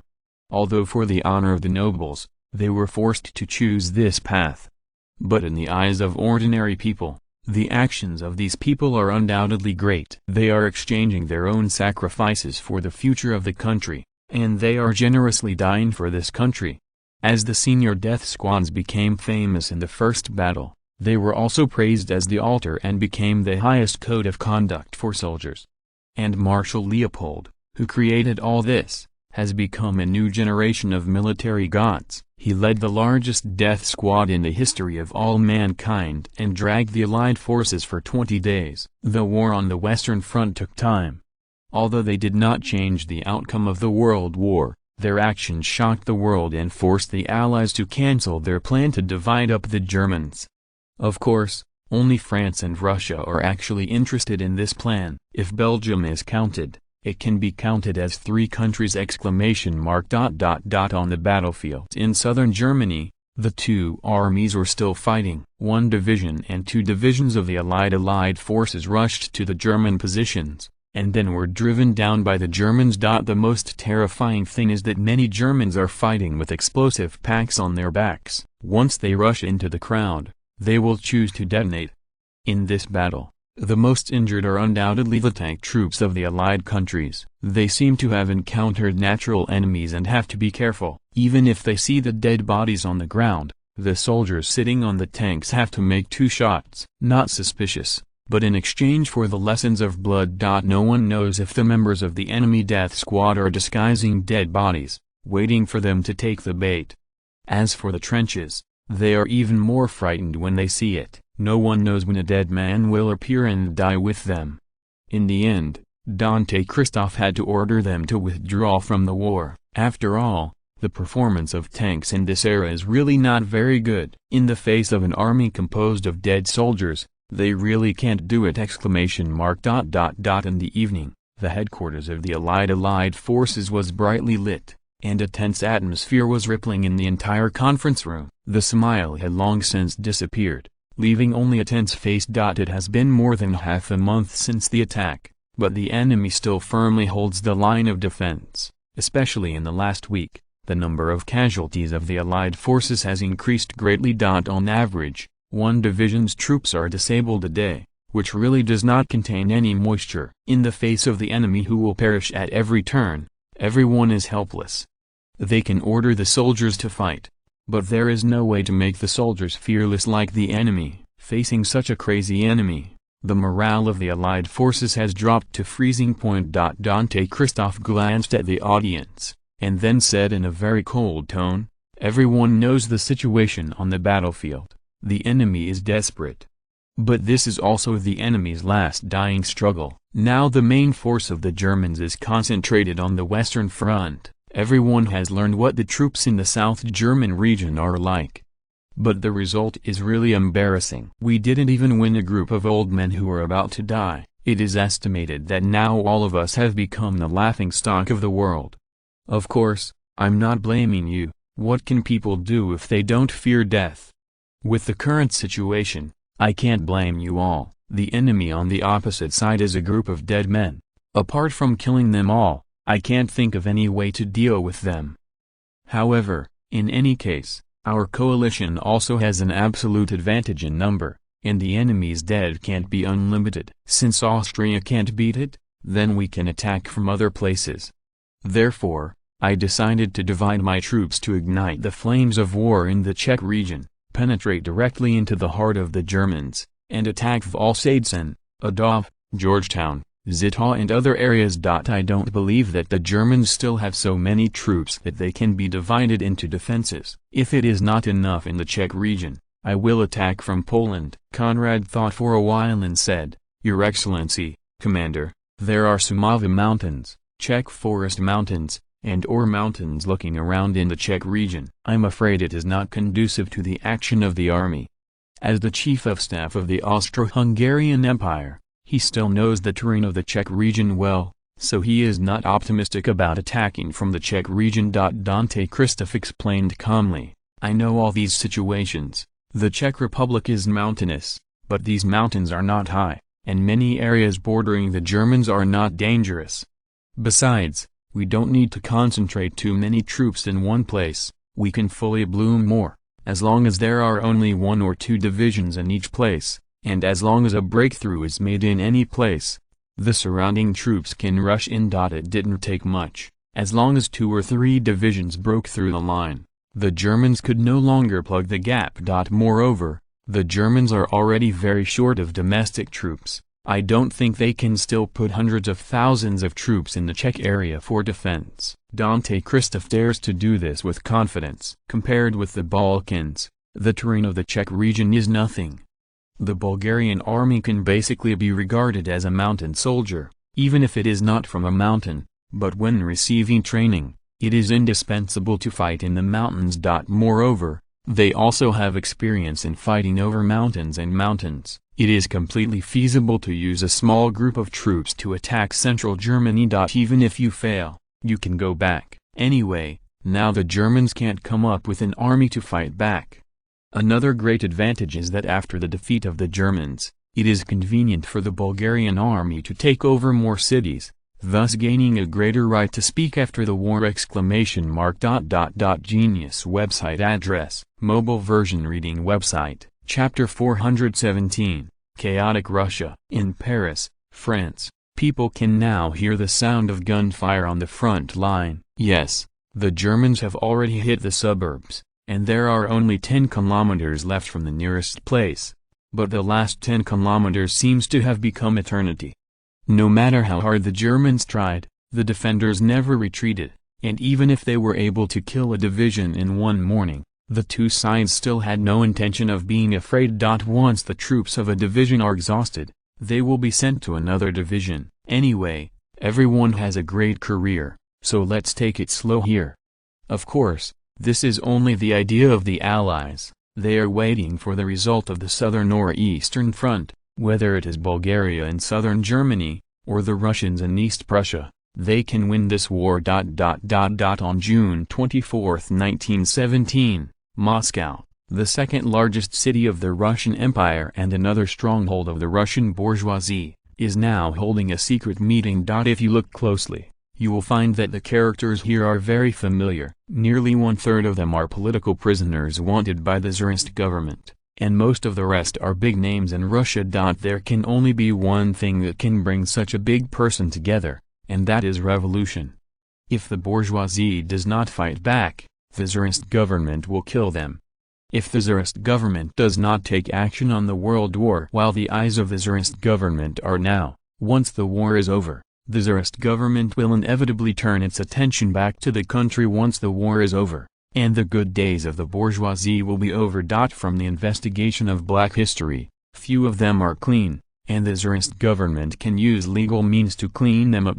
It will be too late to think about counterattacks at that time. After all, many of the things they do are invisible. In the past, everyone tacitly passed the blame to the Tsarist government. Even the working class of Russia now. It is also believed that the Tsarist government is forcing them to work overtime without pay, that the Tsarist government has lowered their wages, and that the Tsarist government has caused prices to rise. It is such a ridiculous deception that no one has ever exposed it. This is the current situation in Russia. The stupid Tsarist government didn't even know how to guide the public opinion, and allowed the capitalists to smear the government. It is no wonder that the Tsarist government collapsed in history. Can't write. 30,000 words omitted. This meeting also marked that the revolutionary forces in Russia had temporarily united, and after the meeting, these people acted in unison. Some are in charge of forming the armed forces, some are in charge of propaganda activities, some are in charge of raising food and salaries, and some are in charge of causing trouble for the Tsarist government and diverting the attention of the government! The combined strength is huge. On July 1, 1917, Russia broke out the largest strike in history. More than 11 million people across the country participated in this strike and parade. The consequences of this general strike are very serious due to the strike of the bus drivers. The buses are out of service, and the traffic inside the city is paralyzed. Many cities have returned to the last century due to strikes by water and electric workers. Overseas trade has come to a standstill due to a strike by dock workers. 90% of Russia's railways were paralyzed due to strikes by railway workers. The strike is just the beginning. On the way to the parade, the revolutionaries who were hiding in the crowd directly drew their guns to shoot at the blocking military and police, inciting the crowd to storm the government building, etc., all of which were staged non-stop in Russia. The relationship between the Tsarist government and the people has reached the worst level in history. The corrupt Tsarist government bureaucrats have no ability to deal with problems in a timely manner. Instead of catching the real culprits behind the scenes, they blindly took measures to suppress ordinary people participating in the parade. The consequences are naturally catastrophic. Creating chaos is only the first step, and then Russian banks are constantly being attacked, and there have been many bad bank robbery incidents. Of course, how could the bankers be at odds with their own interests? The bank was robbed, of course, they designed it themselves, and of course the purpose was still profit.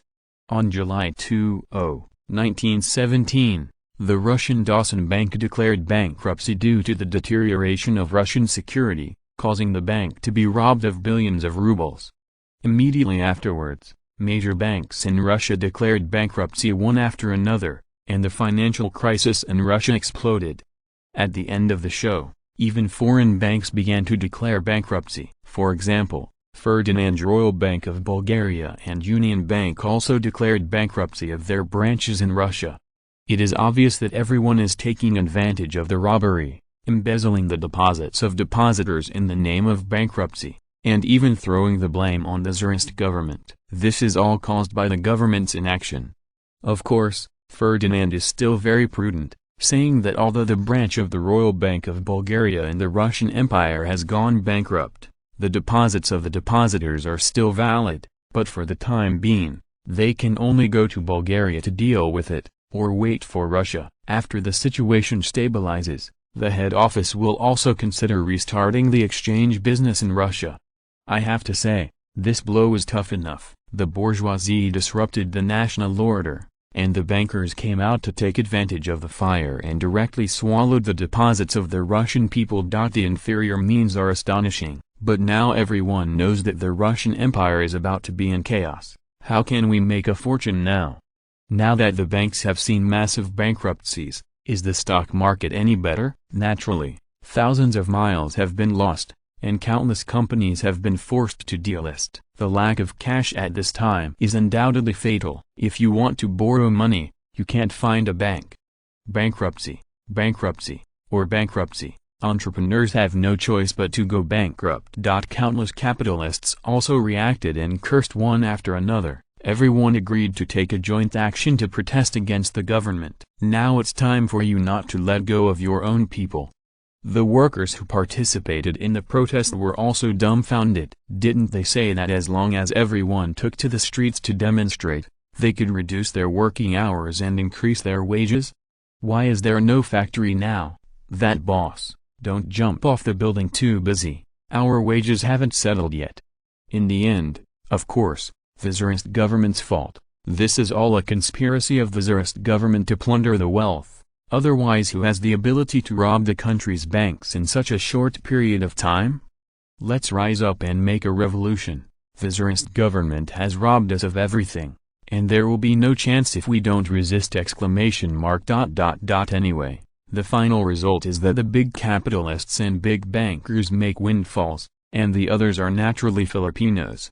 By the way, the power of the Revolutionary Party is also rapidly expanding, and the power expansion of the Bolshevik Party is particularly prominent. From an unknown small party, it has become one of the most powerful factions in the revolutionary group.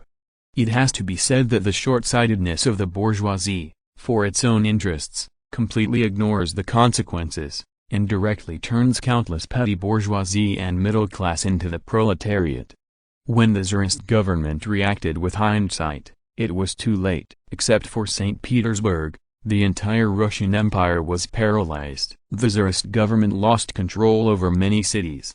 When Nicholas II was trying to deal with internal conflicts, bad news from the front came. No way. Due to the emergence of the general strike, the transportation of the Russian Empire has fallen into a state of paralysis, and the supplies of the front-line combat troops will naturally not be available. That's enough. Anyway, The troops on the front line are now next to their allies. It can also be solved by finding a way to let Bulgaria transport a batch of emergency supplies first. It is a pity that the enemy did not give them a chance. I don't know why the Russian army's material warehouses on the front line were all bombed by the Luftwaffe, and they suffered heavy losses in the end.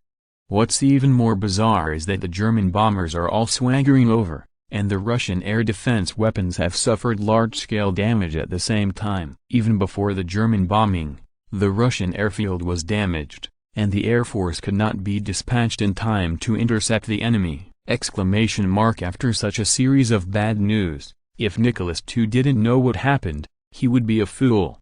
If the German intelligence department is really so arrogant, why wait until now? It is estimated that as early as 1915, the Germans had a military parade in St. Petersburg. But the fact that the Germans do not have this ability does not mean that other forces do not have it either. The strongest fortresses are conquered from within. This sentence is not wrong at all. The Russian army's secrecy is only for the enemy, but the defense against itself is not so strict. It has been more than half a year since the Great Purge of St. Petersburg, and the Russian bourgeoisie who have suffered losses are naturally not fools. They have already experienced the importance of gun barrels. Infiltration into the army is also inevitable, and they are already inextricably linked with the army. They can't control the army on the front line, but it is really a little bit to get some information from it. It's not difficult. In order to fight the Tsarist government and make them unite with the enemy, is it difficult? At least so many political prisoners repatriated by the Germans are not the bridges of friendship between the two sides? Anyway, with the moral integrity of the bourgeoisie to smuggle materials to the Germans during the war, it is natural that they don't care about selling out their national interests again. Then the worst situation emerged. The lessons of last year's defeat and the Eastern Front battle have made Nicholas II understand that the Russian army is also a human being, and they will surrender to the enemy if they run out of ammunition and food. Nicholas II's reason has been burned by anger, and he angrily shouted, "The supplies of the frontline army can only be supported for less than a week. When can we resume transportation?" The Minister of Transportation replied tremblingly, "Your Majesty, the domestic chaos is destroying the railways everywhere. If you want to restore normal transportation, you must wait for the domestic situation to stabilize." Nicholas II's face turned from red to blue, and he roared, "Waste! I don't care what method you use. Immediately restore railway transportation for me. Let me suppress the chaos in the country. Do you understand?" Chief of the General Staff Galazynov stubbornly proposed, "Your Majesty, the troops on the front line are currently lacking in supplies. Should we let them move into the Czech region and join forces with the Bulgarian army there?" Obviously, he thinks that domestic transportation can be restored in a short period of time, and he is very clear about the black hand of this domestic chaos. With the strength of the Russian capitalists, it is not so easy to suppress them in a short period of time. In order to prevent the troops on the front line from starving, it is better to meet the Allies as quickly as possible. Although it may lose a little face and pull the hind legs of the Allies, in the face of the life and death of millions of troops, these are not enough, worth mentioning. Although Nicholas II was already full of anger, he still retained some sense and knew how to judge the seriousness of the incident. Then why don't you hurry up and give an order? How did you act as the Chief of Staff, and send someone over to catch me the big rats in the army? Understand, idiot? Yes, Galazynov replied bitterly. He really wanted to stop the Tsar Queen's order. With such a big thing happening, the front-line army has already started self-examination, and there is no need to go to war. The most important thing is that the interior of the Russian army is not so clean, and there are a lot of messy things. Once these imperial envoys find out something, everyone will not end well. Don't think that they should send people. They used to send people from the general staff. If such a big thing happens, the Tsar will definitely send people they can trust. Once the Tsar's intelligence organization is allowed to penetrate deep into the army, the consequences will undoubtedly be serious. However, Galazynov is also a smart person. He knows that this is not a good time to persuade. Genius website address, mobile version reading website, Chapter 418. The Betrayal. Sofia Royal Palace. Ferdinand is holding a government ministerial meeting to discuss the economic transformation after the war. Chief of the General Staff Klaus suddenly broke into the conference room and said urgently, "Your Majesty, the Russians are probably going to die."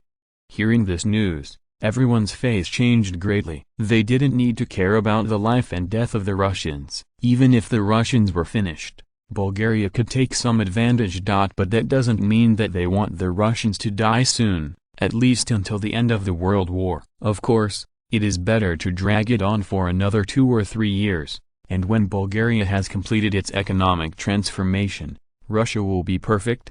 Ferdinand was also a little surprised. It is estimated that no one knows more about the chaos in Russia than him. Even Nicholas II, the party concerned, does not have as much information as he does, but he did not say that the Tsarist government will soon be over. Yes. At least now the Tsarist government still has the support of the Russian military. Although the bourgeoisie is fanning the flames and disrupting the economic order, they haven't risen up yet. Ferdinand frowned and asked, "What's going on?" Ferdinand didn't think Klaus was aiming for nothing. If there was no major incident in Russia, how could he rush into the conference room? Christoph took a long breath, and then replied, "Yesterday the Luftwaffe attacked the Russian army's material warehouse. The Russians suffered heavy losses, and they have asked us for help. And their troops in Poland forced their way into the Austro-Hungarian Empire this morning, and are rushing to the Czech region. It is said that they want to join our troops and attack the Germans together." Ferdinand's brows became even tighter. The Russians sent the main force of the Polish region to the Czech region and decided that it was impossible to fight with the Bulgarian army. The Tsarist government could not afford to lose that person. Then the reason for them to make this decision is obvious. In the German sneak attack yesterday, they suffered heavy losses and could no longer attack the Germans independently. But what kind of loss could make them so terrified? Apart from the lack of food, Ferdinand couldn't find a more reasonable explanation. After thinking about it, Ferdinand said, "Contact the Russians immediately to find out the specific situation, and let them report the number of troops coming over, just because we need to prepare logistical materials." "Yes," Christoph replied. It is no wonder that Christoph felt that the Russians were about to die, and the country was in chaos. The logistics supply line had been interrupted for more than half a month, and now the material warehouse to the good front line was blown up again. Once the Germans seized the opportunity and replicated last year's battle on the Eastern Front again, the Tsarist government was estimated to be doomed. The reason why the Russian bourgeoisie has not yet revolted is because they are afraid of the army on the front line. Once this army is gone, or its vitality is severely damaged, will they still be afraid? Without the Tsarist government supported by the army, there is no longer any ability to suppress domestic forces, big or small. Once the balance is broken, the Russian Empire will explode in an instant, and all kinds of bulls, snakes, ghosts and gods will jump out to do things. It's not that Ferdinand looked down on Nicholas II, but his military ability and internal affairs ability are really scumbags. He can still control the Russian Empire in peacetime, but once it enters troubled times, it will not work. Ferdinand sighed, and then said, "It seems that we need to make a new plan." You are all aware of the internal problems of the Russians. According to our previous estimates, the Tsarist government has the support of the army. When the World War is over, they can solve the domestic chaos. But it is different now. It is obvious that the anti-government forces in Russia have already hooked up with the Germans. Under their internal and external attacks, the Tsarist government will not be able to support it for long. In the next change, how should Bulgaria handle itself? How to take advantage of this opportunity to maximize profits? No matter how the relationship between Bulgaria and Russia is, interests are the core of countries. When it is time to take advantage of the fire, everyone will still not be soft-hearted. Prime Minister Konstantin said with a frown, "Your Majesty, the biggest problem now is the Russian army on the Eastern Front. As long as this army is kept, the Tsarist government can barely maintain its rule over the country. But now that the capitalists in Russia have colluded with the Germans, I am afraid that the Russian army and the attack on East Prussia may encounter unexpected events. Even if the Tsarist government threw the logistical pressure of the Russian army in Poland to us, they still have no way to guarantee the logistical supply of the Russian army in Lithuania. But they can't move this unit, otherwise the Germans can drive straight into the St. Petersburg area, then the Tsarist government will be finished. Show me the map of Eastern Europe, Ferdinand said unquestionably. As soon as the words fell, two attendants took out a huge map of Eastern Europe from behind, put it on the ground and slowly opened it. Ferdinand said solemnly, "The Chief of Staff is going to mark the troop deployment of Germany and Russia on the Eastern Front." Soon there were attendants, who took out the military flags that had been prepared and gave them to Christoph. Christoph took over the flag and immediately found the corresponding position on the map, marking the deployment of German and Russian troops. Ferdinand looked at the map carefully, and after a while, he smiled bitterly and said, "It's too late. If nothing else, the Germans are going to take a risk this time. Now that the war is over, the Germans' chances of winning have been reduced to the lowest point. At this time, even if there is only a slight chance, they will not give up. If last year the Germans were fighting to win the war with their lone deep raid on St. Petersburg, now they are fighting for production. The withdrawal of any of the four great powers of the Entente from the war is of great significance to the current German government. But at this time, the Russians came to the door by themselves. With the cooperation of these leading parties, I am afraid that this time the Germans don't even need to prepare logistical supplies. Anyway, as long as they have money, these people will dare to sell." Chekhov said in disbelief, "Your Majesty, judging from the deployment of the Russian troops, they seem to have intentionally let the Germans raid St. Petersburg."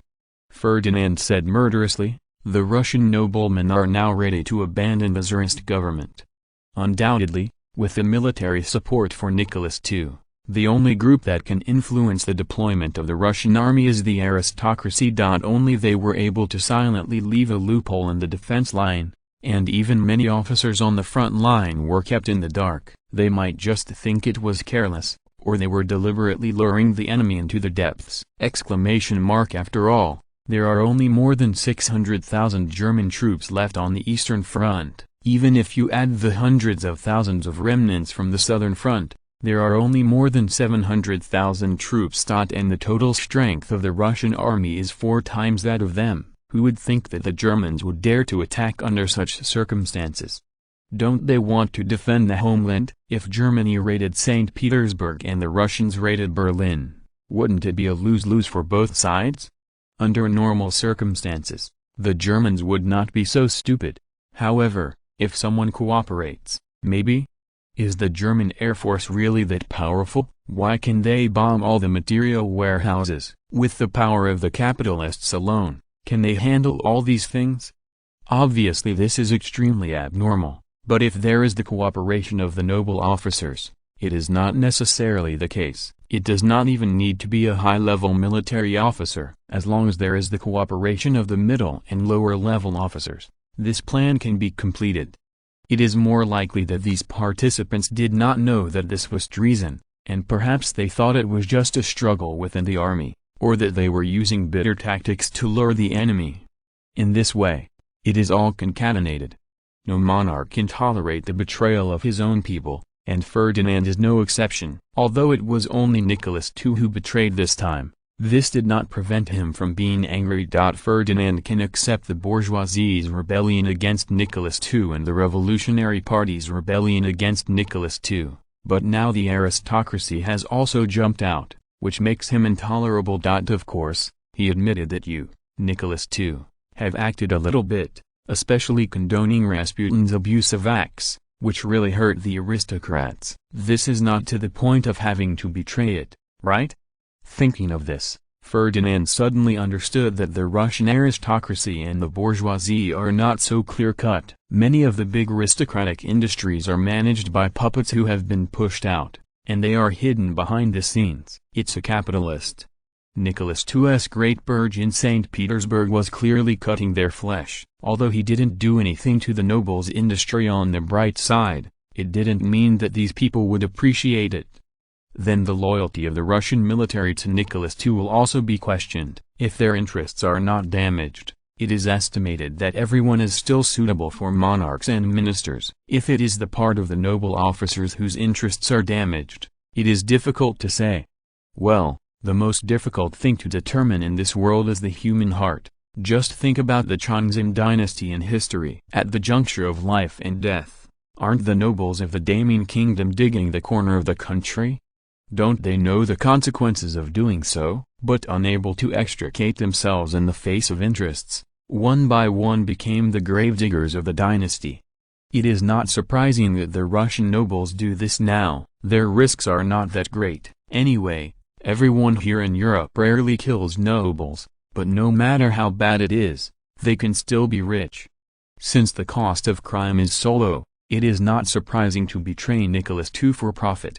And it is no wonder that the February Revolution in history went so smoothly. It is entirely because Nicholas II has been unable to meet the needs of everyone's interests. Kick him off is inevitable. I just don't know if this time, the Russian aristocrats and capitalists will step into the latecomers in history and be stunned by the late Lenin. Now Ferdinand understands a little bit why after the establishment of the Soviet Republic, there is a big ban on killing. It is really impossible for these people not to kill. Even after Stalin's major purges, he explained it well. If the power of these people is not completely eliminated, who can be the boss and can't sleep? Foreign Minister Medvedev said hesitantly, "Your Majesty, should we remind the Russians?" Ferdinand was silent, and now he didn't know whether it was better to let the situation in Russia continue to deteriorate, or to help Nicholas II stabilize the domestic situation. Xiang Constantine suddenly said, "Your Majesty, a Russia that is in constant chaos is more beneficial to us." Continued chaos?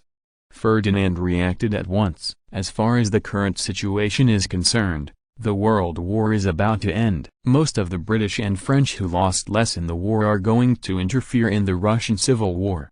So what could make Russia even more chaotic? The answer is civil war, or a close civil war. As the Bolshevik Party, which attracts hatred, their strength is not enough. After all, they have a lot of luck in history to win.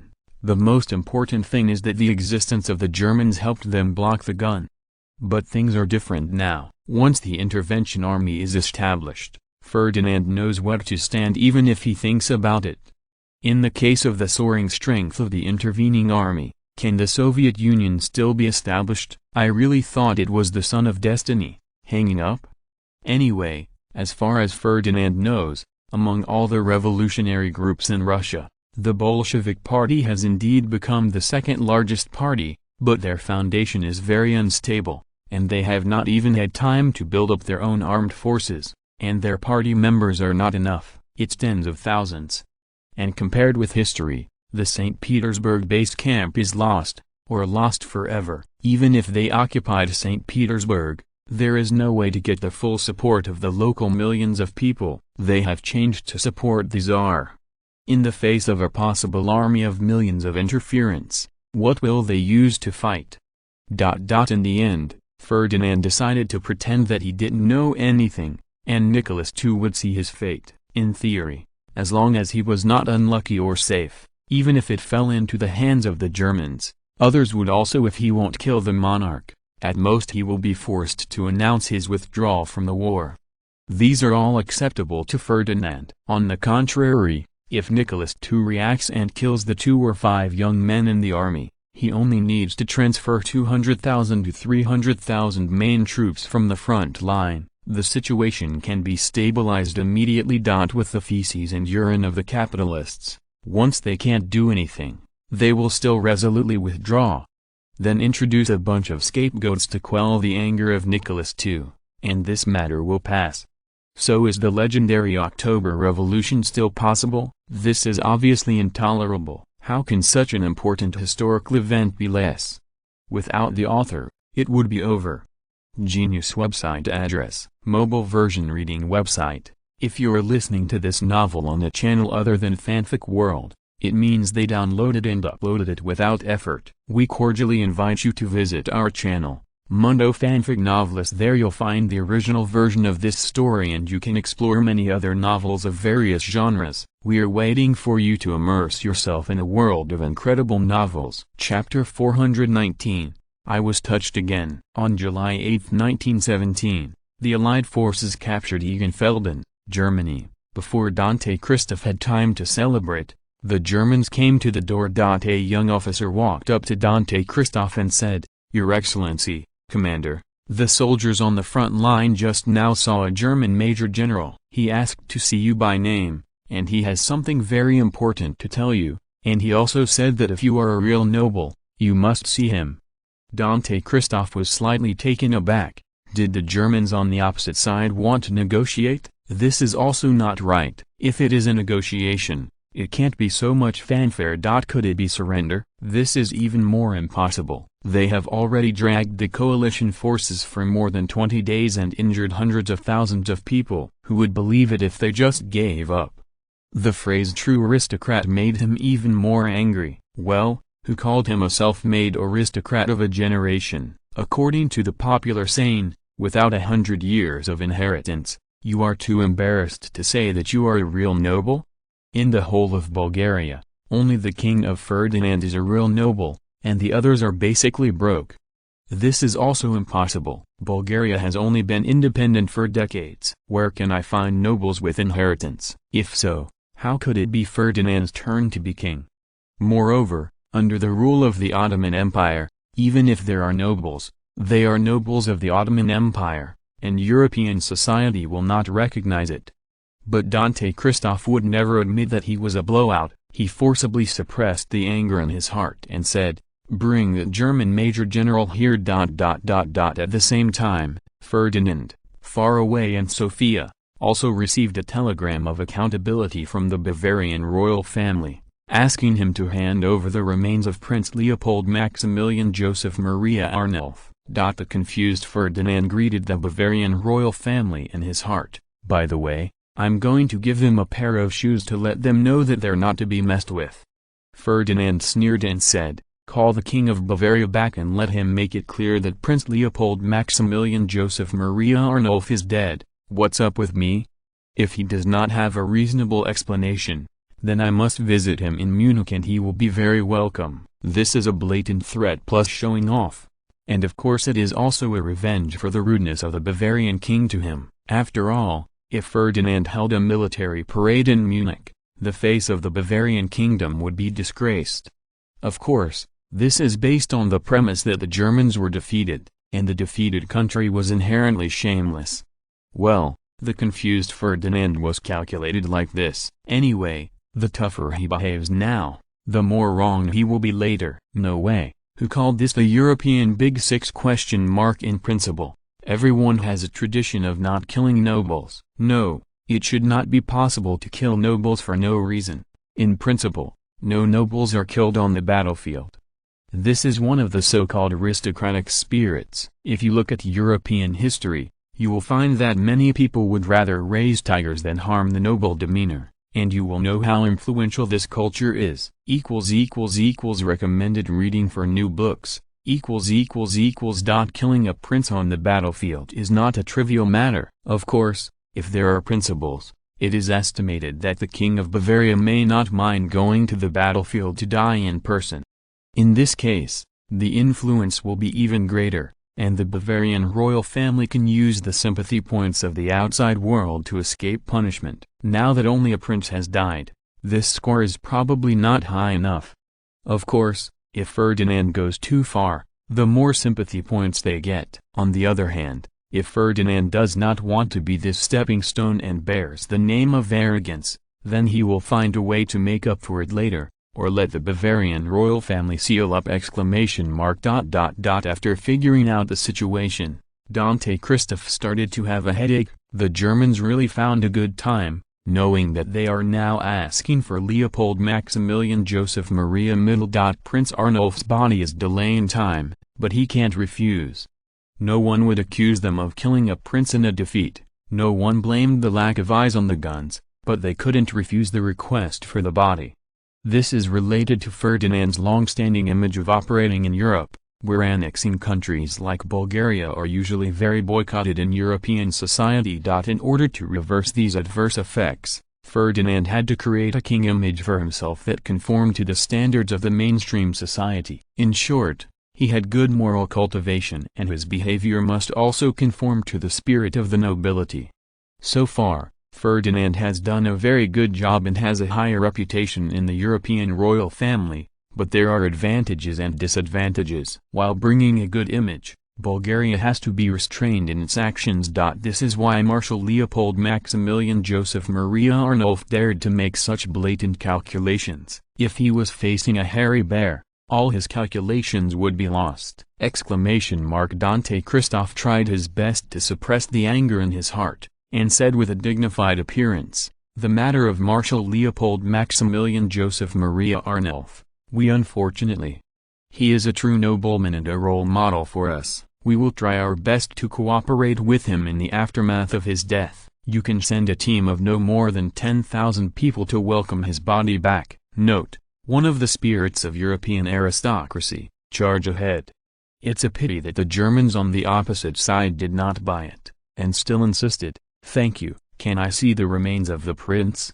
Dante Christoph only felt a toothache. Originally, he wanted to beat him back as soon as possible, and then send someone to find the body of Marshal Leopold, give him treatment in line with his status, and return it to the Germans. Unexpectedly, the Germans were still reluctant. If they didn't know that they were deceived, Dante Christoph would be in vain, which was obviously aimed at him. Now that he knew that the visitor was bad, there was no need for Dante Christoph to be polite to him. He said coldly, "May I ask what your identity is? What is your relationship with the Marshal?" "I saw," the German officer replied calmly, "Major General of the 6th Army of the German Empire, full name, Houston Maximilian Joseph Maria Victor Count. The late prince is my uncle." Dante Christoph feels in great trouble. It is obvious that the Germans are ready. Even the representatives sent are members of the royal family of Bavaria. As for whether this member of the royal family is a side branch or a direct branch, I don't know. It's enough to be a family representative anyway. Well, it can be seen from the dialogue between the two sides that the focus of the controversy is that Dante Christoph is a marshal, while the Earl of Houston is a prince. The meaning of a marshal and a prince is completely different. The marshal appeared as a soldier, so it would be much easier to handle. There is nothing to say about the blood of soldiers on the battlefield, but the prince appeared as a nobleman, and everyone died as the winner. Are you treated? But now Dante Christoph has not even found his body, which is easy to be accused of, and it will be considered that this is a loss of aristocratic demeanor. Of course, Dante Christoph's personal aristocratic demeanor will be gone without it. The big deal is that he cannot integrate into the European aristocratic circle. Anyway, Bulgaria is also a self-contained system, and it will not affect his life. But being led to the king by someone with a heart will be troublesome, and this will rise to the national image of Bulgaria. Dante Christoph had to explain patiently, "I'm sorry, the corpse of your uncle, Earl of Houston, has not been found yet, and I can't guarantee whether it even exists or not. I hope you can understand." Of course, there are also some threats in it, and the meaning is obvious. If you are in a hurry, you will shoot and break up. I simply won't admit that he died on the battlefield. Anyway, you can't show any evidence, just take it slow.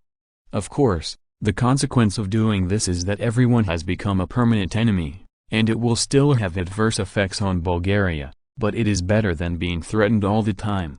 After listening to Dante Christopher's words, Major General Houston had to restrain his arrogance. Why would he come over to turn his face? Now that he is here on behalf of the Bavarian royal family, the main purpose is not for profit. If it is just for revenge, he is not crazy. If it really irritates Bulgaria, once Germany is defeated, they will directly abolish the Bavarian royal family in the name of war crimes. Don't they even have a place to cry? Okay, Your Excellency Commander, but I hope you can find my uncle's body as soon as possible. This is very important to us. Dante Christoph smiled and said, Count Houston, I don't think your purpose is so simple, right? If it's convenient, I think everyone can talk straight to the point. Maybe it's good for everyone. Houston was stunned for a moment. He didn't expect Dante Christopher to directly pierce the window paper, but he immediately reacted and said cautiously, "Your Excellency Commander, I think the Bavarian royal family has already contacted the Bulgarian royal family on this issue." Pass. Dante Christoph nodded. Now that the high-level officials have begun to contact, he will not continue to ask questions. After all, the decision-making power of this matter is still in Sofia. Well, there is one more question to trouble you. We are not familiar with Marshal Leopold. I am afraid that you will need to identify the remains in person. Dante Christoph said insidiously. Obviously, this is not a good job. Even if you know his approximate location, it is not so simple to find the dead body and the dead. More importantly, it is summer now. If the corpse is not disposed of quickly, it will soon rot. In the face of Dante Christoph's request, Hewson knew that he could not refuse, and could only say with a wry smile, "Okay, but I'm afraid I won't be able to do it alone. I'll send a telegram back to Ryuprik. The Crown Prince will send someone to come and look for it together."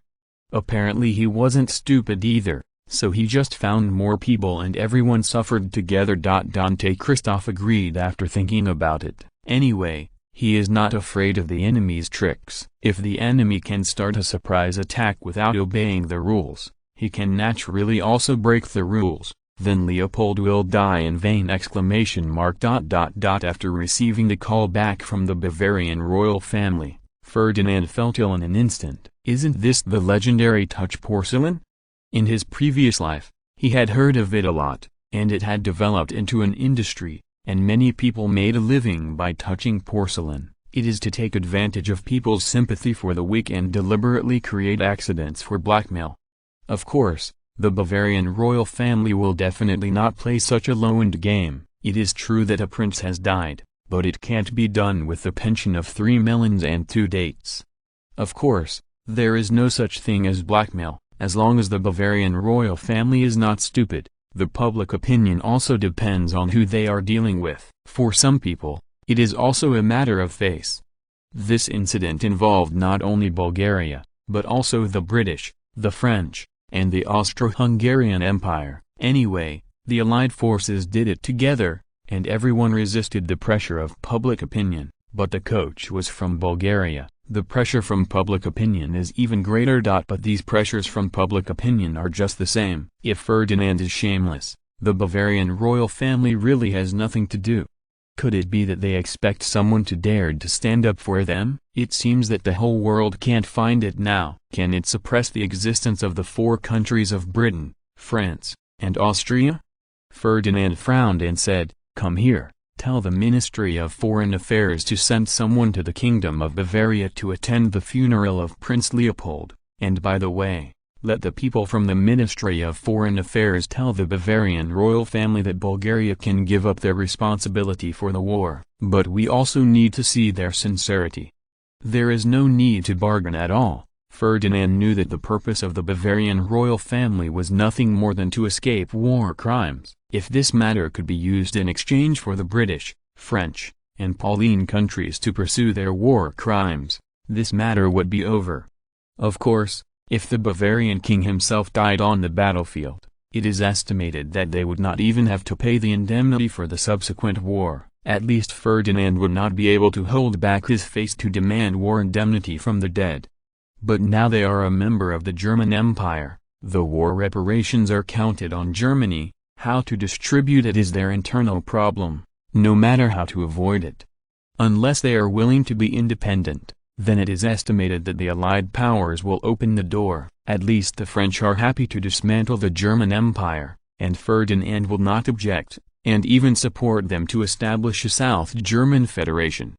Genius website address, mobile version reading website, chapter 420. On July 21, 1917. The Chief of Staff of the Balkan region, General Dimitrov, completed the rendezvous with the Russians in the Czech region, but looking at these starving ghosts reincarnated into the Russian army, he felt in his heart. A group of grass mud horses ran past. Originally, he was wondering why the Russians acted so fast this time, but now after seeing them, all the doubts have been solved, and they were all forced by their stomachs.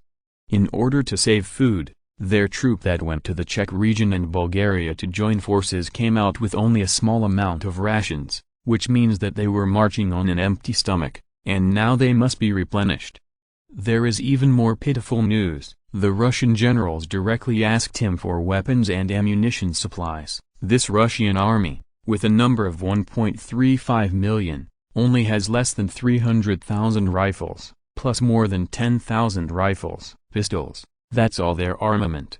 The other weapons and equipment, according to the Russians, were for the sake of the noble god of soldiers, so they stayed where they were. Naturally, Dmitriev would not believe this explanation. He knew that the Russians used weapons and equipment left to other combat units. After all, the number of people is now halved. Materials that could have been supported for a week can be supported for half a month. In this way, the Russians have added time to their logistical transportation. As for the Russian troops who came to join forces with Bulgaria, it was obvious that they were no longer here to fight. Their main purpose was just to eat. Facing this group of pit bulls, it's no wonder that Admiral Dmitriev is in a good mood. He can also replenish a batch of ammunition for the Russians. As for weapons and equipment, even if the armament depot in the Balkans is turned upside down, he will not be able to gather equipment for 1 million people. But the two sides are still allies in the end. Now Admiral Dmitriev still needs these Russians. At least they are good as cannon fodder, and he no longer has to worry about breaking the German central defense line. It's a big deal to put a bear. Admiral Dmitriev explained patiently. General Alexei is very sorry. I can only provide you with a batch of material supplies. In terms of weapons and ammunition, I can only provide 30,000 rifles, 500 machine guns, 100 artillery pieces, and a load of ammunition. Admiral Alexei Alexeyevich Brusilev's face was a little hot. Obviously, what they did this time was a bit humiliating. Of course, in front of interests, face is worthless. For the weapons and equipment provided by Admiral Dmitriev, he did not think too little. In fact, their main purpose is to obtain supplies of living materials for the Russian army, as long as they can manage everything else. Anyway, the Bulgarians cannot let them go to the battlefield with their bare hands. Take people's hands short, eat people's mouths short. Alexei kept his attitude low, and replied with a smile, General Yemia is very polite. It is very good to have these supplies. Seeing that the Russians have a good attitude, Admiral Dmitriev is in a better mood. Does he still need these Russians to work hard? And an order has come from the country to let him try to get the actual command of this Russian army. Once Russia changes, this will be a weapon for Bulgaria to intervene in the Russian civil war in the future. It is obviously impossible to gain command without the cooperation of the Russians. The only advantage now is that he has mastered the logistical supplies of this army. Idatorsky is just an ordinary Russian soldier, or he can barely count as an officer. He has been lucky enough to live since he enlisted in the army in 1915, and he has become a platoon commander of the Russian army. Being able to become a platoon leader is not because of his outstanding ability, not because he is brave enough to fight, and not because he is a family. In fact, he is an honest farmer. He can become a platoon leader entirely because he has lived long enough. From the outbreak of the war to the present, the soldiers on the Russian front line have almost changed into 3 or 4 stubble, and can survive. The veterans have become grassroots officers. During the war years, his position as a platoon leader was really worthless. The platoon leader of the Russian army was 100,000. What the hell is that? As a soldier at the bottom of the Russian army, when have you seen this stuff?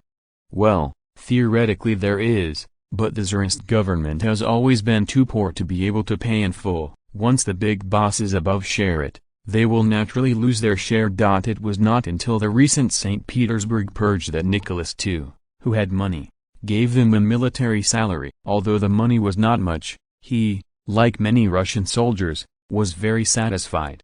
Well, who said they weren't a standing army? The cannon fodder troops recruited temporarily are all obligatory service. How can they get their turn if there is a good thing? Unless it's a victory, and then go out and loot. It is also a fine tradition of the Russian army to use robbery instead of military pay. In last year's winter offensive, Idatorsky made a small profit, At least he took back the military pay he served for more than 2 years. After becoming this platoon leader, his treatment has not changed much in essence. He has to go to the front line to charge, like the soldiers living in the tent and sleeping in the chase shop, and like eating with ordinary soldiers, but he can add a potato or some vegetables a day, and a small portion of meat when conditions are good. His biggest dream is to win another battle, and he can go to grab a fortune. Now that he is the platoon leader, he can also share an extra trophy. First soldier, platoon commander, the Bulgarian food is really good. I haven't had such a fresh fish soup in a long time. Aida Torsky said angrily, fart fish soup, is this salted fish soup? Is your kid's taste system also broken? Soldier just smiled and did not refute. Second soldier asked, platoon commander, are we going to the front again? Aida Torsky said with some puzzlement, who did you listen to? How come I don't know? Soldier B said, of course, you can't tell by looking at the food. Our food standards for the past 2 days are very abnormal, much higher than our normal standards, and there is meat every day. How is this possible? Their current food standards are as follows: brown bread 75 grams, butter 4 grams, frozen or canned meat 15 grams, canned vegetables and fruits 25 g, potatoes 32 grams, beans 1 gram, dried fish 1 gram, biscuits 12 grams, 2 grams of wine 25 grams each of salt and sugar, 15 grams of coffee, 3 grams of tea, 5 rolls of cigarettes. Well, his worries are not unreasonable. Before going to the front line as usual, everyone has to improve the food first. Aida Torsky frowned. He also had this problem, but most of the troops around him were treated this way, so he didn't think much about it. Now when he thinks about it, he knows something is wrong. The normal food of the Russian army, but never so proud. He pretended to be calm and said, okay, don't worry, let me ask. Anyway, this kind of thing should come. And we can't be the master. Everyone has become accustomed to it, and everyone knows that there is no way to hide from it. Anyway, how can it be possible not to fight when they are on the front line? There were also a few recruits next to them, and their hands holding the lunchbox began to tremble. Obviously, they were all newcomers and had not been on the battlefield yet. Aida Torsky ignored them, let alone comforted them. After seeing such things a lot, he became numb. Those who are too afraid of death on the battlefield will not live long! There are still many people who have the same doubts as them, and everyone chose to inquire about the news in order to prepare in advance. Apparently they guessed right this time. How could Medvedev be so generous if it wasn't for the Russians to die? It's not that Bulgaria has too much money to spend, and it is very generous to supply materials directly according to the standards of the Russian army. How could it be possible to improve their food standards for no reason, especially even wine? Of course, if they want to fight for their lives on the battlefield, this is very reasonable, and even the day before the battlefield, this standard has been greatly increased. After some bargaining, on July 23, St. Petersburg gave an order to General Alexei to cooperate with the Bulgarian army to attack the Germans. Of course, he can't do it without cooperating, unless he wants to bring the whole army on a hungry stomach. After all, there are more than 1 million people, and even if they go out to rob, they must rob a big city, otherwise they really can't afford it.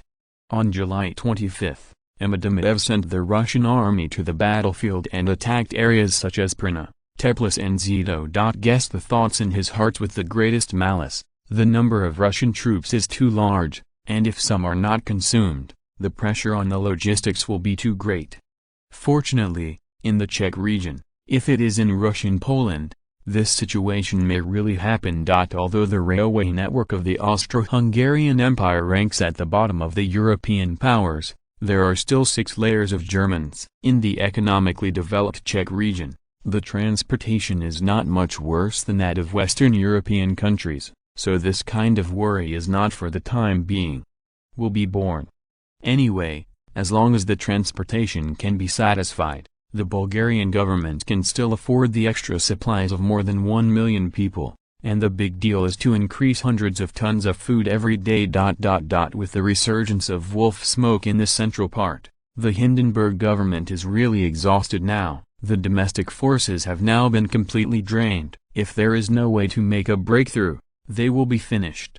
Marshal Hindenburg, who is in power, has since reached the peak of power, and his good days have come to an end. As the saying goes, I don't know if I don't know how expensive it is. Only after sitting in this position can I understand why the previous prime minister wanted to advocate peace talks. The background of the Entente countries completely exceeded their prior estimates. The combat staff walked up to him and said, "Your Excellency Chief of Staff, the defenders on the Eastern Front have submitted a specific combat plan to us. They believe that the time to attack St. Petersburg is ripe."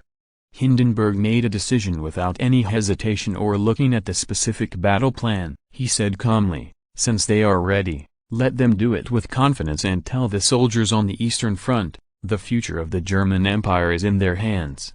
Hindenburg had originally advocated a sneak attack on St. Petersburg.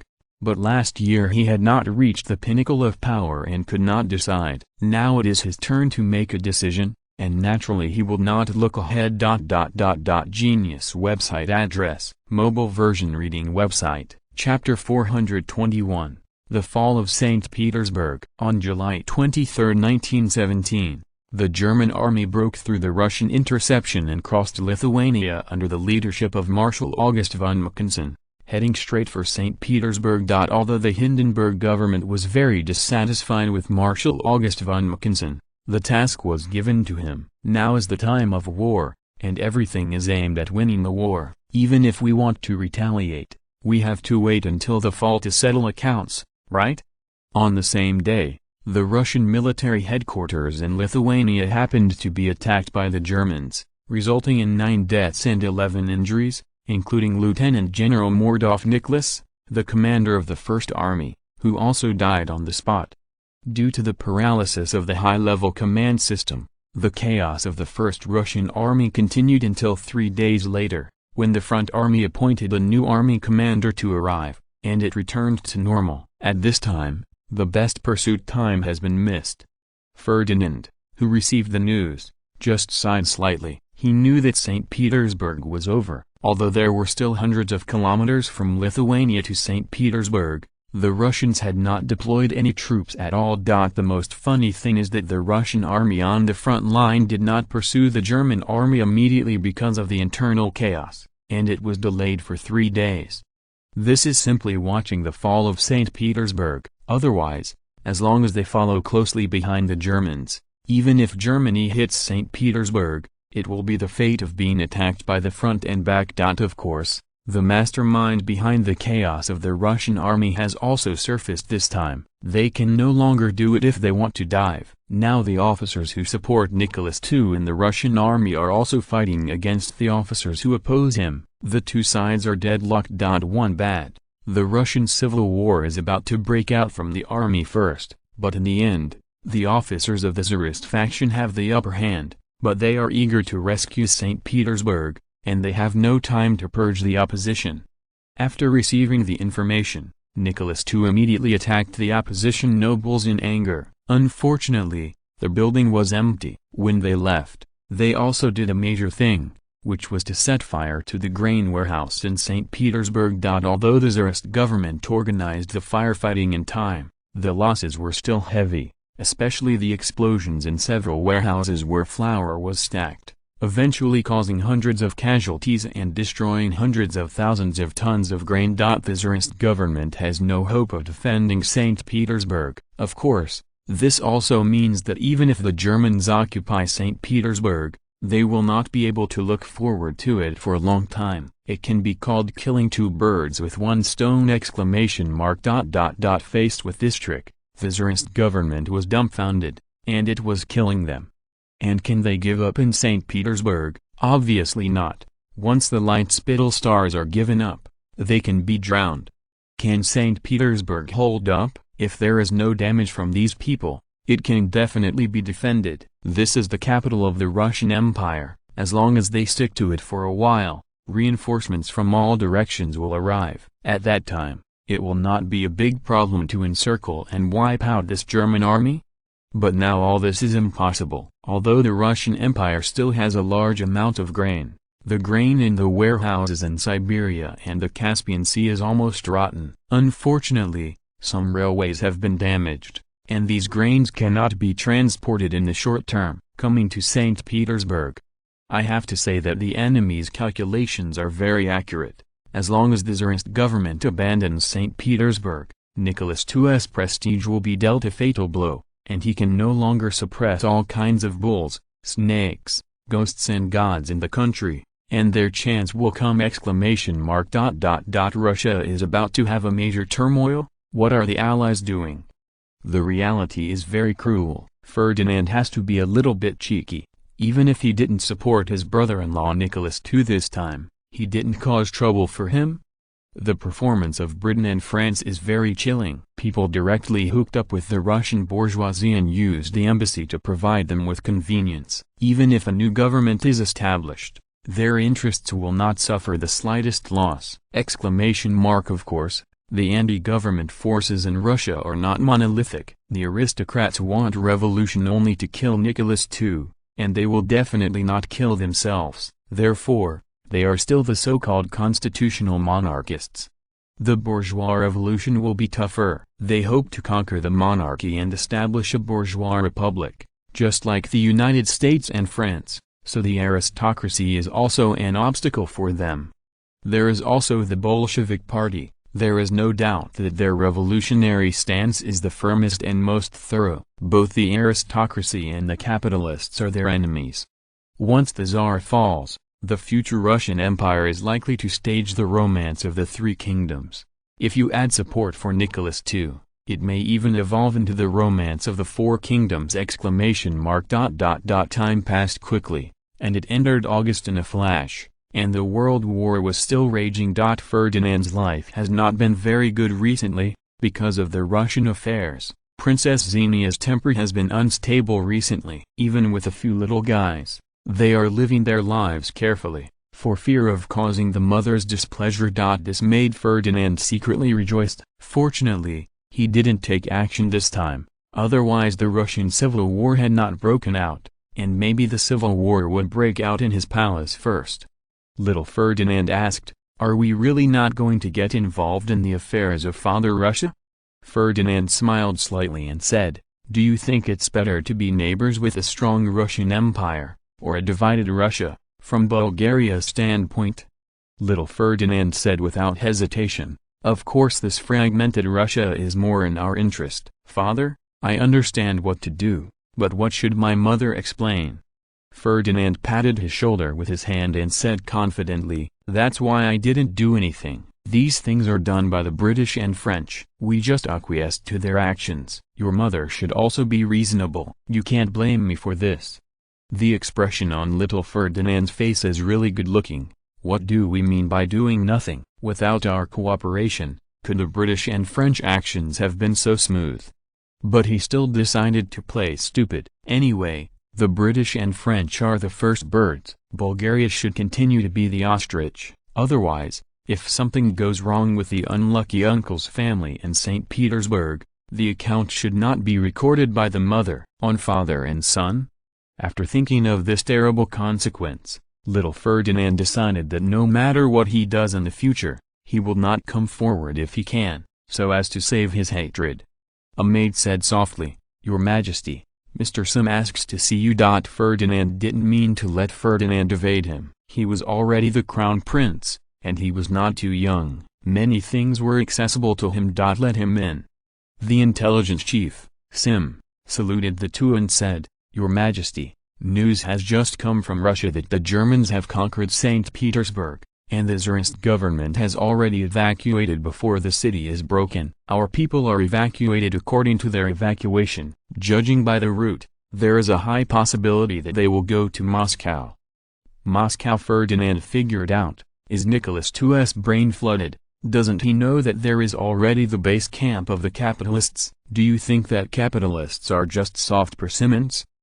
However, after considering the special situation of the Russian Empire, he had to admit that the Tsarist government had no choice at all. After losing St. Petersburg, there were not many cities that could be the capital of the Russian Empire, and they did not think that the capitalists would dare to rebel now.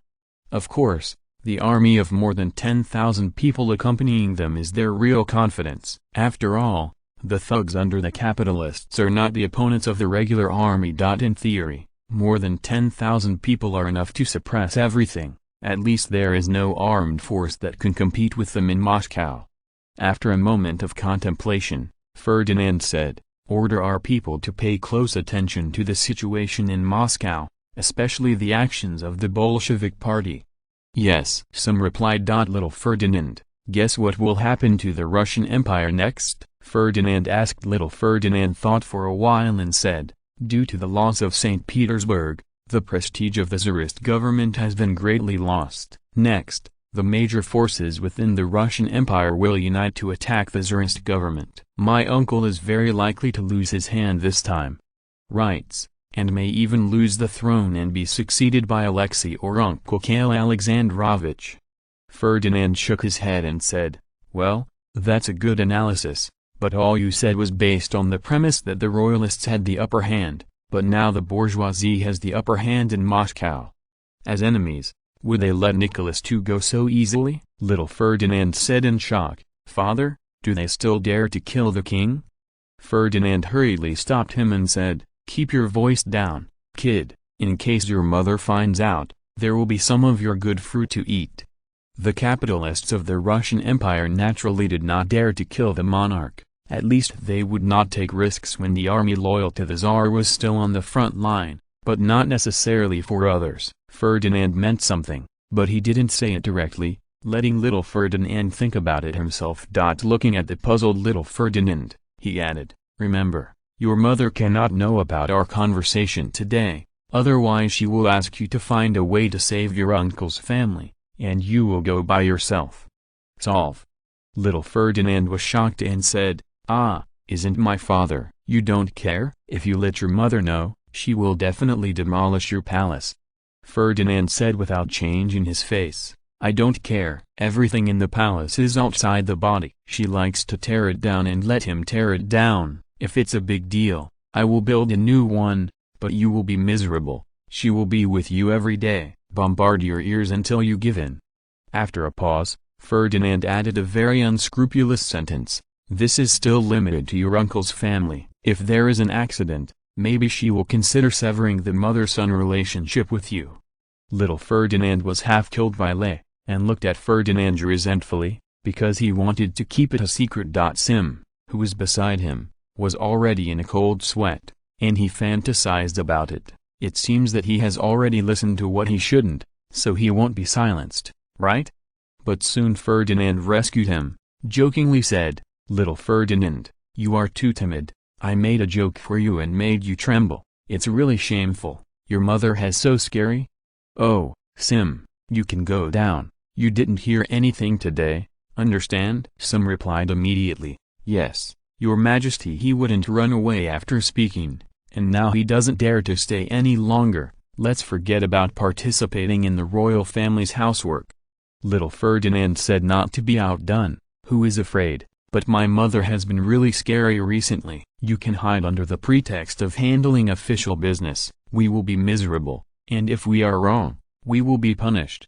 Ferdinand thought for a while and said, "You should understand her. Older women are like this. Maybe you can consider inviting Empress Dowager Maria Fyodorovna over, so that her temper may be restrained." Little Ferdinand fell into contemplation, as if he was trying to figure out whether it would work or not. Ferdinand interrupted his contemplation and said cautiously, "Little Ferdinand, don't think about it. Now you should go and tell your mother the good news. Your uncle's family has been evacuated from St. Petersburg safely. She should be at ease now. Your life will be much better."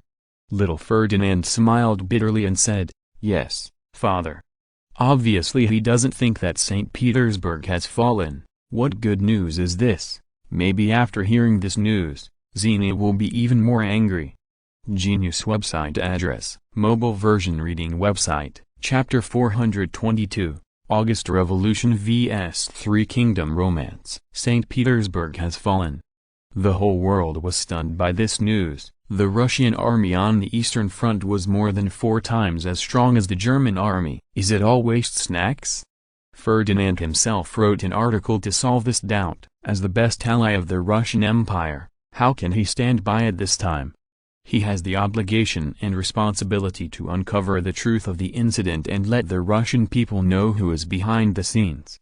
It is rare for Ferdinand to not add oil and vinegar this time. The main reason is that the truth is already black and there is no need to add more to it. He just sorted out the collected information, selected a part of it, and compiled it into an article. By the way, the content that actually belonged to Ferdinand was only signed by his name, and other content was naturally done for him, and the king was also very busy, so naturally he should not go out in person on such trivial matters. A large amount of evidence points to the real culprit who caused the Russian army's defeat this time: careerists, or anti-government forces. The article enumerates in detail, from organizing workers to strike, then colluding with the Germans, selling intelligence, and finally cooperating with the Germans to push the truth. Of course, since the boss has started, the younger brothers will naturally keep up. A series of supporting reports are naturally indispensable, listing the fact that the major forces in Russia are scrambling to betray the country in order to overthrow the rule of the Tsarist government. For example, they organized workers to demolish the railway and destroyed the logistics transportation line of the front-line army. Another example was how they leaked information and cooperated with Germany to blow up the materials of the front-line army, and how they skillfully let Germany pass through the defense line, and also listed a few unwilling to join forces. Russian officers were brutally murdered by them. Anyway, it's the truth, and I'm not afraid of being denied. As for who did it, it's hard to say clearly, so Ferdinand directly adopted a binding method, adding all the three major forces opposed to the Tsarist government in Russia. They are more or less involved anyway, whatever their purpose. This is a hard truth. The best evidence is that there are pictures and information. The Germans entered Russia by light truck, and even food and firewood were prepared along the way. Who would believe this if there were no traitors? The black history is ready. Anyway, for who will become the final winner? Ferdinand will give the title of the big black hand behind the scenes. Anyway, they are all participants, so it is not wrong to wear this hat.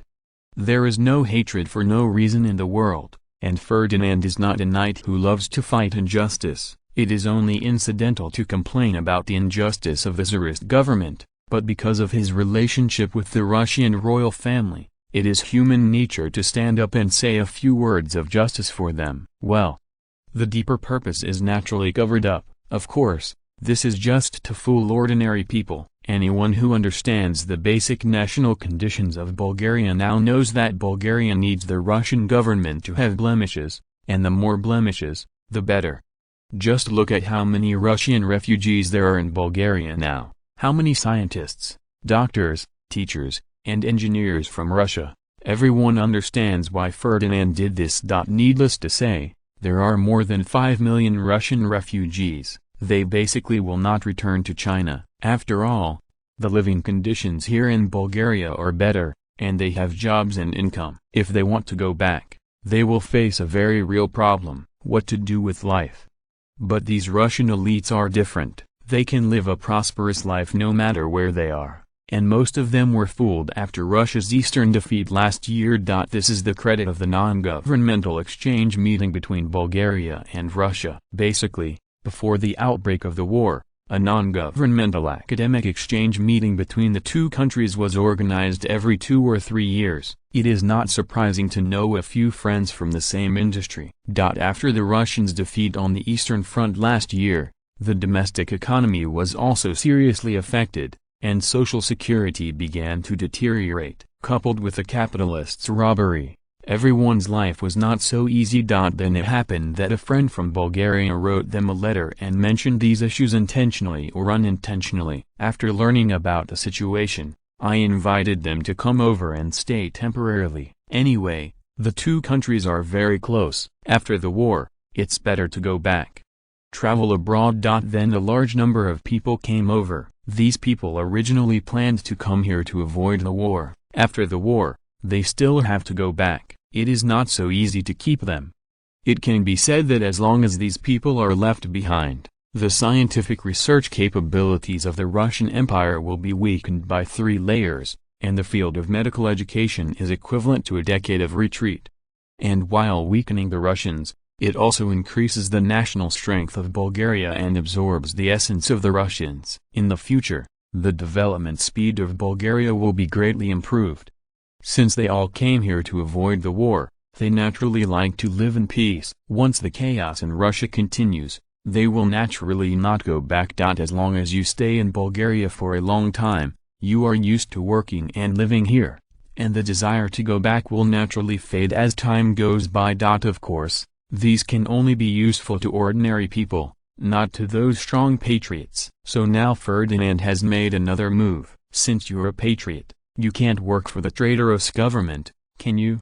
Subconsciously, patriots will naturally reject the traitorous government. As long as they publicize it more and work for the traitorous government, they are helping the tyrants. Find someone to do ideological work. Why don't you just stay?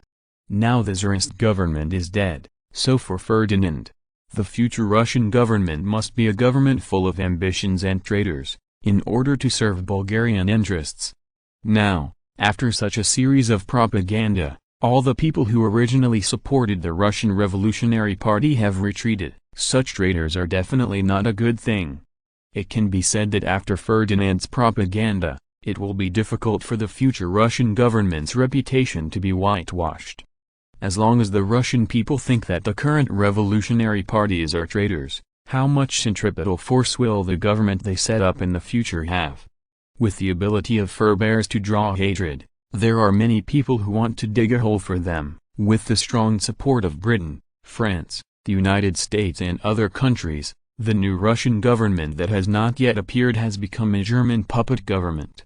By the way, Ferdinand also took these articles to Queen Xenia to ask for credit. Look, I have already helped. I have ruined the reputation of the chaotic party, calmed the tension in the harem, and made little Ferdy who knew the truth. Nan admired it. Time passed by in a hurry, the wheel of history continued to move forward, and Ferdinand tossed a small wave, but it did not affect the internal strength of Russia. Nicholas II, who fled from St. Petersburg, had not had time to arrive in Moscow, and upheaval occurred in Russia.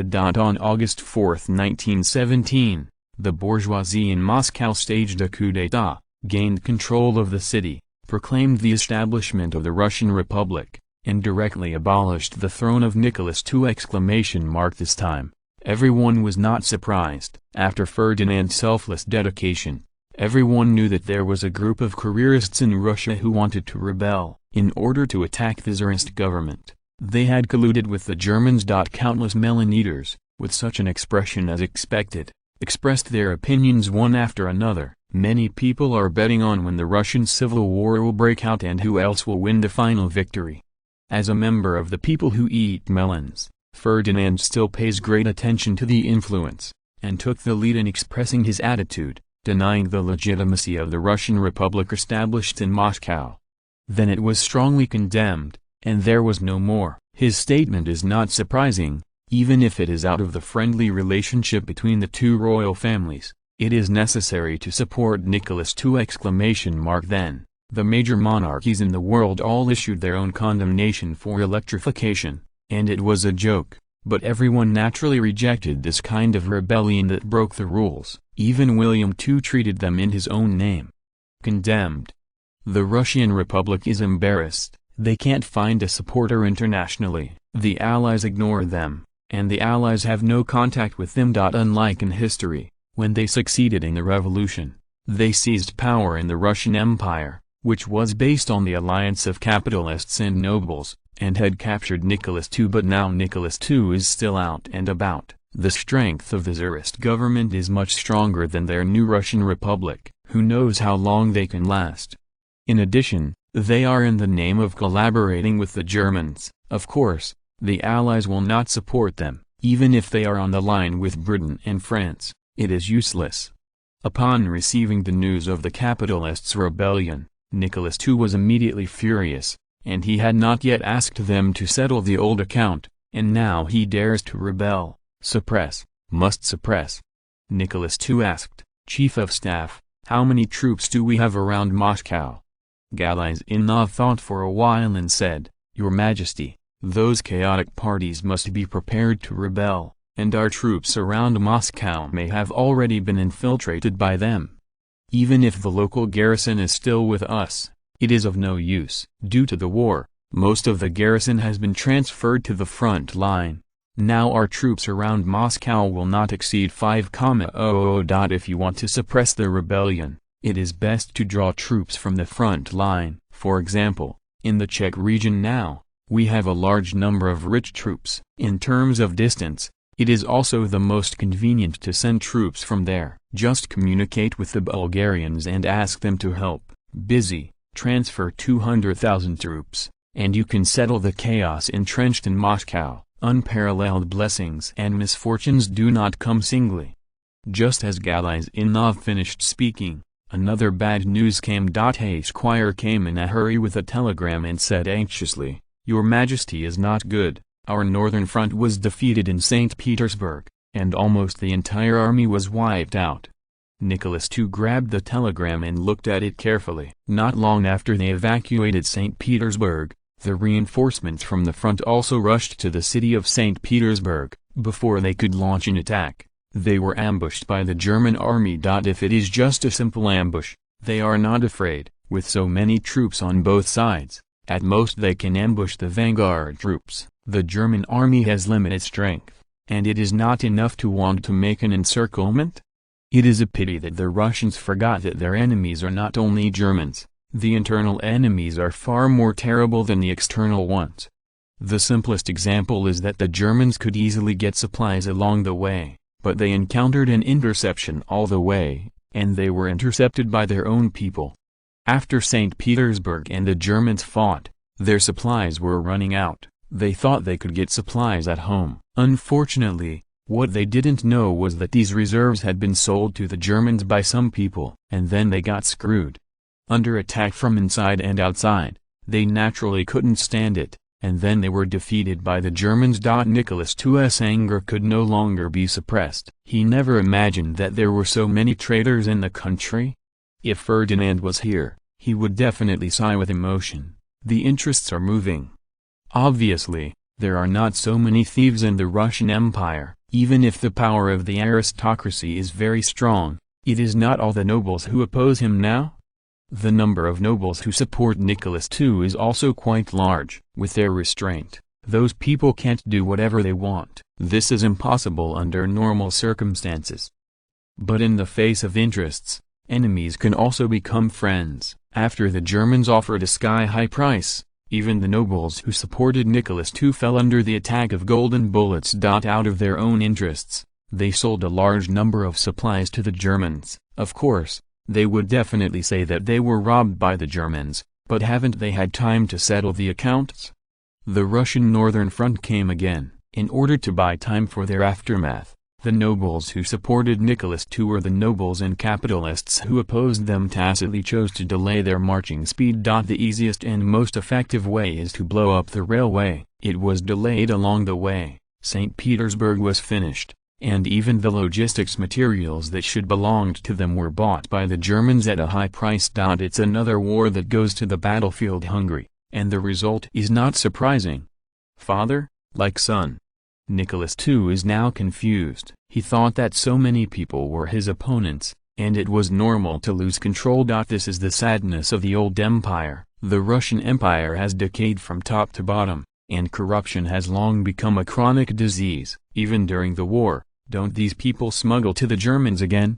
Because the interest groups involved are too large, even if these problems were discovered. In order to maintain the stability of the country, Nicholas II chose to pretend to be deaf and dumb. It is no surprise that this kind of thing happens now. It can only be said that the Russian Empire is terminally ill and it is difficult to save it! Genius website address, mobile version reading website, chapter 423, the Russian version of the Romance of the Three Kingdoms. The Moscow Revolution was just the beginning, followed by uprisings in various parts of the Russian Empire, some successful and some unsuccessful. The most influential was the Ekaterinburg uprising that broke out on August 7, 1917. After the success of the uprising, The rebel army abdicated Nicholas II, and the rebel army also supported the young Nikolai Nikolaevich Romanov became the new Tsar of the Russian Empire. Remarks: Little Nikolai Nikolaevich Romanov, 1856–1929, son of the third son of the Russian Emperor Nicholas I, Grand Duke Nikolaevich Sr. is also Nicholas II. In order to distinguish it, he became Little Nicholas I. Obviously, these nobles are not stupid. They know that the Tsar can't let them go, and they also have trouble with the bourgeoisie. When we come together, we will simply support a Tsar who represents our own interests. And Little Nicholas I, the commander of the Caucasus Theater, holds nearly a quarter of Russia's current military strength, and with the support of the nobles, his strength has far surpassed the Russian Republic in Moscow. Well, Ferdinand admitted that this Little Nicholas I had his handwriting. Without his guidance, these nobles would not have thought of establishing a new emperor for a while, and even this Tsar candidate was chosen with the help of Ferdinand. Maybe they will go to Moscow to compete with the bourgeoisie for dominance, and then they will be taken by Lenin in the same way as in history. It is naturally different now. They have already established themselves on their own, and they cannot be resolved through political struggle. With real swords and real guns, these nobles are not bears. The birth of Little Nicholas I made Nicholas II very angry, and now there are only two choices in front of him: either take the initiative to abdicate and leave it to his cousin, or go to suppress the rebellion. Turned upside down. Of course, this question is not something he can decide alone. How about a large group of people who support him? The interests of these people should always be considered, right? In history, Galazanov would persuade him to abdicate, because people had to bow their heads under the eaves. Of course, it was later proved that the eaves were too short, and it was useless to bow down. It's different now. There are still a large number of troops supporting him, and Bulgaria is a natural ally in the world. Of course, you can't be cowardly. If you want to suppress the rebellion, you will naturally have to convene the army. Otherwise, what can you do with only 10,000 people?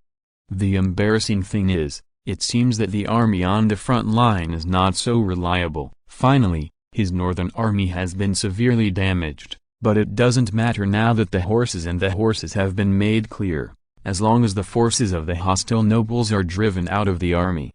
Obviously, it is too late to realize that the army controlled by the aristocratic class has been taken away by him, and a warlord group with Russian characteristics has been born. Nominally, the forces supporting Nicholas II are still the largest, but they are scattered all over the place, and they are mixed. It is not known how many hostile forces have mixed in. The issue of suppressing the rebellion must be suppressed. Now the most important thing for Nicholas II is to carry out internal integration, at least to distinguish the enemy from me first.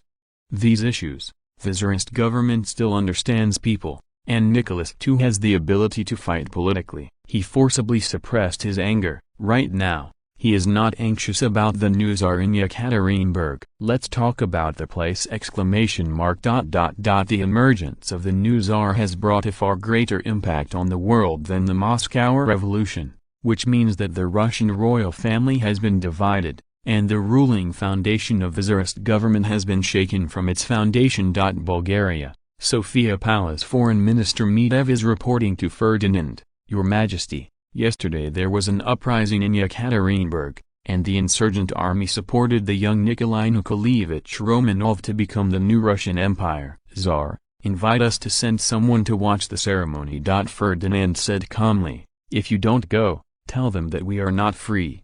This is a matter of principle. Naturally, Ferdinand will not be at both ends. It is impossible for Bulgaria to support two Tsarist governments at the same time. Of course, this time it is an infighting of the Roman dynasty. Ferdinand can sit on the sidelines. It doesn't matter who wins or loses. No one will accuse him on this issue. Seeing that there was no one around, Medvedev said cautiously, "Your Majesty, the British and the French want to unite with us and take this opportunity to dismember the Russian Empire." Ferdinand said in surprise, "How fast did they respond?" "It seems that they have also taken action in the chaos of the Russian Empire." Medvedev thought for a while and said, "Yes, it is said that before little Nicholas agreed to become the Tsar, The British had sent representatives to contact him, and the two sides also talked very happily. Ferdinand thought for a while and said, "It seems that there are many people who want to split the Russian Empire this time. If we add Britain and France, it is estimated that there are Japan, the United States, and even the Germans who are still in the World War. Everyone wants Russia. The empire is divided." Mitter smiled and said, "Your Majesty, the Russian Empire is really huge. Even if it is divided into three, they are still the most powerful countries in the world, and the unified Russian Empire is a nightmare for the whole world. History has completely changed. Before the Soviet Union could be born, it died prematurely. Even if the Tudors can open up later, it will be a headache in the face of two czars.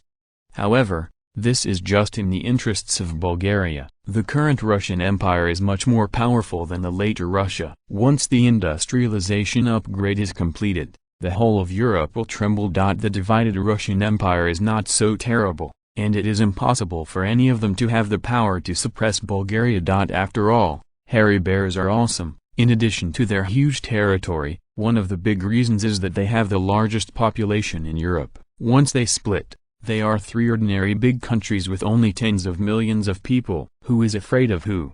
Ferdinand thought for a while and said, "Let's talk to Britain and France. In principle, the more countries the Russian Empire is divided into, the better. John Bull has rich experience in this area. Let them come forward." "Yes," Mitter replied. Politicians in London were already celebrating when Bulgaria made the decision, taking advantage of a world war and taking down two of its biggest enemies at the same time. In Paris, France, if the Germans hadn't already hit their doorstep, it is estimated that they would celebrate with each other. It is not far from the time when France dominates the European Big Six! Even the Germans were celebrating the impending civil war in the Russian Empire, and now they no longer had to worry about the safety of the Eastern Front and could concentrate their forces on the Anglo-French coalition on the Western Front. But they soon realized what it means to be happy and sad. On August 13, 1917, the southern defense line temporarily created by the Germans collapsed, and the Allied forces had already entered.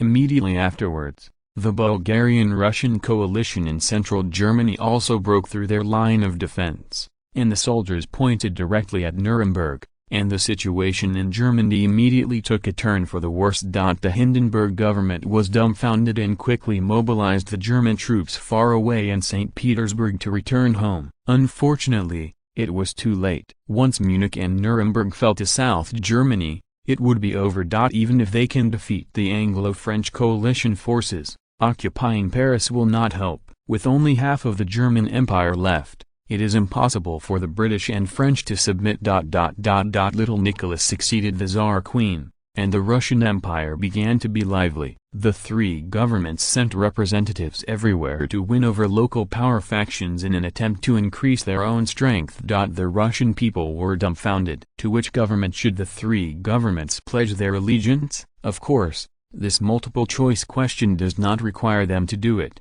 Almost larger industrial cities and areas with strong capitalists tend to support the Moscow government, but because the force of the Moscow government is too weak, they dare not stand directly in line for fear of being liquidated in the future. Therefore, in the first round of the Park War, the Moscow government was at a disadvantage, and Nicholas II temporarily ranked first with his orthodox influence. Little Nicholas I also relied on its geographical location to win over a large number of surrounding cities, from Ukraine to the Caucasus, along the banks of the Volga River, all the way to Yekaterinburg, and their influence in Asia also expanded to Nizhnevartovsk. They controlled nearly a quarter of the Russian Empire's European territory and 1/6 of Asia's territory, making them second only to Nicholas II. Anyone with discernment knows that the outbreak of the Russian Civil War is only a matter of time. After the Germans gave up St. Petersburg, he naturally wanted to regain the lost ground as soon as possible, but it was easy to regain the lost ground, but it was difficult to deal with the aftermath. In order to solve the problem of food for the people of St. Petersburg, Nicholas II had to ask for help from the nobles who supported them and buy emergency food from them. In the short term, it is unable to send troops to quell the rebellion, and the other two governments are not much better. They are desperately expanding their arms and preparing for war, and they have no ability to wage war in a short time. The countless people who were looking forward to the Russian Civil War were disappointed. Of course, the war has not yet exploded, and small wars are still indispensable. The three parties have already played their heads. Even the forces in a city were divided into three waves, parked against each other, as if the underworld were fighting for territory. It didn't matter if they fought, but ordinary Russian people suffered. Originally, during the World War, their burden was greatly increased. Before they could catch their breath, there was a more ruthless civil war, and the precarious life was not easy. Especially in the area under the Moscow government's control, due to the large number of internal factions, the mixed armed forces and the constant infighting, it is natural to not care about the life and death of ordinary people. Genius website address, mobile version reading website, Chapter 424, The End of the World War. On August 18, 1917, the Allied forces surrounded Munich, and on August 20, the Allied forces surrounded Nuremberg. The Hindenburg government, which had no soldiers available, could only allow the Allied forces to traverse South Germany, but Dante Christoph did not stop the offensive, and the main force continued to advance north. On August 21, the Hindenburg government forced the High Seas Fleet to fight in order to obtain more favorable conditions for the peace talks. The naval soldiers who could not bear the pressure revolted and occupied the port. On August 25, the Allied forces and the Russian Allied forces in Nuremberg successfully joined forces. At the time of crisis,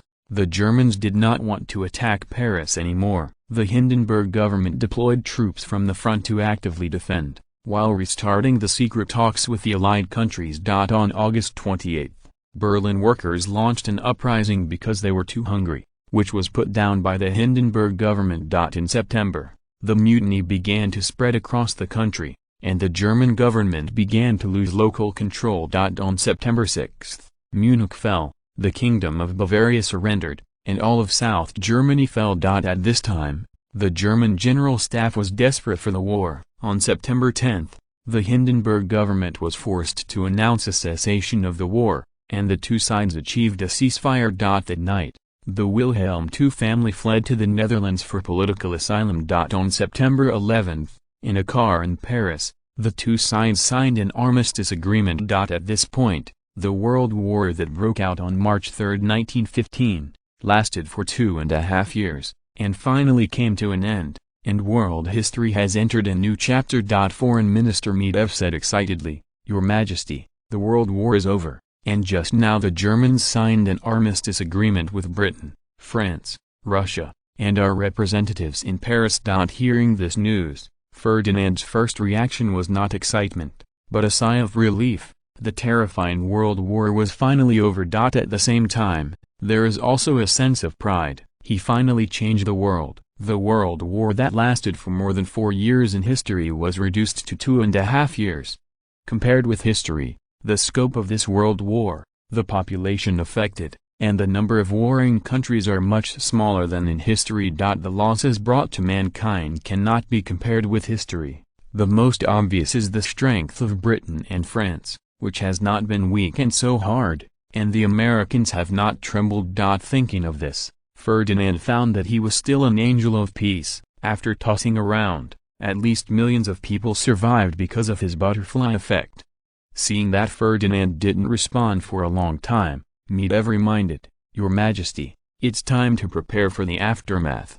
Ferdinand came to his senses. Yes, the Germans had surrendered, but the matter was not over. It was time to start cutting the cake.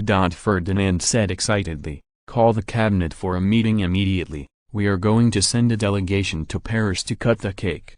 "Yes," Medvedev replied, running out as soon as Medvedev's voice fell. Ferdinand saw Medvedev run out. He really wanted to call him back and notify someone to come to the meeting, and he didn't need the Minister of Foreign Affairs to go there in person.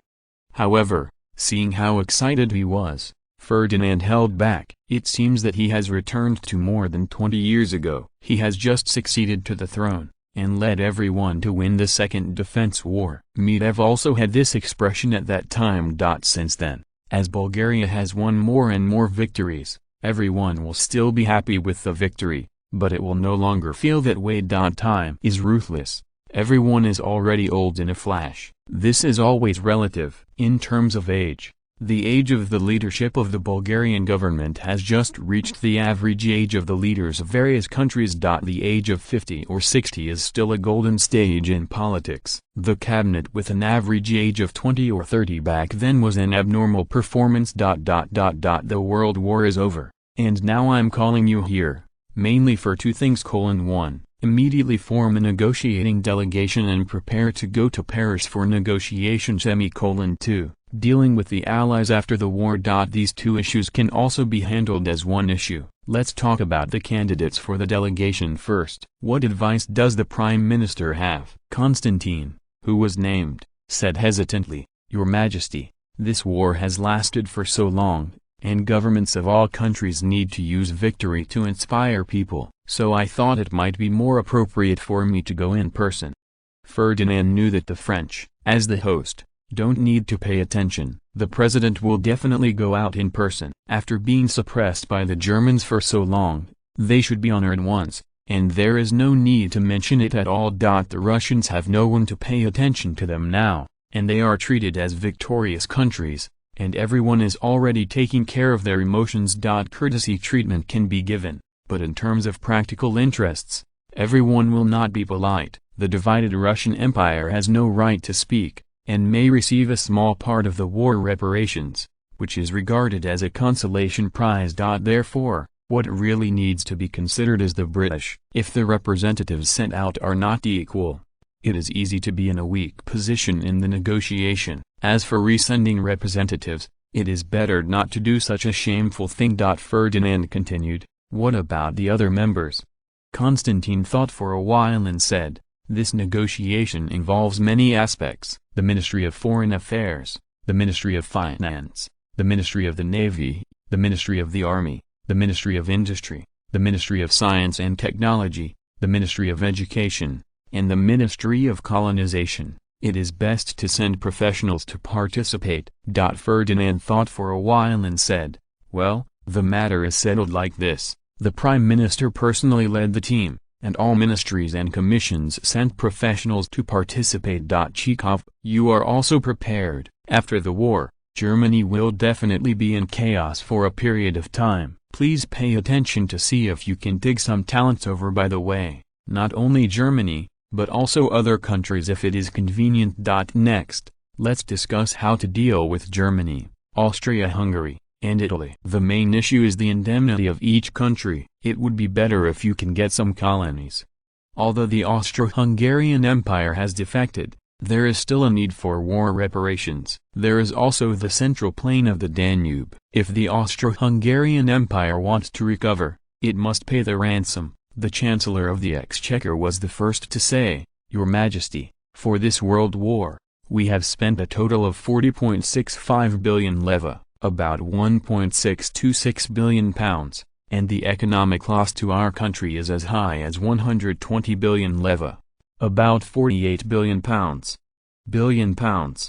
As a victorious country, we must pass on this expense to the enemy. I propose to claim 52.5 billion leva, about 2.1 billion pounds, from Italy, 75 billion leva, about 3 billion pounds, from Austria-Hungary, and Germany. People claim 28 billion leva, 1.6 billion pounds, for a total of 167.5 billion leva, 6.7 billion pounds. This is to take into account all our post-war expenses, pensions for soldier casualties, disarmament expenses, etc., and then erase the fraction." Ferdinand rubbed his forehead. This is just talking nonsense with his eyes open. What is war spending? The Ministry of Finance directly added all government expenditures from 1915 to the present, which are all military expenditures. The economic loss in the back. When the hell did Bulgaria have such a big economic loss? Why doesn't he know? Could it be that he also added the economic losses on the newly occupied land, so it was barely enough? Ferdinand thought for a while and said, "Well, here are my own people. There is no need to be so cautious. We can discuss our bottom line. You should talk about this number slowly at the negotiating table. What a joke. Bulgaria alone is asking for a huge compensation of up to £67. Even if it is passed at the peace conference, they can't afford it. According to Ferdinand's estimation, if nothing else happens, Bulgaria can get about 4 and 5 of the Italians' indemnity. The Germans' indemnity is at most about 10%. The Austro-Hungarian Empire's indemnity can be roughly to more than half. This is all based on the contributions of everyone on the battlefield. Bulgaria's main achievement is to defeat Italy and Austria-Hungary. Basically, it was only the last step on the Germans. Britain and France fought so hard, naturally they got the big bucks. And the Austro-Hungarian Empire defected again in the later period. This war indemnity must be greatly discounted. The key is that Bulgaria has already occupied so much land. As long as it is deducted, there will be a fard indemnity. At most, they only asked for a land ransom, and this part of the money had to be used to repay the loan of the French. At that time, in order to kill the Germans earlier, the French agreed to take over the Bulgarian debt from the Austro-Hungarian Empire. This part is equivalent to no more, and the rest is that the Italians may have a little more indemnity, but they can't stand the poverty of Italy, and their repayment ability is limited. Interrupted by Ferdinand, the Chancellor of the Exchequer immediately reacted, and then said cautiously, "Your Majesty, our Ministry of Finance's requirements are not high. As long as this war reparations can pay off all our debts and at the same time, we can pay for our later aftermath expenses." Ferdinand thought to himself, and now Bulgaria is also heavily in debt, and they all owe them. John Bull £640 million, France £430 million, Americans £210 million, and other countries totaling about £130 million, totaling £1.41 billion. Such a huge sum of money needs to be repaid by the defeated country. This is only the Bulgarian family. If other members of the allied countries are added, God knows that they will be able to repay it in the year of the monkey and the month of the monkey. It seems that the transfer of creditors' rights is the king. But think about it, in history, the German family alone would have to compensate 269 billion gold marks. 1 gold mark equals 0.358 grams of gold, which is equivalent to 96,302 tons of gold, or 13.154 billion pounds.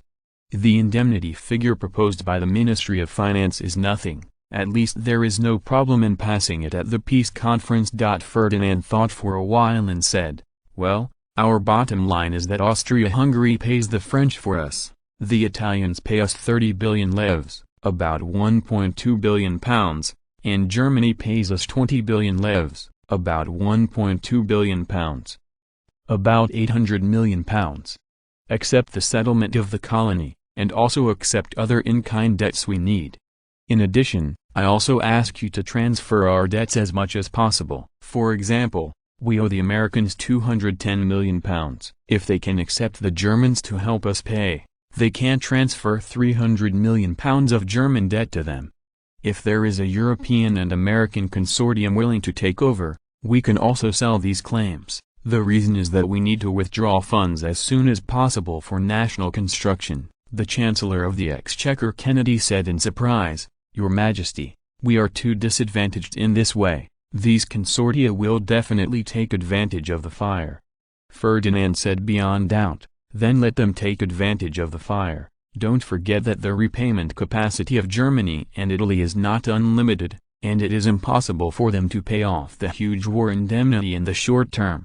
Instead of spending decades to collect this reparation, it is better to show part of it in advance and use it to build our country. From the perspective of investment science, our country's economic development will naturally increase fiscal revenue, and it will increase permanently. In fact, we are even more cost-effective." Well, this is Ferdinand cheating people again, mainly because historically the Germans have not paid off the indemnity until 1983. Can he afford to wait? Colonial problem? I'm sorry that Bulgaria doesn't have much demand now. After annexing the Ottoman Empire, it has already taken a dispensable attitude towards the German colonies. Anyway, Britain and France don't look down on it, and in the end they belong to Bulgaria. At this point, Ferdinand is very confident. Somalia is the only colony left by the Italians, and the German colonies are not of much value. Britain and France will not swallow them all. For them, this many places in it are operating at a loss, which is completely a burden! In Paris, France, as soon as the World War ended, the news was spread by politicians, and people fell into a frenzied celebration. If Germany launched a sneak attack now, it might really be possible to fight. Naturally, this possibility does not exist. The Anglo-French coalition is celebrating the victory of the war, and the Germans on the opposite side are not idle. They are also celebrating, even though they lost. The truce has just ended. Who knows how miserable the future will be? Getting rid of this cruel war is equivalent to picking up a small life from the battlefield. How can we not celebrate it? The birth of wireless telegraphy has linked the world together. In just a few hours after the end of the World War, this news has already been placed on the desks of dignitaries from all over the world. Appear in street newspapers. How to face the new international situation? This is a new problem for politicians. Now not only the warring countries are thinking about how to deal with the Germans, but even the neutral countries are very concerned about this issue. After President Wilson received the news, he hurriedly held a staff meeting at the White House in Washington, USA, to discuss countermeasures. During the World War, the Americans did not lessen the interests of Britain and France, and there were even many radical groups in the country who advocated driving all the European forces out of the American continent. Fortunately, their goal was not achieved. Otherwise the trouble would be even worse now. Don't look at the US in later generations. They are still pretending to be grandchildren in this era. Economically, they are number one in the world, and militarily they are still a soft-footed shrimp. The army doesn't need to be considered. Anyway, the tens of thousands of soldiers can be ignored. Although the Navy is now only second to John Bull in tonnage, it is far behind in combat effectiveness. The gap between the two sides in shipbuilding technology is still more than 10 years. Now that the World War is over, the power of Britain and France will definitely return to the American continent again, and they must bear the brunt as the tyrants. Genius website address, mobile version reading website, Chapter 425, The Rise of Military Aristocrats. The World War is over. As soon as this amazing news spread, it caused a sensation all over the world, with countless people celebrating it, and countless people jumping with excitement. Ferdinand doesn't care about the disturbance from the outside world, it's nothing more than a matter of interest. Now he is busy dealing with the aftermath. The World War has been fought for 2.5 years. As a major warring country, the number of casualties in Bulgaria is naturally an astronomical number. Up to now, the total number of casualties of the Bulgarian army is as high as 4.8684 million. The number of casualties equals the number of wounded plus the number of casualties, of which 1.2752 million were killed and 3.5932 million were injured, including 885,400 due to disability. Local civilian casualties 216 people, 1.86 million civilian casualties in the colony. There is no doubt that this is a masterpiece of the Ottoman Empire. The number of casualties of this army is only the Russian Empire, Austro-Hungarian Empire, and German Empire in the World War, and it is comparable to the French. According to the Bulgarian General Staff estimates, the casualties in each country are as follows: British Empire, about 1 million killed, about 2.1 million wounded, and 30,000 to 40,000 civilian casualties, most of which were colonial troops, and perhaps less than 1/5 of British troops. French Republic, about 1.3 million killed, about 4 million wounded, and more than 600,000 civilian casualties. The casualties are similar to those in history, but the proportion of colonial troops has increased, and the casualties of local troops are nearly 3 points less than in history. 1. Russian Empire, about 2 million killed, about 5 million wounded, 2.6 to 3 million civilian casualties, and about 4.4 million captured. Belgium, about 56,000 killed, about 43,000 wounded, and 150,000 to 200,000 civilian casualties. Japan, About 13,000 people were killed and about 3,000 wounded. Portugal. About 7,000 killed and 13,000 wounded. Italy. About 1.3 million people were killed, more than 2.6 million people were injured, and more than 2 million civilians were killed or injured, most of which were caused by food shortages. German Empire, 2.1 million killed, about 4.3 million wounded, and about 100,000 civilian casualties. Austro-Hungarian Empire, about 1.25 million killed, about 3.87 million wounded, and more than 800,000 civilian casualties. In addition, the Kingdom of Montenegro, Romania, and the Ottoman Empire had already been subjugated, so Ferdinand would naturally ignore them, otherwise their casualties would be an astronomical figure. Of course, this figure is for the outside world to see, except for the use of it at the negotiating table. The Bulgarian government will not recognize it at other times.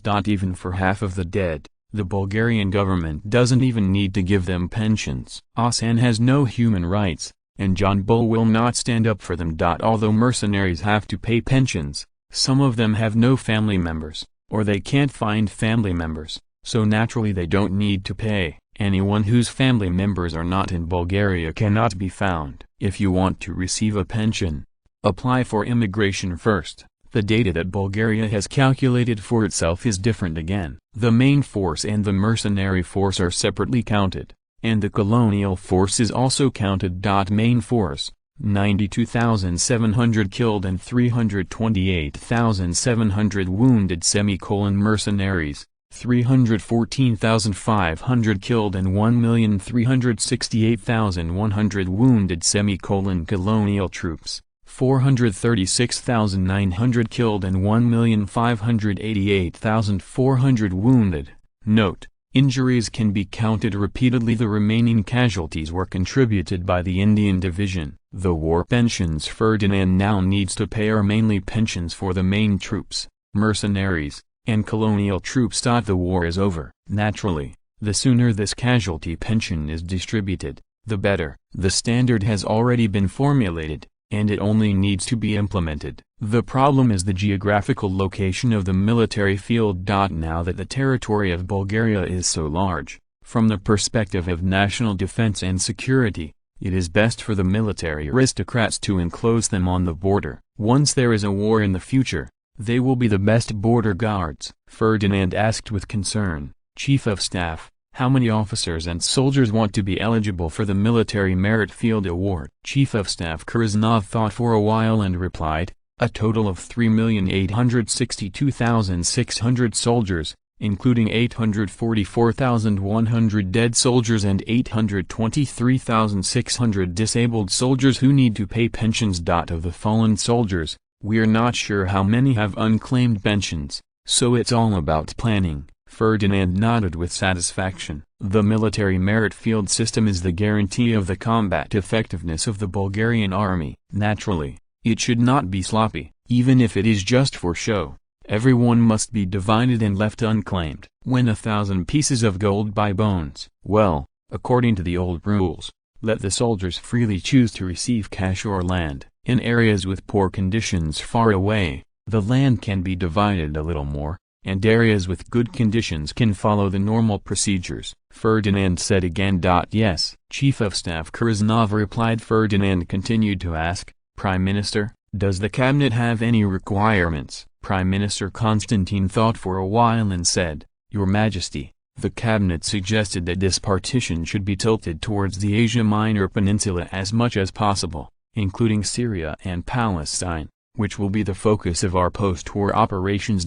However, the population of these areas is too small, and a large number of immigrants will surely increase in the future. Now we must place some of our own people in and strengthen the control of the place. Chief of Staff Kriznov said with a smile, Prime Minister, you are overthinking it. There are so many soldiers who are eligible to receive military merit this time, and our homeland alone cannot accommodate them. Constantine was very surprised and asked, Your Excellency Chief of Staff, based on the military exploits you have calculated so far, how much land do we need to pay this time? You must know that the native area of Bulgaria has doubled this time, and the newly added arable land has tens of millions of hectares. He actually said that it could not be resettled. Kriznov said proudly, "Your Excellency Prime Minister, this world war has been going on for more than 2 years, and the Bulgarian army has also experienced many battles. In Asia we swept the Ottoman Empire,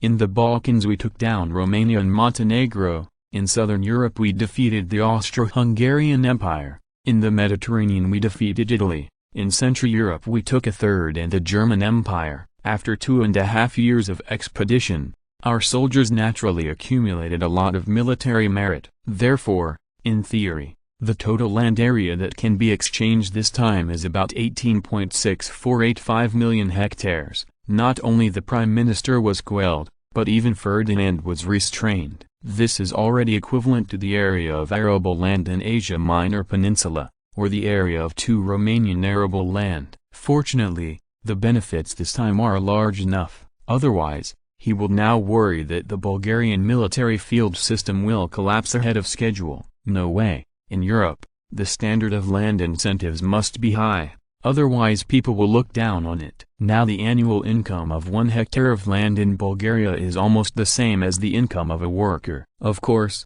farming in this era is definitely more comfortable than working. Therefore, the pension standard he formulated starts from 2 hectares. It is to let people see that fighting is better than work. Even if it is killed in the battlefield, the family's income will increase greatly in the future. In the end, this astronomical number appeared, and Ferdinand didn't find it strange. Besides soldiers, there were officers. In theory, as long as the land reward accumulates to 150 hectares, you can get the title of knight. 1,000 hectares is a baron, 8,000 hectares is a viscount, 50,000 hectares is an earl, 300,000 hectares is a marquis, and 1,000,000 hectares is a duke. These are clearly priced. As long as you have achieved military merit, you will be awarded a title. Even if you are just an ordinary soldier, you can also become a noble.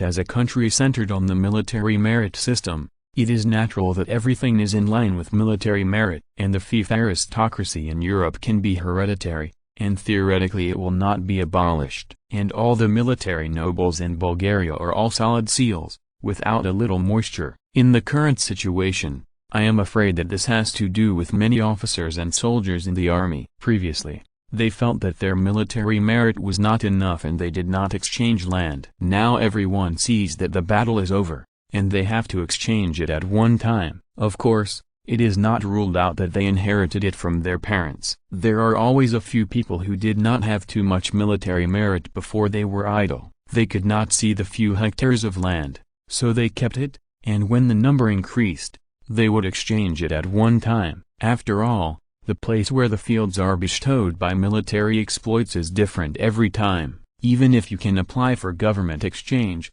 that is enough trouble, and you can't guarantee that your land can be connected together. Of course, if the accumulation is not enough, Ferdinand can also grant titles in advance. But these are all nobles and cannot be hereditary. For example, your military merit is only enough to become an earl, and then you are given the duke by the king. You can enjoy the treatment of a duke, but your descendants can still inherit only the earl. In order to ensure that the descendants of the nobility are not abandoned, Ferdinand also formulated a very strict inheritance system. Enlisting in the army is inevitable. At the same time, there are a lot of personal ability and moral cultivation tests. If you fail to pass the test, you cannot inherit the title. Coupled with the primogeniture system in Europe, once the eldest son is abandoned, wait for the eldest grandson. Don't worry, the land will not be recovered anyway, but the status of the noble will not be given to you. This is also the only way for Ferdinand to ensure that the Bulgarian aristocracy is not infamous. As long as you dare to act nonsense, then you are not a noble, and it is not something caused by the nobles. Naturally, you cannot let the nobles take the blame for you. Anyway, it's better to let the people scold the prodigal sons than let them scold the entire aristocracy. This was the limit that people could accept at that time. As for the abolition of the title of aristocrat, unless it was treason and treason, other crimes could kill his head, and he could not deprive others of their noble status. Although the succession system Ferdinand came up with is stricter, Isn't the title of the nobles reserved? Even if the son is not good, is there still a grandson? Anyway,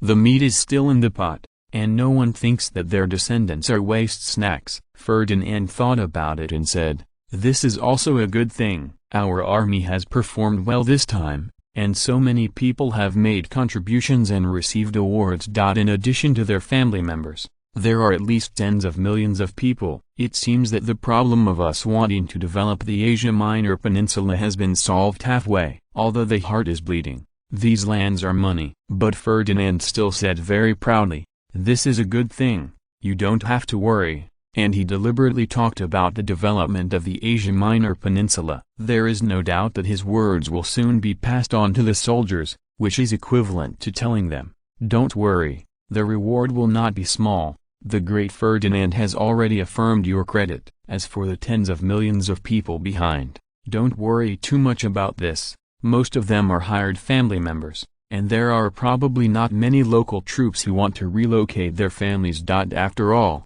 the West is different from the East. As long as life goes on, parents still rarely go to their children. If parents don't come, brothers and sisters are even more embarrassed to come. This is different from a few years ago. At that time, everyone's living standards were not very good, and they needed to be in a group to be able to live better. Naturally, everyone was dragging their families with them. Now, as soon as these soldiers retire, get married, they can go out and establish themselves. This is also a European cultural tradition. As for these Russian mercenaries, there is a civil war going on in the country. The people are not having a good life. Many people are struggling to survive, and it is impossible to rely on relatives and friends. In fact, he did not have many people who had already come to Bulgaria. Although they were only mercenaries, Ferdinand still did not treat them as refugees. The government gave them priority to resettle them, and they were considered immigrants. Well, there is only one criterion for distinguishing refugees and immigrants in Bulgaria now, that is, whether they need government assistance or not. As long as they can survive without government assistance, they are immigrants, and those who receive relief food are refugees. Chief of Staff Kriznov thought for a while and said, "Your Majesty, can the naturalization of these mercenaries be resolved? There are also colonial troops, most of whom also have Bulgarian hearts. Can you grant them citizenship?" Hard to Bulgaria. Forget it. It's probably because of their interests. It turns out that they are a pain in the country.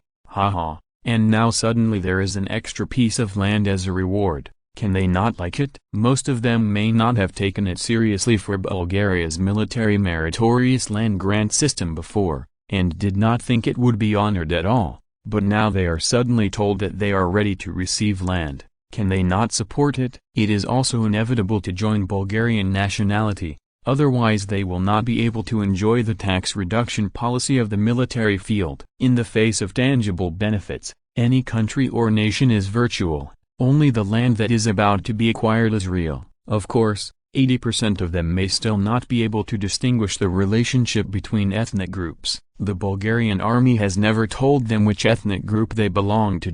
By this time, they must all be members of Bulgaria. Isn't it said in the theory of national origin? Using the teaching materials as evidence, I found the officer's request for naturalization, and then conveyed it all the way.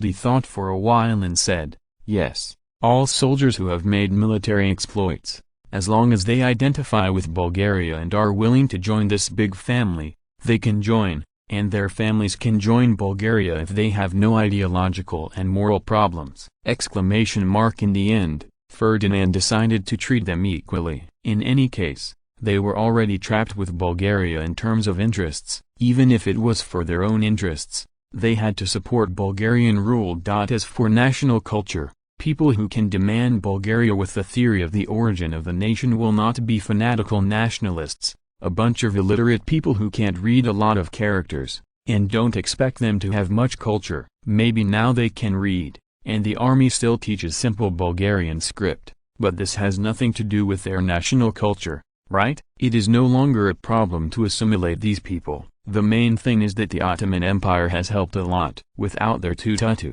these people would not have identified with Bulgaria so quickly. Constantine was hesitant to say anything. It is conceivable that once this military merit grant is completed, Bulgaria will become the world of military aristocrats. This is the general trend and no one can stop it. Also, in this context, Bulgaria's military division will reach its peak and will not change for decades to come. As the boss of the civil service, he naturally didn't want this to happen. But Constantine didn't have the idea of being a car. After all, he was also one of the beneficiaries. Even if there is trouble, it is the trouble of the latecomers. The deterrent force of his Iron Prime Minister is still very strong. At least this government can suppress these arrogant soldiers. How could Ferdinand not have considered these questions? But the military nobles are the loyal supporters of his king. The growth of this class can just check and balance the civil service group, and at the same time suppress the rising bourgeoisie. Compared with maintaining the rule by himself,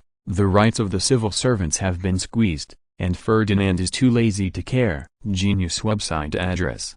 Mobile version reading website. End of this chapter. Thank you very much for reaching the end. Don't forget to like. Looking for more exclusive content and immediate access? Subscribe to our Patreon. Remember, every like, subscription, or donation encourages us to continue. Thanks to everyone. See you in the next video.